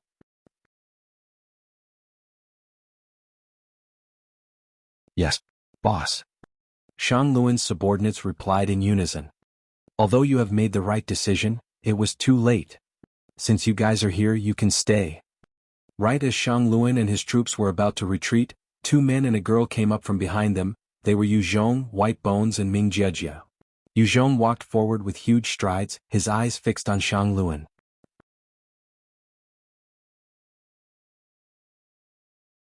Hearing Yu Zhong's voice, Shang Luan's subordinates all reacted, as they held up their guns and aimed at him. Yu Zhong eyed those guns and spoke out coldly, "I dislike people pointing their weapons at me. In 4 seconds, if you guys don't put it down, I'll have you all buried here. Not a single one of you will be able to leave alive." "What arrogance!" Zhang Liang heard Yu Zhong's words, and his eyes flashed with fury as he scolded back. "Put down your weapons." Shang Luan eyed Yu Zhong as he narrowed his eyes and waved his hands before asking Yu Zhong, "Who are you?" The 100-plus guns were all lowered as everyone present shifted their gaze to Yu Zhong. Yu Zhong responded indifferently, "I'm Yu Zhong. I'm here personally to advise you guys to surrender. You can do that or choose to die here. There are only 2 options." "Yu Zhong. You're the leader of Jingxi province, Yu Zhong?" When Shang Luan heard that, his heart skipped a beat and he couldn't help but exclaim. He had assumed that the person in front of them was a terrifying enhancer, but he did not expect that it would be Yu Zhong himself. The 400 warriors under Shang Luan had a huge change in expressions as well. Their eyes flashed with a strange glint. The boss of Jingxi province was right here in front of them. As long as they could capture him, Jingxi province would practically fall into their laps. Yu Zhong replied mildly, "That's right." Shang Luan looked at him fearfully, while suppressing the notion of capturing Yu Zhong, and asked, "Yu Zhong, even if you're truly powerful, on what grounds do you think you will be able to keep the 400 of us here? Is this enough for you?" Yu Zhong lightly clapped his hands, and behind him, countless mutant leopard cats led by lightning stepped out from the forest, eyeing the 400 soldiers with a ferocious gaze. Type 2 mutant leopard cat. You're actually able to command a Type 2 mutant beast? Shang Luan took one look at lightning, as a look of horror appeared on his face as he muttered out dejectedly. A Type 2 mutant beast could take a level 40 enhancer down easily. To deal with one, it required the cooperation of numerous experts. Otherwise, only modern weapons such as rocket launchers, tanks and assault helicopters would be of use. Just lightning itself would be able to take care of Shang Luan and his soldiers within a matter of seconds. Needless to say, the rest of the mutant leopard cats that followed behind. All 400 of the soldiers under Shang Luan were around level 5 or 6, and was by no means able to compare with the mutant leopard cats in terms of speed. Without any structures, running about would just mean death. Seeing the 100 or so mutant leopard cats, the expressions of the soldiers of Shang Luan turned ugly. If Yu Zhong really could control those mutant beasts in just a single call, they would be totally wiped out. At most, they could kill a few mutant leopard cats in retaliation. Surrender. Or death. Yu Zhong reached out to pat Lightning's head, while glancing at Shang Luan, and pressured once more. Shang Luan immediately quietened down. He could feel the gazes of his comrades behind him, and just a single command could result in their deaths. Shang Luan hesitated before saying, "Yu Zhong, if I surrender, what will happen to my brothers and I?" Yu Zhong replied in a low voice, "If there are no major misbehavior, you guys will be immediately drafted into my troops, and undergo military training. If there are problems and past offenses to be ironed out, those troublemakers would be directly thrown into the scum battalion, and can only rely on their own power and actions to crawl out from there." By absorbing these warriors, Yu Zhong would usually separate them, and make them undergo training and reform before filling up his troops. The disadvantage was that the power of these troops would not be enough to bolster his fighting force. However, the advantage was that these people would find it hard to leave and stand on their own afterwards. Shang Luan looked at his hands before looking at Yu Zhong and said slowly, "Yu Zhong, I'm willing to get my brothers to submit to you. Please do not harm their lives." Yu Zhong replied, "Not a problem." The soldiers following Shang Luan were all painstakingly trained up by him. While their levels were not high, most of them were above level 5, and had better physique than most people and were in the best conditions to fight for him. Yu Zhong would naturally not kill them for no reason. After obtaining Yu Zhong's promise, he ordered his subordinates, "Everyone put down your weapons." Under his orders, the 400 soldiers all surrendered the weapons in their hands. Zhang Liang shouted out, while his hand still held his submachine gun, "Boss." Shang Luan stared and berated, "Put it down." Zhang Liang gritted his teeth before throwing his gun down as well. After commanding his subordinates to surrender, Shang Luan then stared at Yu Zhong and said, "However, Yu Zhong, if you want me to submit to you willingly, please do your best to defeat me. If you can defeat me, I will follow you wholeheartedly. I'm called Shang Luan, a level 42 enhancer. I'm skilled at close combat, and my skills have been enhanced thrice." Seeing Shang Luan being so agreeable earlier, Yu Zhong decided to honor his request. "Sure. I'll do as you wish." Shang Luan waved his hands and his subordinates immediately stepped back, leaving a space for the two to battle. Yu Zhong gazed at Shang Luan and said, "Please start. Be careful." Shang Luan's eyes turned cold as he suddenly stepped forward with a strange movement, getting extremely close to Yu Zhong. The steps he used were truly mysterious, and in that few seconds, his speed actually exceeded that of the agility-based evolver Gan Luowang.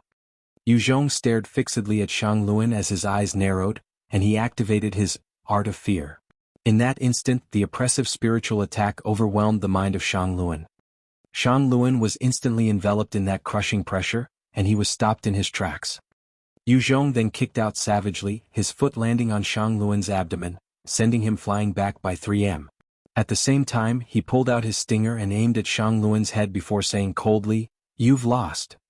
Shang Luan endured his pain as he climbed out slowly, his eyes full of bitterness. I've lost.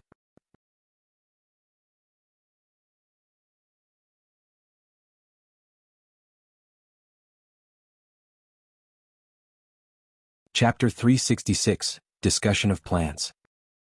Book 3 The South. Jiangxi Province, changed to Jiangxi City as pointed out by Summer 3. Tianxin Province, changed to Tianxin District. When the subordinates of Shang Luan witnessed this scene, their hearts turned cold. They had followed Shang Luan through a number of battles, and they were clear on how fearsome his combat abilities could be. Within a radius of 10 m, Shang Luan could absolutely employ his close combat skills. In the entire faction of Bei Mingyang, no one had the confidence of besting Shang Luan within 10 m. Even the naturally awakened agility-based evolver Gan Luowang had been defeated by Shang Luan before. Such a strong person was actually defeated within a second by Yu Zhong. The subordinates of Shang Luan could not help but be bitter. Yu Zhong suddenly looked towards a dark corner and spoke coldly, "Come out. How long do you plan on spectating?"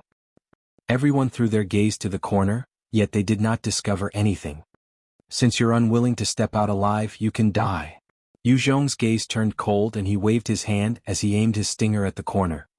With a pung, there was a spurt of blood from the corner, and the space seemed to distort as a person appeared out of thin air, at the same time moaning in agony.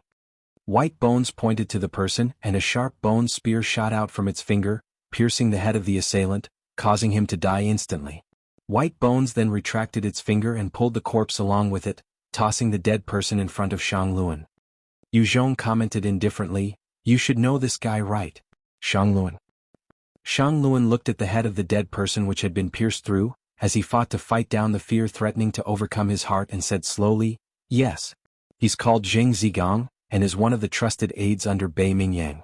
He has the skill, distort perception. He was originally someone who lacked presence, and coupled with the skill, as long as he didn't move, no one could detect him at all. With such a top-tier skill, even someone as high-leveled as Shang Luan would not be able to detect the presence of Zheng Zhigang if he got close to him. In all sense, he was an assassin, a master at sneaking and intel gathering. Shang Luan did not think that such an expert would actually fall in Yu Zhong's hands.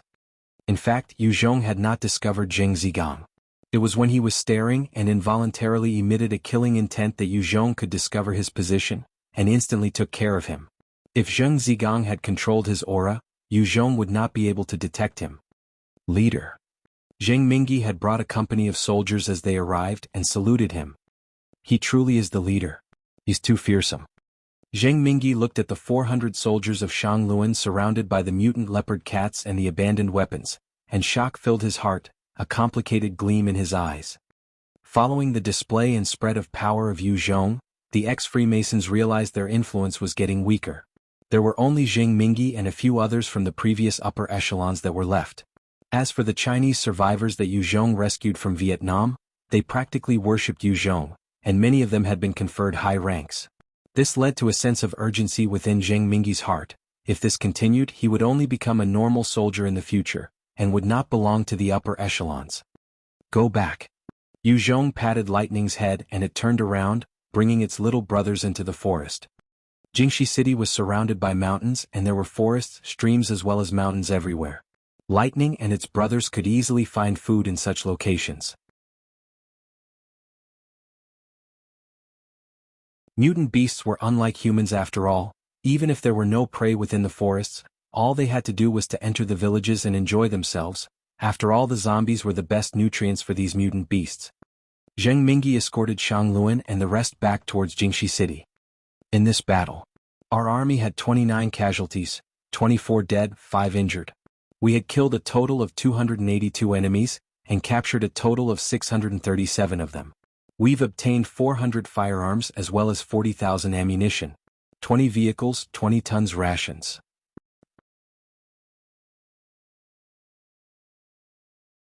In the meeting hall within Jiangxi City, Ming Jiejia was currently in a female military uniform, and in her hands, a thick stack of documents as she was reporting the details of the recent battle. There were numerous subordinates of Yu Zhong gathered within the meeting hall at the moment. A bespectacled man of about 36 years old cursed out loud, "Damn it! This bastard Bei Mingyang actually dared to attack us. Leader, Let me take a few of our brothers to eradicate him. Qin he was one of the Chinese that Yu Zhong rescued from Vietnam. After he was rescued, he trained extremely hard, and was valiant when it came to battling, and amongst those present he was already the company officer of the 1st Company of the 1st Battalion. He had reached level 18. Qin he was not an evolver and did not possess any powerful skills, and without the equipment of the system that Yu Zhong provided, he would not be able the speed of leveling of Ming Jiejia. Another male with a shaved head and black eye patch as he was blind in one eye, shouted out aggressively, "Yeah, leader. Let's kill that bunch of assholes. The 2nd Company is willing to be the vanguard. The 2nd Company from the 1st Battalion is willing to lead the charge. Let's go thrash those bastards. We shall capture the daughter of that Bei Mingyang and make her serve our leader." In the meeting hall, almost all the officers were like wolves as they erupted in calls for battle, and their battle lust reached an extreme high. Xu Qinya, who was sitting at a side, heard the various shouts from the leaders and a complicated feeling arose in her heart. If the Chinese Association had such fighting spirit, how would we have been forced into a corner by Wu Yinhong? The Chinese Association was also an organization with various factions within. When they faced Wu Yinhong, some of the warriors would fight to the death, just like Zheng Chang, while others would conserve their strengths for self-preservation's sake. Even Xu Wenyin had to maintain some forces to deal with possible characters with unkind intentions within his organization, and since his hands and legs were bound, it was hard for him to expand. Wei Ningguo hesitated a while before he chipped in, "Leader, should we train up a batch of tank operators before we go and fight Bei Mingyang? After we train up an elite squad, he would not be a match for us at all." Yu Zhong had obtained the equipment from the border guards, and the soldiers were getting acquainted with the usage of these equipment, and in a short span of time, those cannons and tanks could not be utilized. When Shang Luan and the rest came to raid, Yu Zhong could only deploy 2 of the howitzers to fend them off. If they could raise a batch of reliable mortar hands, Yu Zhong could deploy 15 howitzers to launch an intense volley of attacks on his enemies. That was more than enough to crush any enemy entirely. Zheng Mingyi also quipped in after a while, "Yes. Leader, we should restrain ourselves first. In only a month's time, we could easily wipe Bei Mingyang's troops out. We have confidence in dealing with their troops in a battle in the wild, but assaulting their stronghold would be difficult now." Hearing the words of Wei Ningguo and Zheng Mingyi, the heat of the atmosphere simmered a little. Assaulting and fighting were different tactics, and in a siege, even if the defensive side had lesser fighting spirit with enough weapons, they could cause enough hurt to the attacking side. All the gazes landed on Yu Zhong, awaiting his order. To attack or to wait was entirely dependent on his decision. The weather is getting colder. In another few days, winter would most likely fall upon us. We don't have time to waste. I command the 1st, 2nd and 3rd Companies of the 2nd Battalion, as well as the Scum, Women and Captives Battalion to launch an assault on Tianxing District.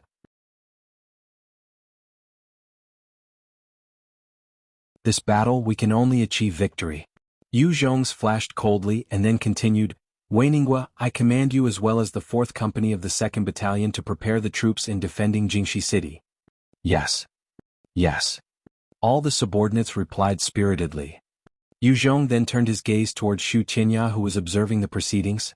"Miss Xu Qinya, I would like to invite you to bring your people and attack Tianxing District with us. Is that okay?"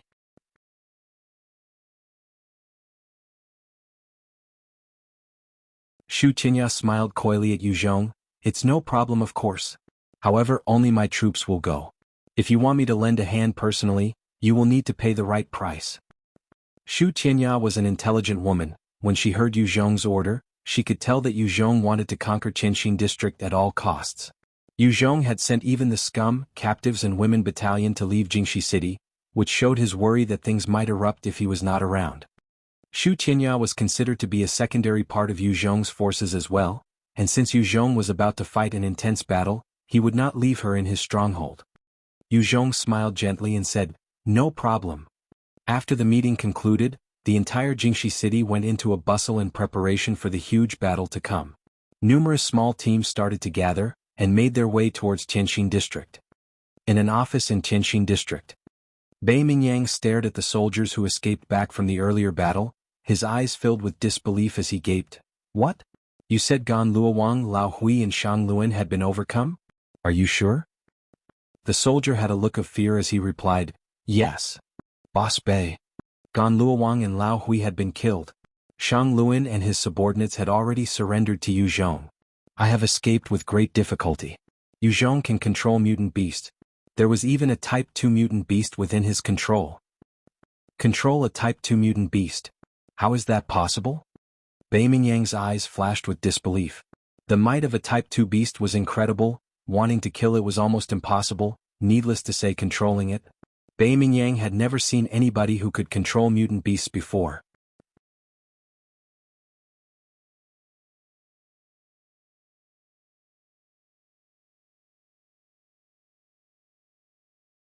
Chapter 367, Stunning Counterattack. Batitius. Book 3, The South. The soldier's eyes flashed with terror as he continued, "It's true. I saw a Type 2 mutant beast and 100 of its little brothers surrounding Shang Luan and his troops with my own eyes. It was due to that Shang Luan submitted. Furthermore, Shang Luan and Yu Zhong had a duel, but he was defeated in a single move." Bai Mingyang's face turned ashen and he said pointedly, "Enough." In that meeting hall, as the various leaders heard the report of the soldier, their expressions turned extremely ugly. If they truly wanted to contend with a freak who could control a Type 2 mutant beast as well as an army of elites, it made their hearts nervous. "Let's talk to him. See what he wants to say. Let's make contact and see what kind of person he is." The atmosphere of the meeting hall had changed and no one dared speak of fighting Yu Zhong. The main difference between the two sides was that Yu Zhong was truly powerful and commanded everyone under him through the display of his absolute power. Bai Mingyang made use of his tactics to gather a few factions together to form a stronghold of about 50,000 people. Within this faction, Bai Mingyang had the most strength, but it was still democratic and Bai Mingyang had to listen to the views of the rest. It could not compare to Yu Zhong where a single sentence of his could get things done. Bai Mingyang furrowed his brows slightly as he spoke in a low voice. "Speaking with him is not an issue. However, we still have to fight a battle with him and we must win. Only then will we have the qualifications to negotiate with him." The leader of another small faction lamented, "Gan Luowang and Shang Luan have already been defeated. Who else can we send to fight against him?" Gan Luowang and Shang Luan were the strongest fighting forces amongst the factions, and they had actually been subdued entirely by Yu Zhong. The rest of their fighting forces could not compare to the two, and thus the various leaders had no confidence of dealing with Yu Zhong. Bai Mingyang replied, "This time we have to send a joint force. We must win against him and let him taste our strength." "A joint team. Good. If we all join forces we can deal with Yu Zhong." "Good. This time we must let Yu Zhong experience our strength." Upon hearing the term joint forces, all the leaders excitedly went into a buzz. The joint forces meant the cooperation of all the various elites, and even Bai Mingyang's forces of 3 battalions would be sent out.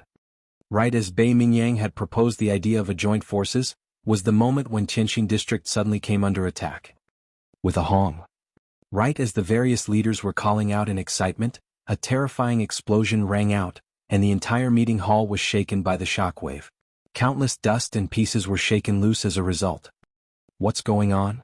Bai Mingyang was shocked and he had a bad premonition. Quickly escape. It's not safe here anymore. One of the leaders shouted loudly and bolted out from the window. The bad feeling continued to well up inside Bai Mingyang as his body flashed, and he leapt out the other window. The rest of the leaders also went into a panic, and some jumped out the windows, some hid under the meeting table. It was 3-story jump, and not everyone could jump out from 3 stories and be totally fine. With a huge hong. Just when Bai Mingyang had just jumped out from the building, a rocket landed explosively on the wall, causing it to be blasted, and the entire structure collapsed, debris falling everywhere and dust rising to the skies. Those people still within the building were instantly killed.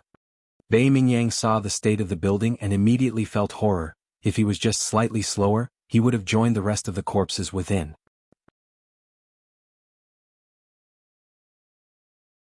What's going on?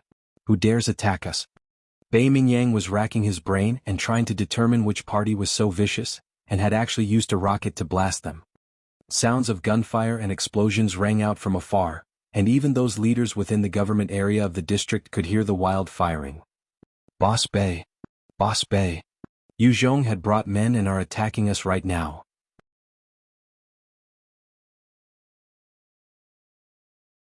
They're making use of heavy artillery, tanks and even powerful enhancers to suddenly raid us. They have already broken through 6 main defenses. Boss Bei, quick, think of something. A soldier covered entirely in blood ran up to Bei Mingyang's side and reported agitatedly. Bei Mingyang's expression turned to one of incredulous disbelief, and immediately fired back. What? 6 defense lines already? How is that possible? Those 6 defense lines have 2 companies of soldiers keeping guard. How can they be wiped out so quickly? How is this possible? How can their forces be so strong? What about the alarm? How come we didn't receive any warning until we were attacked? Bei Mingyang wasn't a fool, and had set up countless sentries around Tianxing district to prevent the ambush of enemies. However, those sentries had long since been wiped out by Ming Jejia and Zheng Mingyi. Without any alerts from the sentries, Yu Zhong could bring his men and directly attack Tianxing district. Go notify the entire army, withstand the attack. No one is to retreat even a single step. I'll bring reinforcements right now. Bei Mingyang was after all passionate warrior, as his eyes flashed with a cold light and he hollered at the soldier. After which, Bei Mingyang pulled out a walkie-talkie and fiddled with the switch before he shouted, Zhao Jigang, go gather the troops. Within 30 minutes they have to be assembled. Zhao Jigang was the battalion commander of Bei Mingyang's elite 1st Battalion. Every single one of them was equipped with border guards equipment, and there was even a company of veterans. Their combat power was truly strong. They were the right and left arms of Bei Mingyang as well.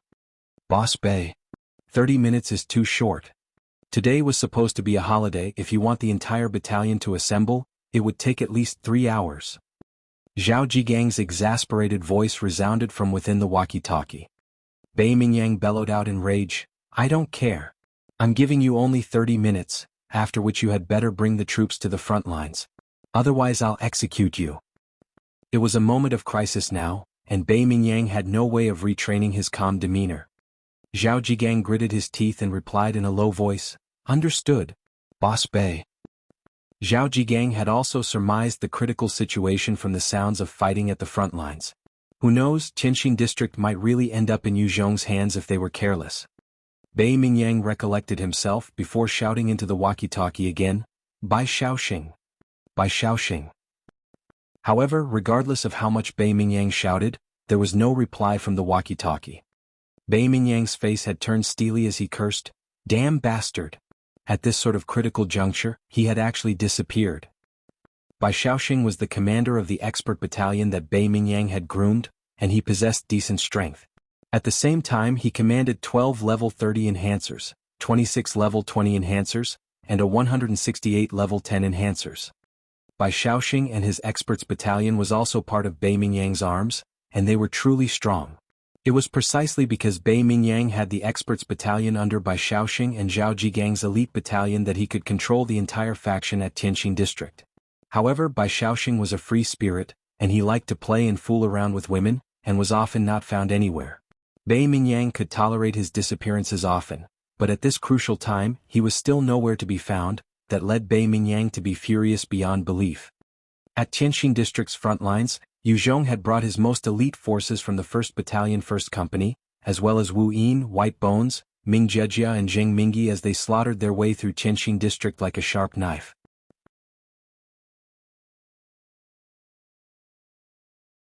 Ming Jejia had summoned her 5 shadow wolves, which melded into the shadows and would appear suddenly, biting the opposing soldiers in their necks, leaving them with no way to react.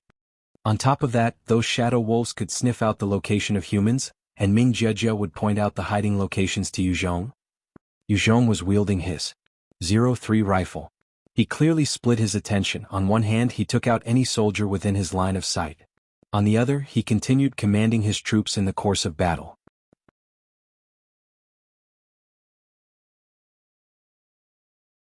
White Bones was the sharpest and most dangerous vanguard he possessed. It could easily charge into the midst of the enemy and dance about with its bone blades, slaughtering the soldiers as easily as killing chickens. Its front was dyed full of blood, and those poor soldiers who got in its way would either be sliced in half or beheaded. The cruelty of their deaths shook their comrades greatly. On the other side, Wu Yin wielded his dark magic blade and weaved in and out of the enemy, following Yu Zhong's instructions to rout the enemy and attack them from behind. Zheng Mingyi was proficient with modern weaponry, and he used a grenade launcher, as he followed Yu Zhong's instructions and firing at different important buildings, causing destruction everywhere. These 5 experts of Yu Zhong coordinated and caused widespread destruction amongst the first company of soldiers they fought. The first company that followed Yu Zhong closely behind were also the elite of the elite, each of them decked in Type 3 mutant snake hide as they pushed forward. They were adept at using grenades and mortars as they also blasted the enemies in front of them into pieces. In a battle on the streets, the hardest thing was determining your enemy's locations. In this aspect, Ming Jiejia and her shadow wolves were more of use compared to Yu Zhong in doing so. Due to the ease at which the wolves could detect the enemy, Yu Zhong's soldiers could easily wipe them out. Without Ming Jiejia, the frontal assault would not have gone so smoothly. Yu Zhong brought the first company and continued their rapid advance in, breaking through 6 defense lines, and finally slaughtered the border guards of Bei Mingyang. He left the remaining few soldiers to escape in sobs towards the center of the district, leaving their backs open to Yu Zhong. They were easily slaughtered. With Yu Zhong leading the sneak attack on Qianxin district, they were practically unhindered as they sliced through Qianxin district like a hot knife through butter, and they made their way closer towards the weapons storage facility.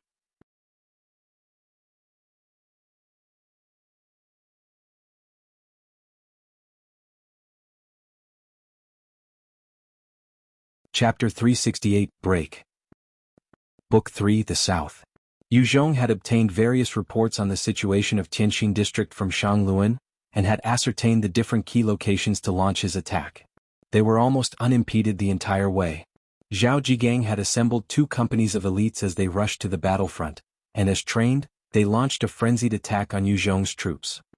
A dense hail of bullets covered the front troops, causing a few of the soldiers to fall. Facing that sudden assault, the vanguard soldiers of Yu Zhong's troops also ducked hastily for cover as they returned fire. Those soldiers who had fallen on the ground quickly got up, and rolled to the side as they ducked behind cover. Their Type 3 mutant snake hides had prevented the bullets from piercing them. As long as they didn't receive a head wound, they managed to survive. However, 2 elite soldiers that had trained under Yu Zhong had suffered headshots and died instantly. It was the first time that Yu Zhong's troops suffered casualties since their assault on Tianxin district. Hold your ground. Stand for me and slaughter these bunch of bandits. Zhao Jigang shouted in fury as though he was a madman. The firepower from Zhao Jigang's troops came down hard and heavy on the troops of Yu Zhong. Explosions rang out continuously without a single moment of rest. Under that intense heavy fire, those soldiers who wore the Type 3 mutant snake hide found themselves being injured, and some even had their heads blasted away. Yu Zhong's troops fired back with their own heavy artillery without mercy, as Zhao Jigang's side also sustained injuries. However, these troops did not collapse like most other normal factions, as they were well-trained soldiers and held their ground, risking their all to fire at Yu Zhong's troops. These must be the elite soldiers of Bei Mingyang. They truly can put up a fight. Yu Zhong observed them as his eyes flashed with a strange glint. These troops of Zhao Jigang were the most resilient soldiers that Yu Zhong's troops had encountered. They could be considered the core of the faction, and amongst the soldiers under Yu Zhong, those who could contend with them were at most 2 companies. These elite troops could be said to have undergone countless tough training and battles to achieve such a standard. Their aura and bearings were totally different as well. What a pity. Such a troop is going to fall at my hands today. Yu Zhong's eyes flashed coldly as he carried Ming Jiejia with a level 5 bronze spiritual bell and charged forwards with white bones. There are 2 enemies at the second window of the 3rd story of the building on the right. There are 3 enemies lying in ambush at the next corner as well. Ming Jiejia reported dutifully as she rode on Yu Zhong's back, her shadow wolf hidden in Yu Zhong's shadow, and its acute sense of smell detected the positions of the enemies. She herself was like the transmitter that provided the information to Yu Zhong. White Bones' eyes flashed as a bone spike shot out explosively, piercing into the ceiling of the 3rd story of the building. It then retracted the bone spike while it leapt towards the window and raised its left hand. 2 sharp bone spikes burst out instantaneously and penetrated the heads of the 2 elite soldiers. Yu Zhong took a deep breath as he activated his 11x normal speed, and in a few seconds appearing behind the corner of the alleyway. He took up his 03 rifle and fired wildly, causing those 3 lying in ambush to be punctured full of holes. After disposing of 5 of the enemies, Yu Zhong and White Bones continued their advance like a sharp knife towards Zhao Jigang's troops. Strong enhancers. Damn it. These freaks. Inside a building, Zhao Jigang was using his binoculars to observe the situation.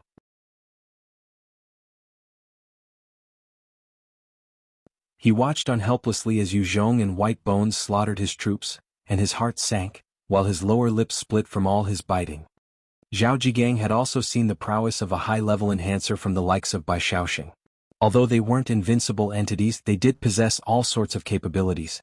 With the right training, their combat power was definitely way above normal people.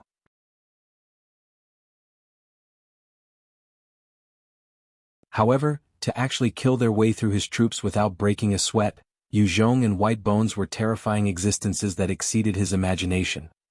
Yu Zhong was still carrying Ming Jiejia on his back, while moving swiftly, only slightly slower than he normally can reach. He continued to charge forwards, using his gun skills and grenades to hunt the elite soldiers. In a matter of 10 minutes, the total number of soldiers that had died at his hands had already exceeded a platoon. If it wasn't for the positions of the soldiers being scattered, the number of deaths would definitely be higher. If it was a normal company of soldiers facing this death god like Yu Zhong, they would have long since lost all sense of fighting spirit and ran after so many of their soldiers died. However, these two companies were the elites under Bei Mingyang, and have gone through several battles. Their aura and bearings were vastly different from normal troops. Since they could not overcome Yu Zhong, then they would fight to the death. A large number of bullets were continually fired at his position, and some of the bullets would actually land on him, but the protection of the bronze spiritual bell caused the bullets to ricochet off.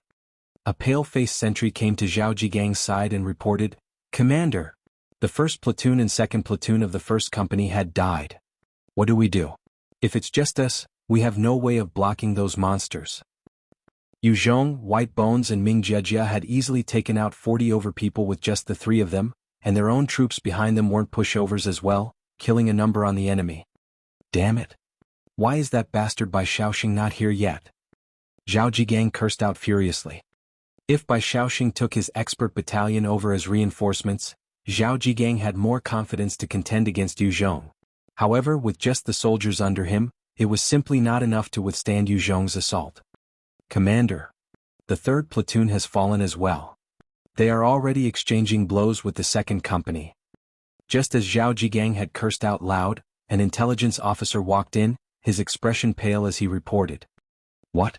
The first company has already fallen? How can it happen so quickly? How?" Zhao Jigang was truly pale now as he bellowed. The first and second companies under Zhao Jigang were warriors who could truly fight, having been forged through countless battles. He had confidence that the combat prowess of these two companies could match the American troops with full equipment. They had a strong sense of fighting spirit, and even if they could not possibly overcome Yu Zhong's troops, they would at least be able to put up a decent fight to drag out the time. In fact, if it wasn't for the charge from Yu Zhong, White Bones and Ming Jiejia, the strength of Yu Zhong's troops would truly be unable to push through the elite forces of Zhao Jigang, and the battle might be dragged out for 1 or 2 days. With the appearance of enhancers and evolvers, the advantage was quickly shown during the intense battle. The abilities and skills they possessed went beyond the warfare tactics of before the apocalypse. One of the intelligence personnel asked, "What do we do?" "Commander, if we continue fighting we will only be wiped out. Let's retreat." The other intel officer stepped forward. "Yeah, Commander. Let's leave. Since we have already fought to this extent, we have done our part for Boss Bay already. As long as Green Hills remain, there'll never be a shortage of firewood. While there's life there's hope." Not everyone were valiant maters who did not mind dying for a cause. Should the situation call for it, there were some who would think of retreating.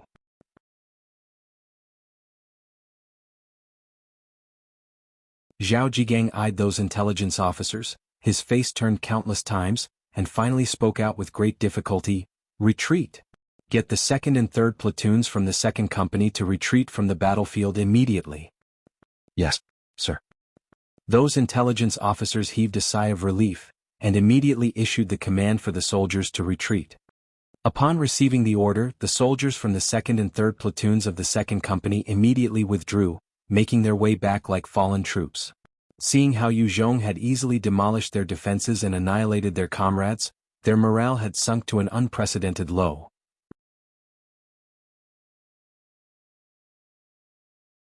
"Those who surrender will be spared. Those who surrender will be spared." As Yu Zhong fought hard, he saw the soldiers from the second company retreating, and immediately hollered out loud. "Those who surrender will be spared.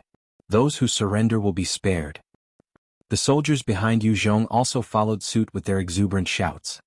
Amidst those shouts, the doomed first platoon also lost their will to fight, and immediately threw their weapons down, hugging their heads with their hands as they squatted. "Those who surrender will be spared.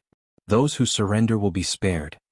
Yu Zhong brought his troops towards the retreating soldiers of the second company, and he quickly caught up as he shouted out loudly while beginning his slaughter amongst them. While the soldiers were retreating, a number of them would fall under Yu Zhong and White Bone's hands, while the 4 shadow wolves controlled by Ming Jiejia also jumped out from the shadows as they bit down ferociously on the unsuspecting soldiers. "I surrender. Spare me. I surrender. Spare me." Surrendered. Under the pursuit of Yu Zhong and the other 2, the remaining soldiers from the second company immediately threw their weapons and hugged their heads, the deaths of their comrades looming over them. The support troops of Yu Zhong quickly arrived, and were tasked to absorb the captives, while Yu Zhong himself continued making his way towards the armory. With the defeat of Zhao Jigang, there were no other powers that could stop the advance of Yu Zhong, and he quickly made his way to the front of the armory. He discovered that instead of an army defending the armory, there was a middle-aged man with a refined appearance. That middle-aged man looked at Yu Zhong and his vanguard troops, and he quickly made his way towards Yu Zhong. Seeing the man make his way over, the soldiers beside Yu Zhong raised their guns and took aim, preparing to take him out. Yu Zhong waved his hands and allowed the man to come close. Bei Mingyang looked at Yu Zhong and said slowly, "This commander, I am the leader of Tianxing district, Bei Mingyang. I would like to meet with Yu Zhong."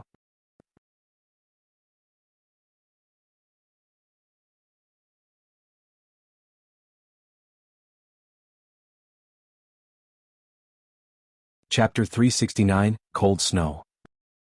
Book 3, The South, Chapter 369, Cold Snow. Yu Zhong looked at Bei Mingyang coldly and said, "I'm Yu Zhong. Whatever you have to say, spit it out. Don't think about dragging the time, otherwise I'll execute you on the spot." Bei Mingyang maintained his gaze as he spoke seriously, "Then I'll cut to the chase. Yu Zhong, the armory behind me is filled with explosives. As long as I don't make it back by 20 minutes, the explosives will go off. The resources and ammunition in there would be incinerated instantly. Other than the armory, I have sent men to the granary as well. As long as I don't leave here alive after 20 minutes, the place will turn into a sea of blaze." When Yu Zhong heard this, he frowned. There were over 50,000 survivors in Tianxing district. If the granary was to be blown to bits, the 50,000 survivors would become a heavy burden. Even if Yu Zhong transferred the rations from Jingxi City to save Tianxing district, it would leave Jingxi City with barely 3 months' worth of supplies. Wu Yin's eyes narrowed as he threatened with fury, "Bastard! If you dare do that, I'll break you. I'll cut you in pieces, bastard." The various leaders under Yu Zhong shouted out in fury. Facing those agitated threats, Bei Mingyang did not falter, instead looking quietly at Yu Zhong. Yu Zhong waved his hands, only then did the noise subside. Yu Zhong looked at Bei Mingyang with an icy gaze as he said, "State your conditions. As long as it's not too preposterous, I'll promise you." Since Bei Mingyang had stepped out alone, and had not yet burnt the armory or granary, it was obvious he didn't want to push things too far. He wanted to live as well. Bei Mingyang eyed Yu Zhong and continued, "I'm willing to surrender to you, leader Yu Zhong. However, I hope that you will promise to keep our families and personal property out of harm's way. Also, after we surrender, we hope to gain the same rights as your current citizens." In this post-apocalypse, human lives were cheap. Bei Mingyang was worried that once they surrendered, they might be slaughtered like pigs and dogs. He had fought for his position in this new apocalyptic world and knew how dark and cruel humans can get, and was afraid that Yu Zhong would be like those terrorists who did whatever they wanted. Yu Zhong replied, "Fine. I'll promise you that." Those conditions that Bei Mingyang had stated, Yu Zhong already had the intentions of doing. It was true that Yu Zhong was merciless to his enemies, but it was just that. He never allowed his troops to engage in pillaging or rape nor widespread massacring. Hearing Yu Zhong's promise, Bei Mingyang heaved a sigh of relief, and he pulled out a walkie-talkie and said, "Everyone immediately surrender." Upon receiving Bei Mingyang's orders, the various defenses laid down their arms.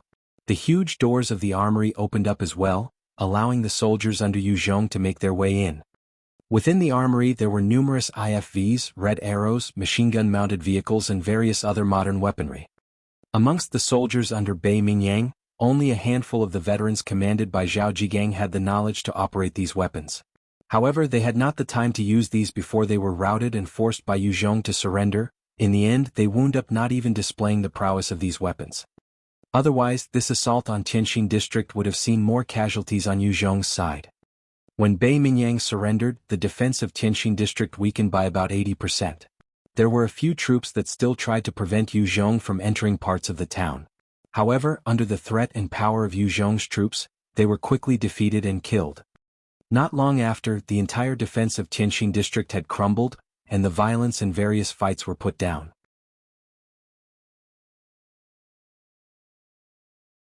All troublemakers were executed on the spot, and under the pressure and vigilance of the troops, Tianxin district regained its peace.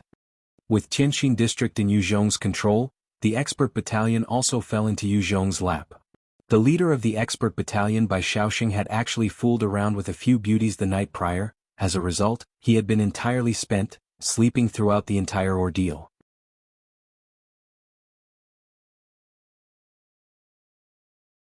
When he awoke, he discovered that Tianxin district had already belonged to Yu Zhong. Seeing that Bei Mingyang had surrendered, Bai Shaoxing also dutifully swore allegiance to Yu Zhong. After obtaining Tianxin district, Yu Zhong set in motion the retraining and organization of the troops. He created 4 infantry battalions as well as an expert battalion. Furthermore, with the 6 infantry battalions and support troops, the army under Yu Zhong had swelled to a size of more than 4,000 people. However, out of these 4,000 people, the actual number who could fight well were only 3 infantry battalions and the expert battalion. The rest were still in training, and within a short span of time, they would not be ready to engage in any battle nor provide any boost in fighting capabilities. When the 4 infantry battalions and the expert battalion were assembled, Yu Zhong deployed them in shifts to clear out the zombies in the surrounding towns. On one hand, they managed to retrieve more resources, on the other, they were grinding to increase their combat abilities, raising the number of enhancers as well as the levels. As for the reserve troops, Yu Zhong sent them through reformative and strict military training. Although these reserve troops could not yet fight, with a few months of training, they would start to resemble a proper army. In the governing side, with the experience he gained from establishing a government in Longhai City, Yu Zhong picked out a few officials familiar with the running of affairs with the help of Bei Mingyang, and established a new cabinet of officers. Bei Mingyang was an extremely capable and talented man. He was a billionaire industrialist prior to the apocalypse, who made his way up one step at a time. He was knowledgeable, talented, had the charisma to lead and was extremely determined. This was why he could have slowly grown a small team into a faction of more than 50,000 people. If there were any weak points to be pointed out, it would be that his personal combat ability was weak, and was merely a level 11 enhancer. Although Bei Mingyang was extremely outstanding, Yu Zhong did not select him as the head of the cabinet, instead, promoting Wei Ningguo into that position. While Wei Ningguo was indeed capable, he lacked ambition. If Yu Zhong allowed Bei Mingyang to become the head of the cabinet, the moment Yu Zhong was gone, he might come up with ways to revolt, and wrestle the power away from Yu Zhong. As for Wei Ningguo, while he was strong, even if Yu Zhong was not around, he would not have any intention to betray him. In this world, the human heart is the hardest to fathom. Capable yet loyal men were extremely hard to find. With such a capable and ambitious character like Bei Mingyang, Yu Zhong would only be able to leave the place without worry after he fully established an order from the ground up. In such an unstable period, Yu Zhong had no choice but to utilize Wei Ningguo, who was loyal to him. Yu Zhong's troops had cleared out the zombies in the towns that led to Yunlong County in the southwest direction for an entire week, and had no choice but to return to Tianxin district. It's starting to snow. In Tianxin district, within a villa, Yu Zhong was looking at the skies, watching the snowflakes falling from the sky. He stretched out his hand as a particular snowflake landed on his palm and dissolved into a small drop of water. Yu Zhong gazed at the drop of water and heaved a long sigh. Master, why are you sighing? Isn't the snow very beautiful? It actually is my first time seeing snow. Beside Yu Zhong, the beautiful voice of Ming Jiejie sounded. Yu Zhong turned to look at her and saw that she was dressed in thick cotton clothing, wearing gloves, her face flushed red from the cold, and her entire being looking as though she was an extremely cute cotton doll. Ming Jiejie was currently looking at the pure white snow, her face full of excitement.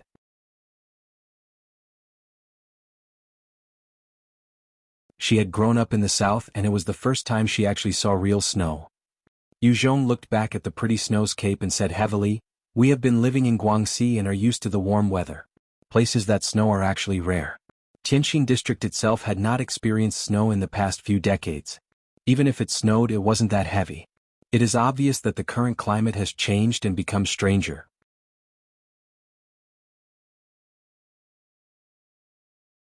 With the onset of such strange weather, to us humans, it's unclear if it will be a good or bad thing.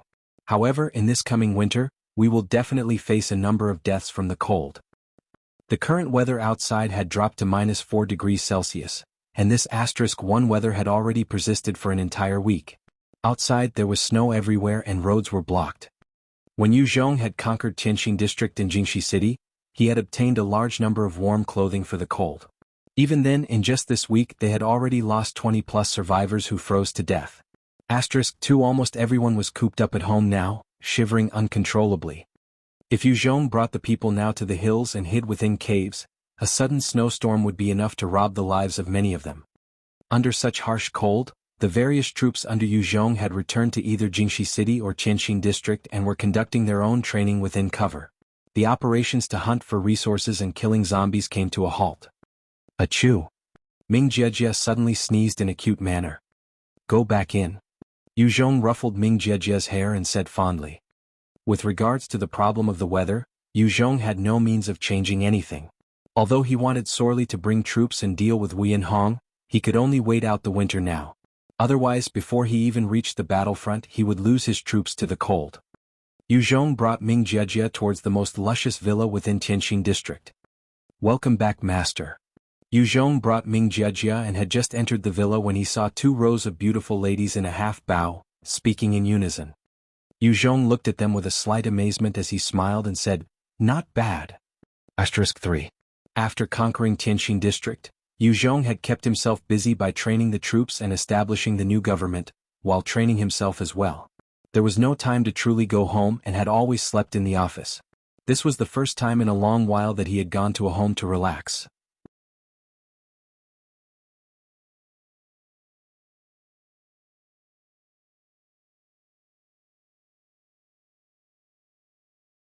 Chapter 370 Beauty. Book 3 The South. When Yu Zhong had conquered Tianjin district, he had cleaned up the incumbent factions. He killed the leaders of the various factions that still stood against him, while the soldiers under them were thrown into the scum battalion as cannon fodder. During the process, Yu Zhong had obtained a number of beautiful ladies, and these 12 maids were the final choices of a selection. "Master, welcome home." Right at this time, a top beauty appeared in front of Yu Zhong, dressed in a clean white dress, showing her long slender legs and fair skin.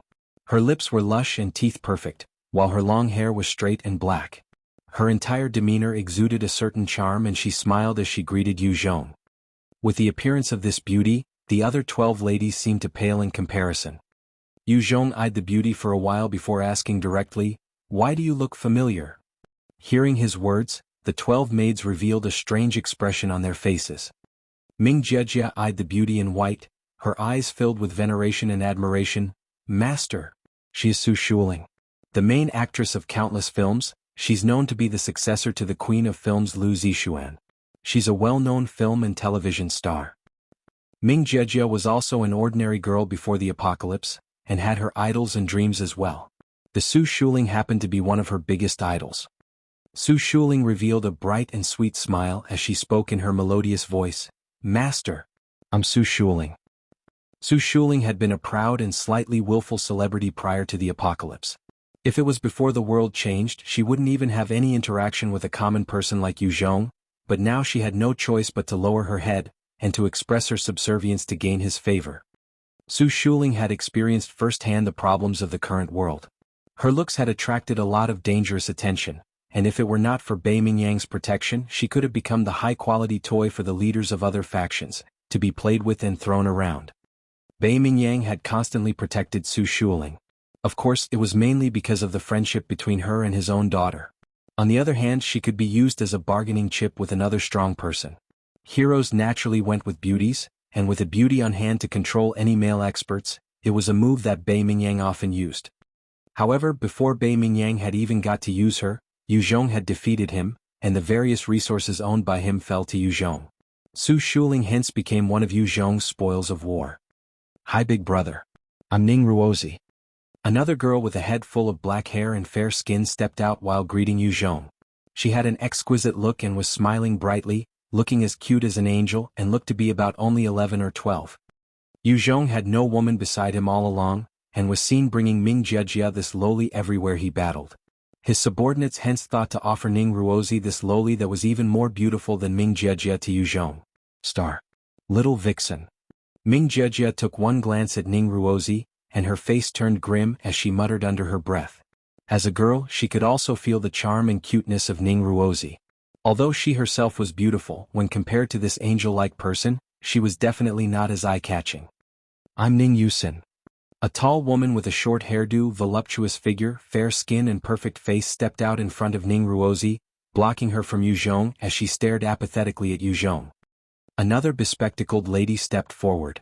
Her hair was tied up high, her face paddled with makeup, and she had an alluring figure, yet her defined features exuded a sternness, and she looked to be 27 to 28, giving off a mature charm as she was decked in a set of housekeeping apparel.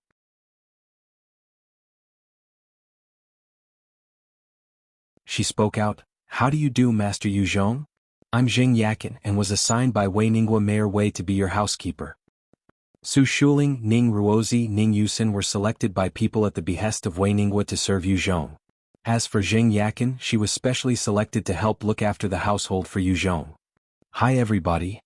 Yu Zhong smiled at these four beauties before walking into his room.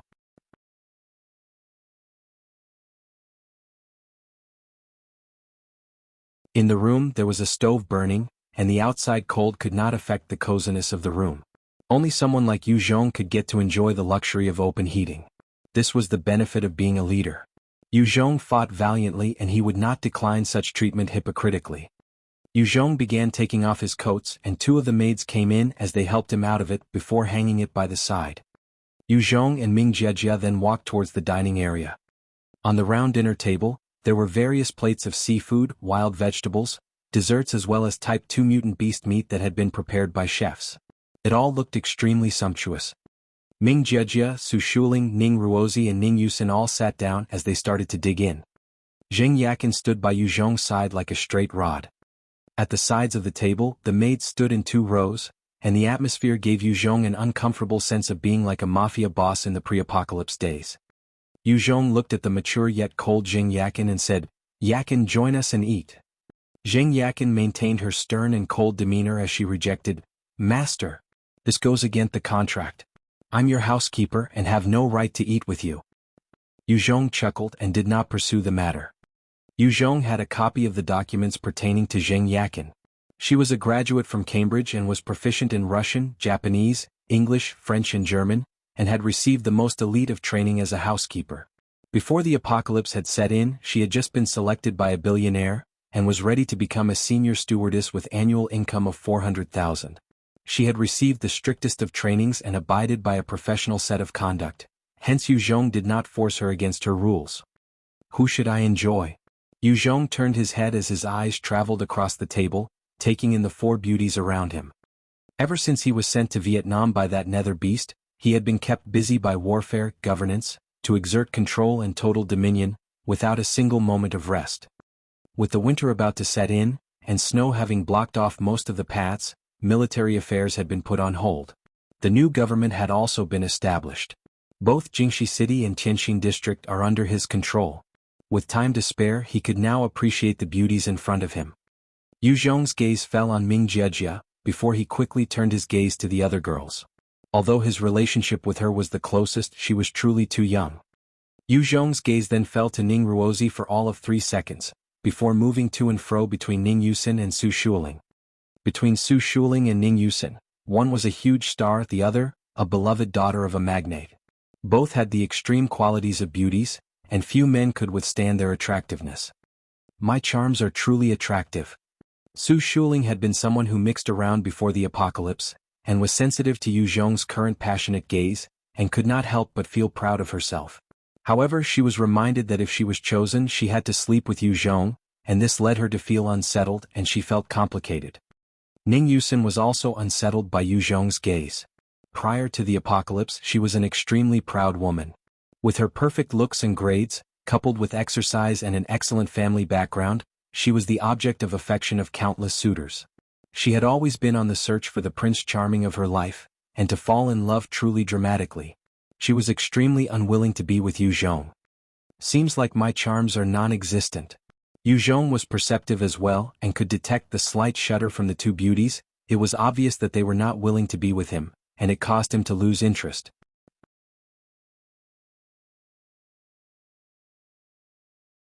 Yu Zhong then said indifferently, Su Shuling, Ning Yusin, the both of you can move out tomorrow. With HS words, it seemed like a bomb had went off in the hearts of Su Shuling and Ning Yusin, causing them to turn pale. What, Master? Did we do something wrong?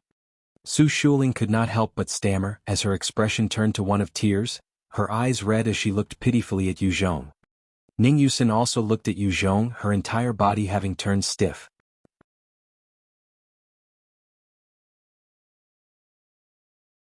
Outside it was extremely hard to get by, and both of them had seen the consequences of fighting for even a piece of bread. With their looks, if they were to land in a pervert's hands, they would be played till they were broken before being eaten. Compared to the outside, there was food and drinks here and they were taken care of. It was almost paradise. Who knew how many vied to be in this position that Su Shuling and Ning Yusin had, and how many wished they could exchange places with them? Yu Zhong continued apathetically, I know you guys don't want to be with me. I don't like to force upon others. Relax, after you leave the villa, I will get Wei Ningguo to arrange other jobs for you. Yu Zhong had the entire faction under his control, and was responsible for almost 60,000 survivors. There were no shortages of beauties. Even without Su Shuling or Ning Yusin, he would definitely be able to find other beautiful girls to serve him.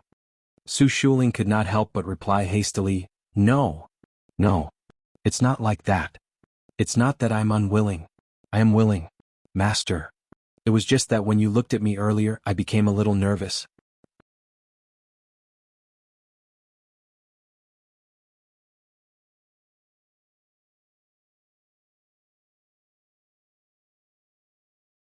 Chapter 371, Dongling.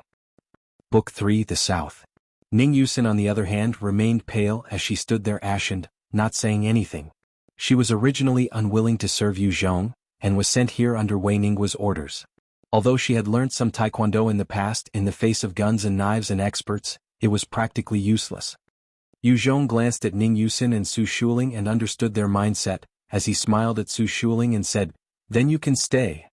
Yu Zhong then looked at Ning Yusin and said, As for you, Ning Yusin, don't worry, after you leave the villa, I will get Wei Ningguo to assign you a job. As long as you work hard, you'll be able to forge a life for yourself with your own efforts. Ning Yusin bit her lips and remained silent. Although she was unwilling to serve Yu Zhong, she knew that the outside world was much harsher, and the jobs outside were more menial. Without any actual skill set, she would find it hard to work to keep herself alive. Right at this time, Ning Ruozi jumped down from her seat and pounced into Yu Zhong's arms as she revealed a pleading face, her big eyes looking at Yu Zhong. Big brother. Big brother? Don't chase my sister away. Please don't chase her away. Ruozi will listen to brother's words. Regardless of what you want me to do, I will do. Please don't chase sister away. In this world, other than big brother, I only have sister as family. Ruozi will treat big brother well, just don't chase sister away. No. I can't leave here. If I leave, who will protect Ruozi? Ning Yusin saw Ning Ruozi pleading Yu Zhong profusely in his arms, and her heart trembled as she walked up and lowered her head in pride as her eyes turned red. She pleaded with gritted teeth, Master, I'm willing to serve you. Please let me stay. Yu Zhong eyed the cute and lovable Ning Ruozi as he pinched her cheeks, and the sensation of her skin felt extremely good in his fingers. He then eyed Ning Yusin and said indifferently, Sure, you can stay. Ning Ruozi then smiled sweetly at Yu Zhong before pouncing into his arms, and pointed at a cake and smiled coyly at Yu Zhong, I want that. Okay. Yu Zhong then brought the dessert over. Ning Ruozi opened her mouth, putting on an expression of, Feed me. Yu Zhong could not resist that adorable girl and cut a piece of cake and fed her. Delicious. Ning Ruozi ate the cake and revealed an expression of bliss. So refreshing. Yu Zhong was also blown away by her cute antics, and he fed her like a mother hen, cutting pieces and delivered them into her mouth. He watched her cute expressions and felt the fatigue and stress from the constant battles and warfare wash away. Little vixen. Ming Jejia watched Yu Zhong feed Ning Ruozi, and her eyes were filled with jealousy. She wanted to be spoiled like that by Yu Zhong as well. Lolikan. Seems like the leader likes Lolas. The females present saw the scene, and their eyes flashed with a strange glint. After dinner, Yu Zhong and the rest went to a sofa and sat down. Yu Zhong pondered for a while before asking Su Shuling, "Shuling, both you and Bei Mingyang came from Nanning. What's the situation there now?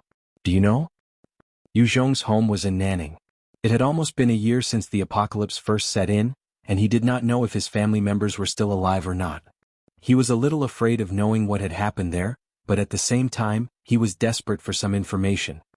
Su Shuling hesitated a while before replying with a slightly difficult expression. "Bei Mingyang and I had escaped from Nanning and had not had any communications with anyone there since. Unfortunately, we're not sure about the ongoings there as well." "I'm sorry, Master." "It's okay." Yu Zhong's eyes flashed with disappointment and softly sighed.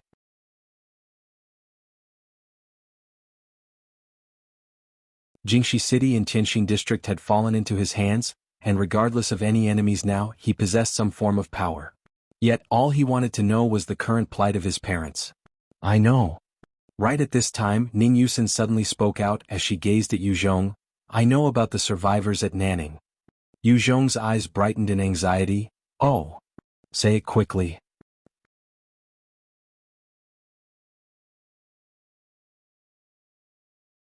Ning Yusin gathered her thoughts before saying solemnly, "I heard that after the world changed, a large number of the survivors in Nanning escaped towards Guilin City. The government of Nanning and the nearby army in Guilin gathered and captured Guilin, and has established a rather large survivor base camp there. If it's like that, I have hope." Yu Zhong immediately stood up excitedly when he heard the news, and started to pace about. He had an expression of worry as he muttered to himself, "I still have hope. Oh, it's already been a year." Ming Jejia looked at Yu Zhong, who had become agitated, and a look of shock appeared in her eyes. She had never seen Yu Zhong so lost before. Even when facing Wei Hong, he had never shown fear or apprehension. Every time he did something, he was swift and resolute. Yu Zhong stopped pacing as he called a maid over. "Is the hot water in the pool ready?" The nearest pretty maid smiled gently and replied, "It's already prepared, Master." Zheng Yakin, as head maid, expected the maids to always present a smile to their master. If they could not do it, they would be punished, even dismissed from their position. Yu Zhong nodded slightly, then walked towards the bathhouse. In this villa, there was a huge luxurious bath of about 30 sqm built, and the moment Yu Zhong entered the pool, he saw two beauties kneeling by the pool in maid attire. The two ladies smiled at Yu Zhong and asked, "Master, would you like us to serve and bathe you?" Yu Zhong waved, "You are all dismissed. I would like to be alone today." The two pretty maids thus dismissed themselves. Yu Zhong took one step into the hot water, and submerged himself in it as his blood started to heat up. Maybe they're still alive. I want to go to them. I must go to them. The heat churned within Yu Zhong's body, as he contemplated and was anxious to find his parents. He had left home for more than a year already, and in this new apocalyptic world, a year's worth of time could be the difference between life and death, and he truly wanted to leave for Guilin City now, but was afraid that he might receive the news of their passing when he reached there. This sort of suspense was causing him turmoil, precisely because he held his parents in high regard. Right at this time, a fair-skinned female with chestnut hair and a towel wrapped around her explosive figure strode into the pool, bringing with her a fragrant scent as she came to Yu Zhong's side.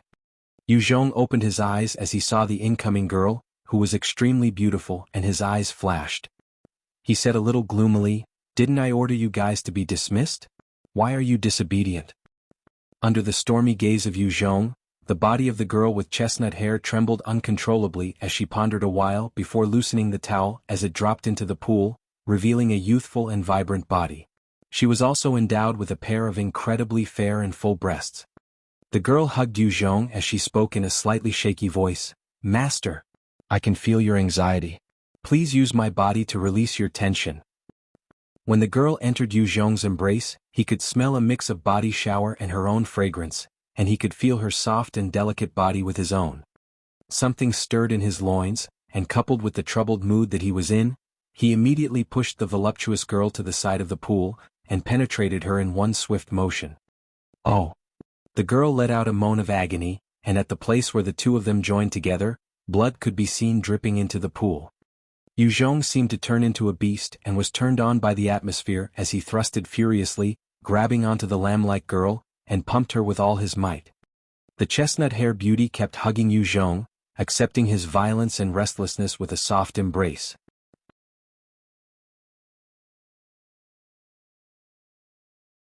After they had finished, the girl collapsed in his arms as though she was broken and she gasped for breath.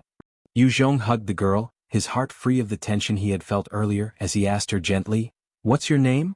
Why did you do that?" "I'm called Dong Ling. Wang Dajuan killed my entire family. I had sworn then whoever killed him I would dedicate my entire life to him. Master, you had killed Wang Dajuan and I, Dong Ling, am willing to serve as your slave for my whole life."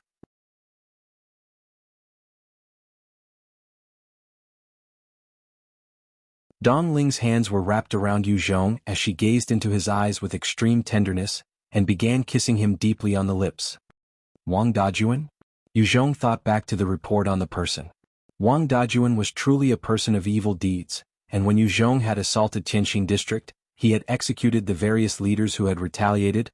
He didn't expect that his actions had actually gained him the gratitude and heart of a beauty star. Right at this time, the beautiful lowly Ning Ruozi also hopped into the pool wrapped in a towel as she grabbed onto Yu Zhong's arms and flirted, "Big brother. I want it too. You must kiss me too." On another side, Ming Jiejia was apparently not willing to step back, as she grabbed onto Yu Zhong's other hand, and looked at him silently and pitifully.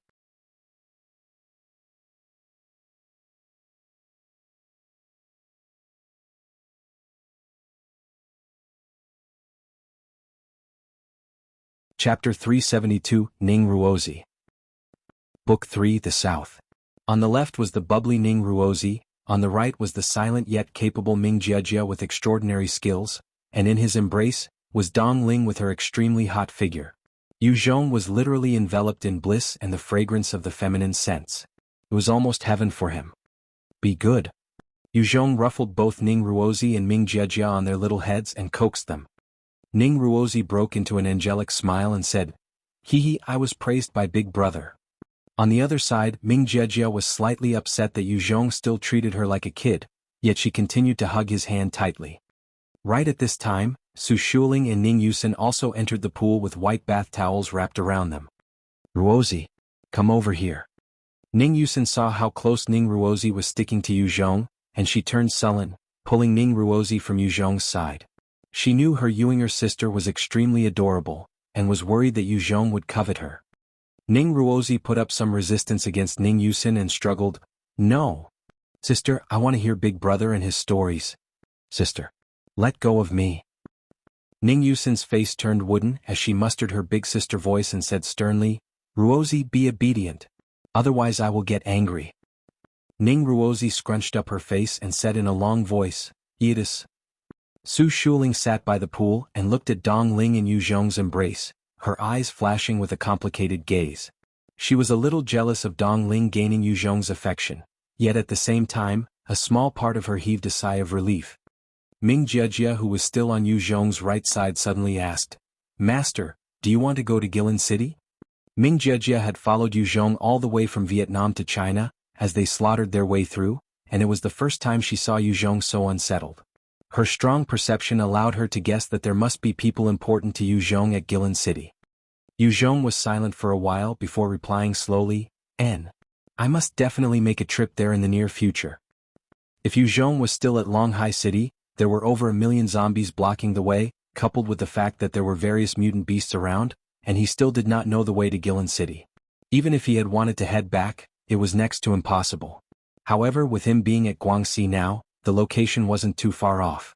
He was decided on heading back, and if he could, he would try to fly there. Ming Jiejia hugged Yu Zhong's hand tightly, and she looked at Yu Zhong with those huge eyes and said, "I shall go with you." "And?" Yu Zhong tousled Ming Jiejia's hair again as he smiled. Ming Jiejia had already undergone tough training, and her body constitution was considered above the elite forces of before the apocalypse. She could operate various weapons as well and could summon the shadow wolves. Wherever Yu Zhong went, he liked to take Ming Jiejia along, because her skills complemented him and covered his weaknesses. Yu Zhong's close combat skills, survival abilities and destructive power were all tyrannical. However, in terms of scouting the enemy, he could not contend with Ming Jiejia and her shadow wolves. When they had entered Tianxin district, without the help of Ming Jiejia, Yu Zhong had no way of quickly flushing out the soldiers that were hiding. That was to say, Ming Jiejia played the role of a biological radar, and could pinpoint the locations to Yu Zhong, allowing him to execute his abilities perfectly. Ning Ruozi came back and hugged Yu Zhong, with her crystal-clear eyes staring at him as she puked. Brother! Brother! Bring Ruozi along as well. Ruozi wants to follow Big Brother.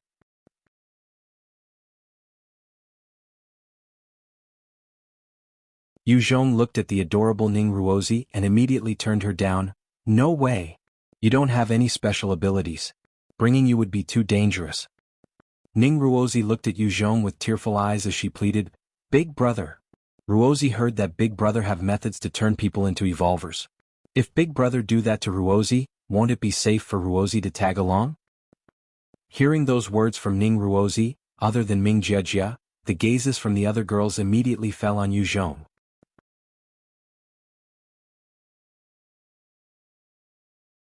The fact that Yu Zhong had the ability to help a person become an evolver, almost everyone from Jingxi City and Tianxin District knew about it. Yu Zhong did not stop the news from spreading because with this knowledge his subordinates would work harder and be loyal, so they could stand a chance to become an evolver with great power. Yu Zhong ruffled Ning Ruozi's head and said mildly, It's true, I do have a treasure that does that.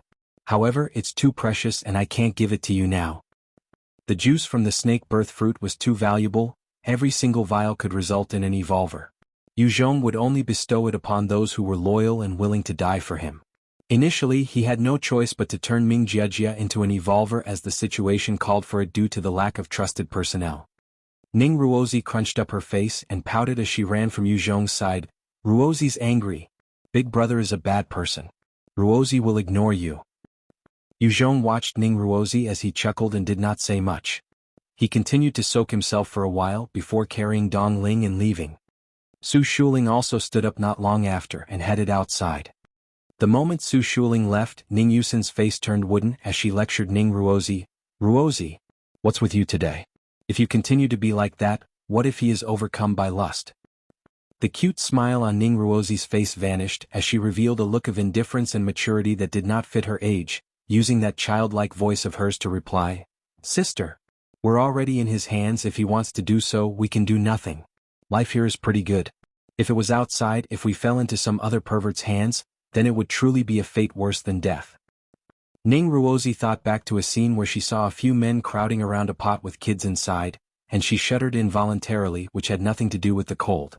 She gritted her teeth as a resolute look flashed across her face, saying, If we want to live on in this apocalyptic world, then we need strength. I will definitely control Yu Zhong and have him under my heel. That way, us sisters will get to live safely and securely. Ning Yusin retorted in anger, What if he violates you? Men are biologically wired to be unable to control themselves. You're playing with fire.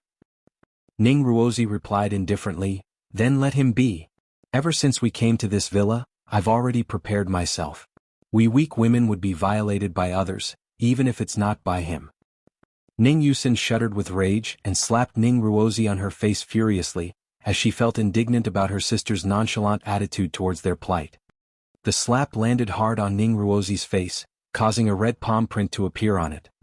Ning Yusin saw the imprint on her sister's face, and her heart ached as she hugged her tightly and cried out, I'm sorry. I'm sorry. It's my fault. It's my fault. Ning Ruozi had tears in her eyes as she hugged Ning Yusin back and consoled her. You were not wrong. I didn't know my limits. Rest assured, sister, Ruozi will definitely protect you. You're after all the only family I've got left. Set your mind at ease, sister, Ruozi is the cutest loli on earth. Yu Zhong, being a lolican, would not be able to resist my charms. Ning Yusin hugged Ning Ruozi tightly. No. Ruozi. It should be me protecting you. Don't worry, I won't let any harm come to you. Let me protect you. Whatever the cost, I, as your sister, will protect you. Ning Yusin hugged her only family tightly, as a resolute look flashed in her eyes. Ning Ruozi kept silent, and the two beauties hugged quietly for a while, as warm feelings surged between the two. All right. Ruozi, just now you called Yu Zhong big brother, wasn't that too mushy? That's not true. Guys like that, oh, sister. Ning Yusin was puzzled. N? Is that true?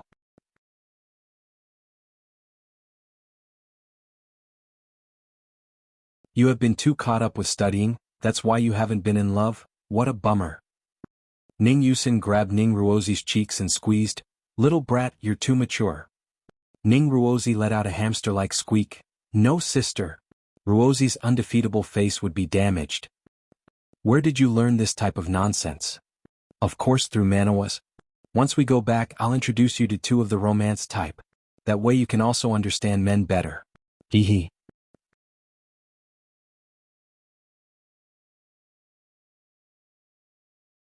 Without Yu Zhong around, Ning Ruozi did not put on any pretense of her earlier cuteness. Instead she was truly wearing a smile. She who had gone through so much, knew that being able to survive with your family in this world, was the greatest joy. Early the next morning Yu Zhong was still in slumber, when a cute female's voice resounded in his ear. Bro. It's time? To wake up, brother? If you're still not up, I'm going to take away the blanket. The female voice that sounded in his ear was trembling and felt forced. Yu Zhong opened his eyes slowly and saw Ning Yusin dressed in white socks, white shirts and a white miniskirt, her face flushed red as she stood there. It seems like if I don't do this, it won't work. Bro, there you pervert.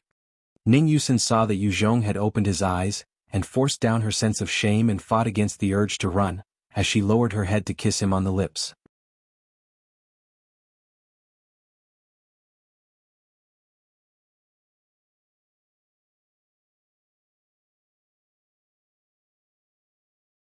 Chapter 373, Move Out. Book 3, The South. After a light kiss, Ning Yusin was like a terrified little doe, her face flushed extremely red as she looked at Yu Zhong whose eyes were wide open in shock as she stammered out in embarrassment. Like this. You should be satisfied. Bro. Time to get up. Yu Zhong stared at the once cold Ning Yusin who had just exhibited the characteristics of a 2D persona from manhwas, and did not look away. Her entire uncomfortable demeanor and the unease of her earlier actions gave her an interesting sense of charm. If you still don't get up, you're going to be late, bro. Ning Yusin was feeling increasingly shy as she was stared at by Yu Zhong, stammering her words out with difficulty. Ha ha ha ha. Ning Ruozi had just entered Yu Zhong's chambers and saw her sister's embarrassed and awkward behavior, and could not help but hug her belly and roared out in laughter. This is bad. Ning Yusin was laughed at by her sister, and feeling faint, she dashed out of the room and escaped. Ning Ruozi watched her sister run away as she put on her angelic smile and jumped beside Yu Zhong, pecking him lightly on the cheeks and said, Good morning, big brother. Yu Zhong ruffled Ning Ruozi's head and replied, Morning. Go out first. I'm going to change. Ning Ruozi's bright eyes sparkled as she laughed sweetly. I don't mind.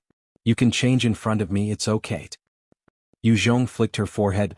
It's not okay with me. Che. Ning Ruozi hugged her head as she glared at Yu Zhong adorably before bolting out the room as well. Brother. This time if you're heading to Guilin City, please bring me along. At the dining table Ning Yusin brought the matter up. Ning Yusin was an intelligent girl, and knew that there were no prior form of interaction between her and Yu Zhong. Only through constant interaction and the experience of situations together would their relationship improve. Now she could only make use of her looks and coyness to earn his adoration, but not become an important person to him. Ming Jejia was the perfect example who had went through thick and thin with Yu Zhong, and had naturally become someone important to him. Yu Zhong gazed at Ning Yusin and asked slowly, This time the trip to Guilin City will be fraught with unknown dangers. In fact, there might be constant trouble along the way. I can't guarantee your safety. Are you certain you want to go with me? Ning Yusin looked at Yu Zhong with a resolute gaze and replied, Yes. I want to go to Guilin City with you. I know English, Vietnamese, Thai, Malay and Japanese. I'm also trained in karate and taekwondo. Small-time thugs aren't my match. I'm capable of protecting myself. Ning Yusin had been the daughter of a chairman of a multinational corporation, and their main clientele were Southeast Asian countries.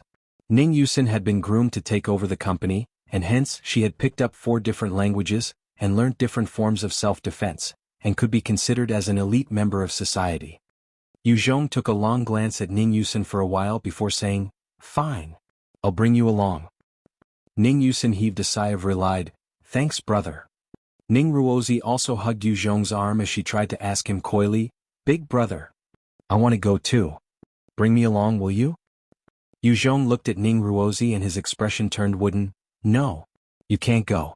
No matter how much you try to beg. Continue this and I'll spank your bottom." Ning Ruozi was still a delicate girl after all, and could be frozen to death if not careful. Yu Zhong was naturally not willing to bring her out.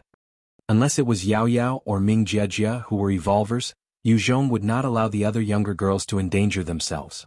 Ning Ruozi scrunched her face again as she pouted and retorted, "Petty miser. I shall not care about you."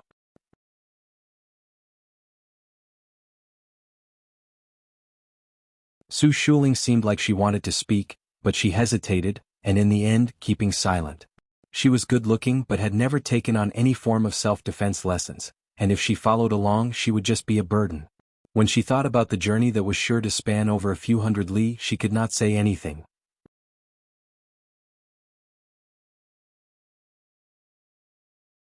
In this world, a few hundred li were still considered long, and there were bound to be mutant beasts along the way as well as hordes of zombies.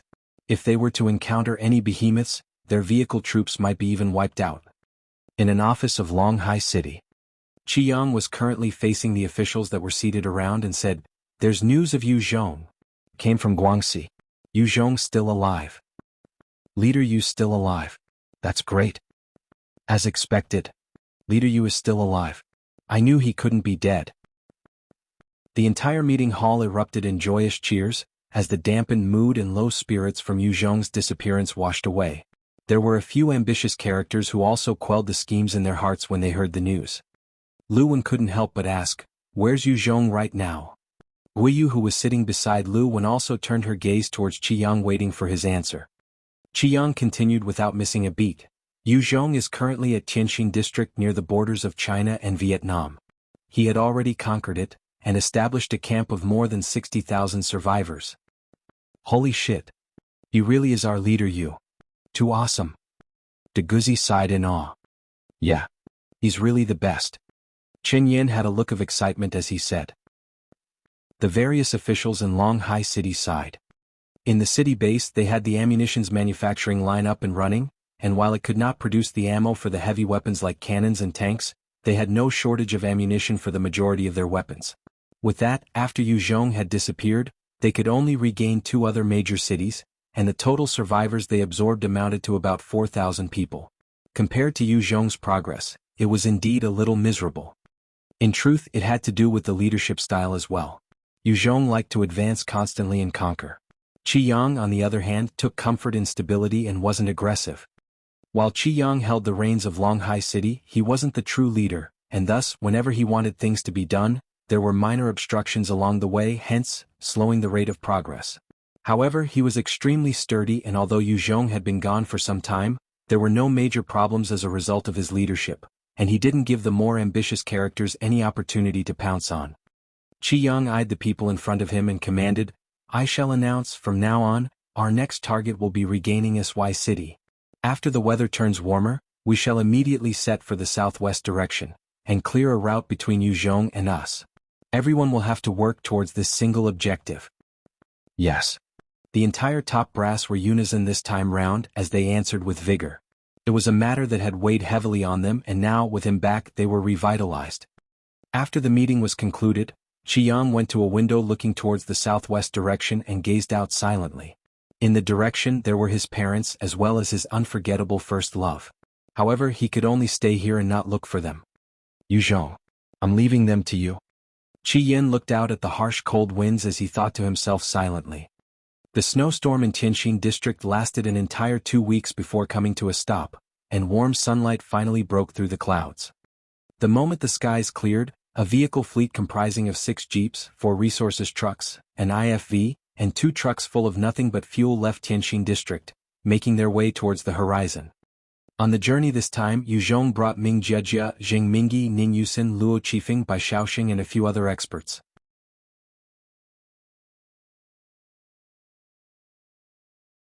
Wu Yin, Wei Ninghua and a few other capable generals of his were stationed at Tianxin District and Jingxi City to continue the fortifying of the bases and training of the troops. Yu Zhong had brought only a handful of people with him, totaling 37. Even if these 37 died, it wouldn't impact Tianxin District or Jingxi City in any way. Under the conditions where the weather was unpredictable, bringing a large number of troops was tantamount to suicide, as a snowstorm could easily wipe the entire troop out.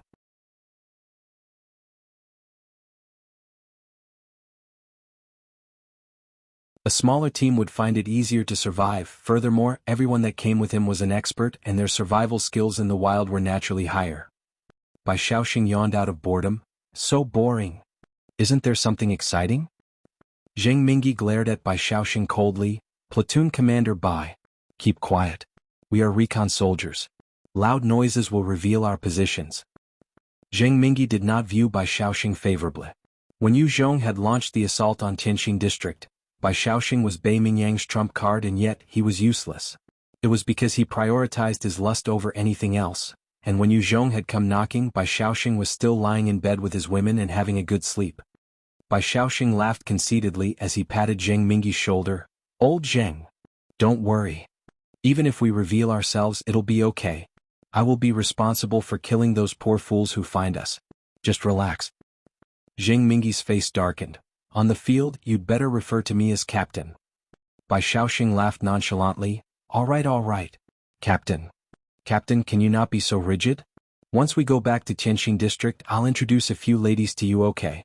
Let's engage in a 6p orgy. Ha ha ha. Zheng Mingyi's face was thoroughly black by now, and he did not continue talking as he continued observing the front. Old Zheng. The women I know are all guaranteed high quality. I promise that they're the best of the best. Not a single one is below 70 points. Bai Shaoxing was like a piece of sticky candy that stuck on him and did not stop talking. Just as Zheng Mingyi was about to explode with anger, gunshots rang out from the distance. Shut up. Zheng Mingyi's expression changed, as he shot forwards on his own like an arrow towards the disturbance. I just had to release two. The fanboy and lowly chapters made me bleed from my eyes and cuticles. Like, straight zombie Halloween costume look here. That you're tuning in to the Han Li's Wuxia Adventures YouTube channel. We're so grateful for your support and don't forget to subscribe to join us on this incredible journey through captivating stories. Your generosity through donations truly makes a world of difference, as it's the primary source of revenue that allows me to expand and enhance this channel for you. Thank you from the bottom of my heart for being a part of this adventure.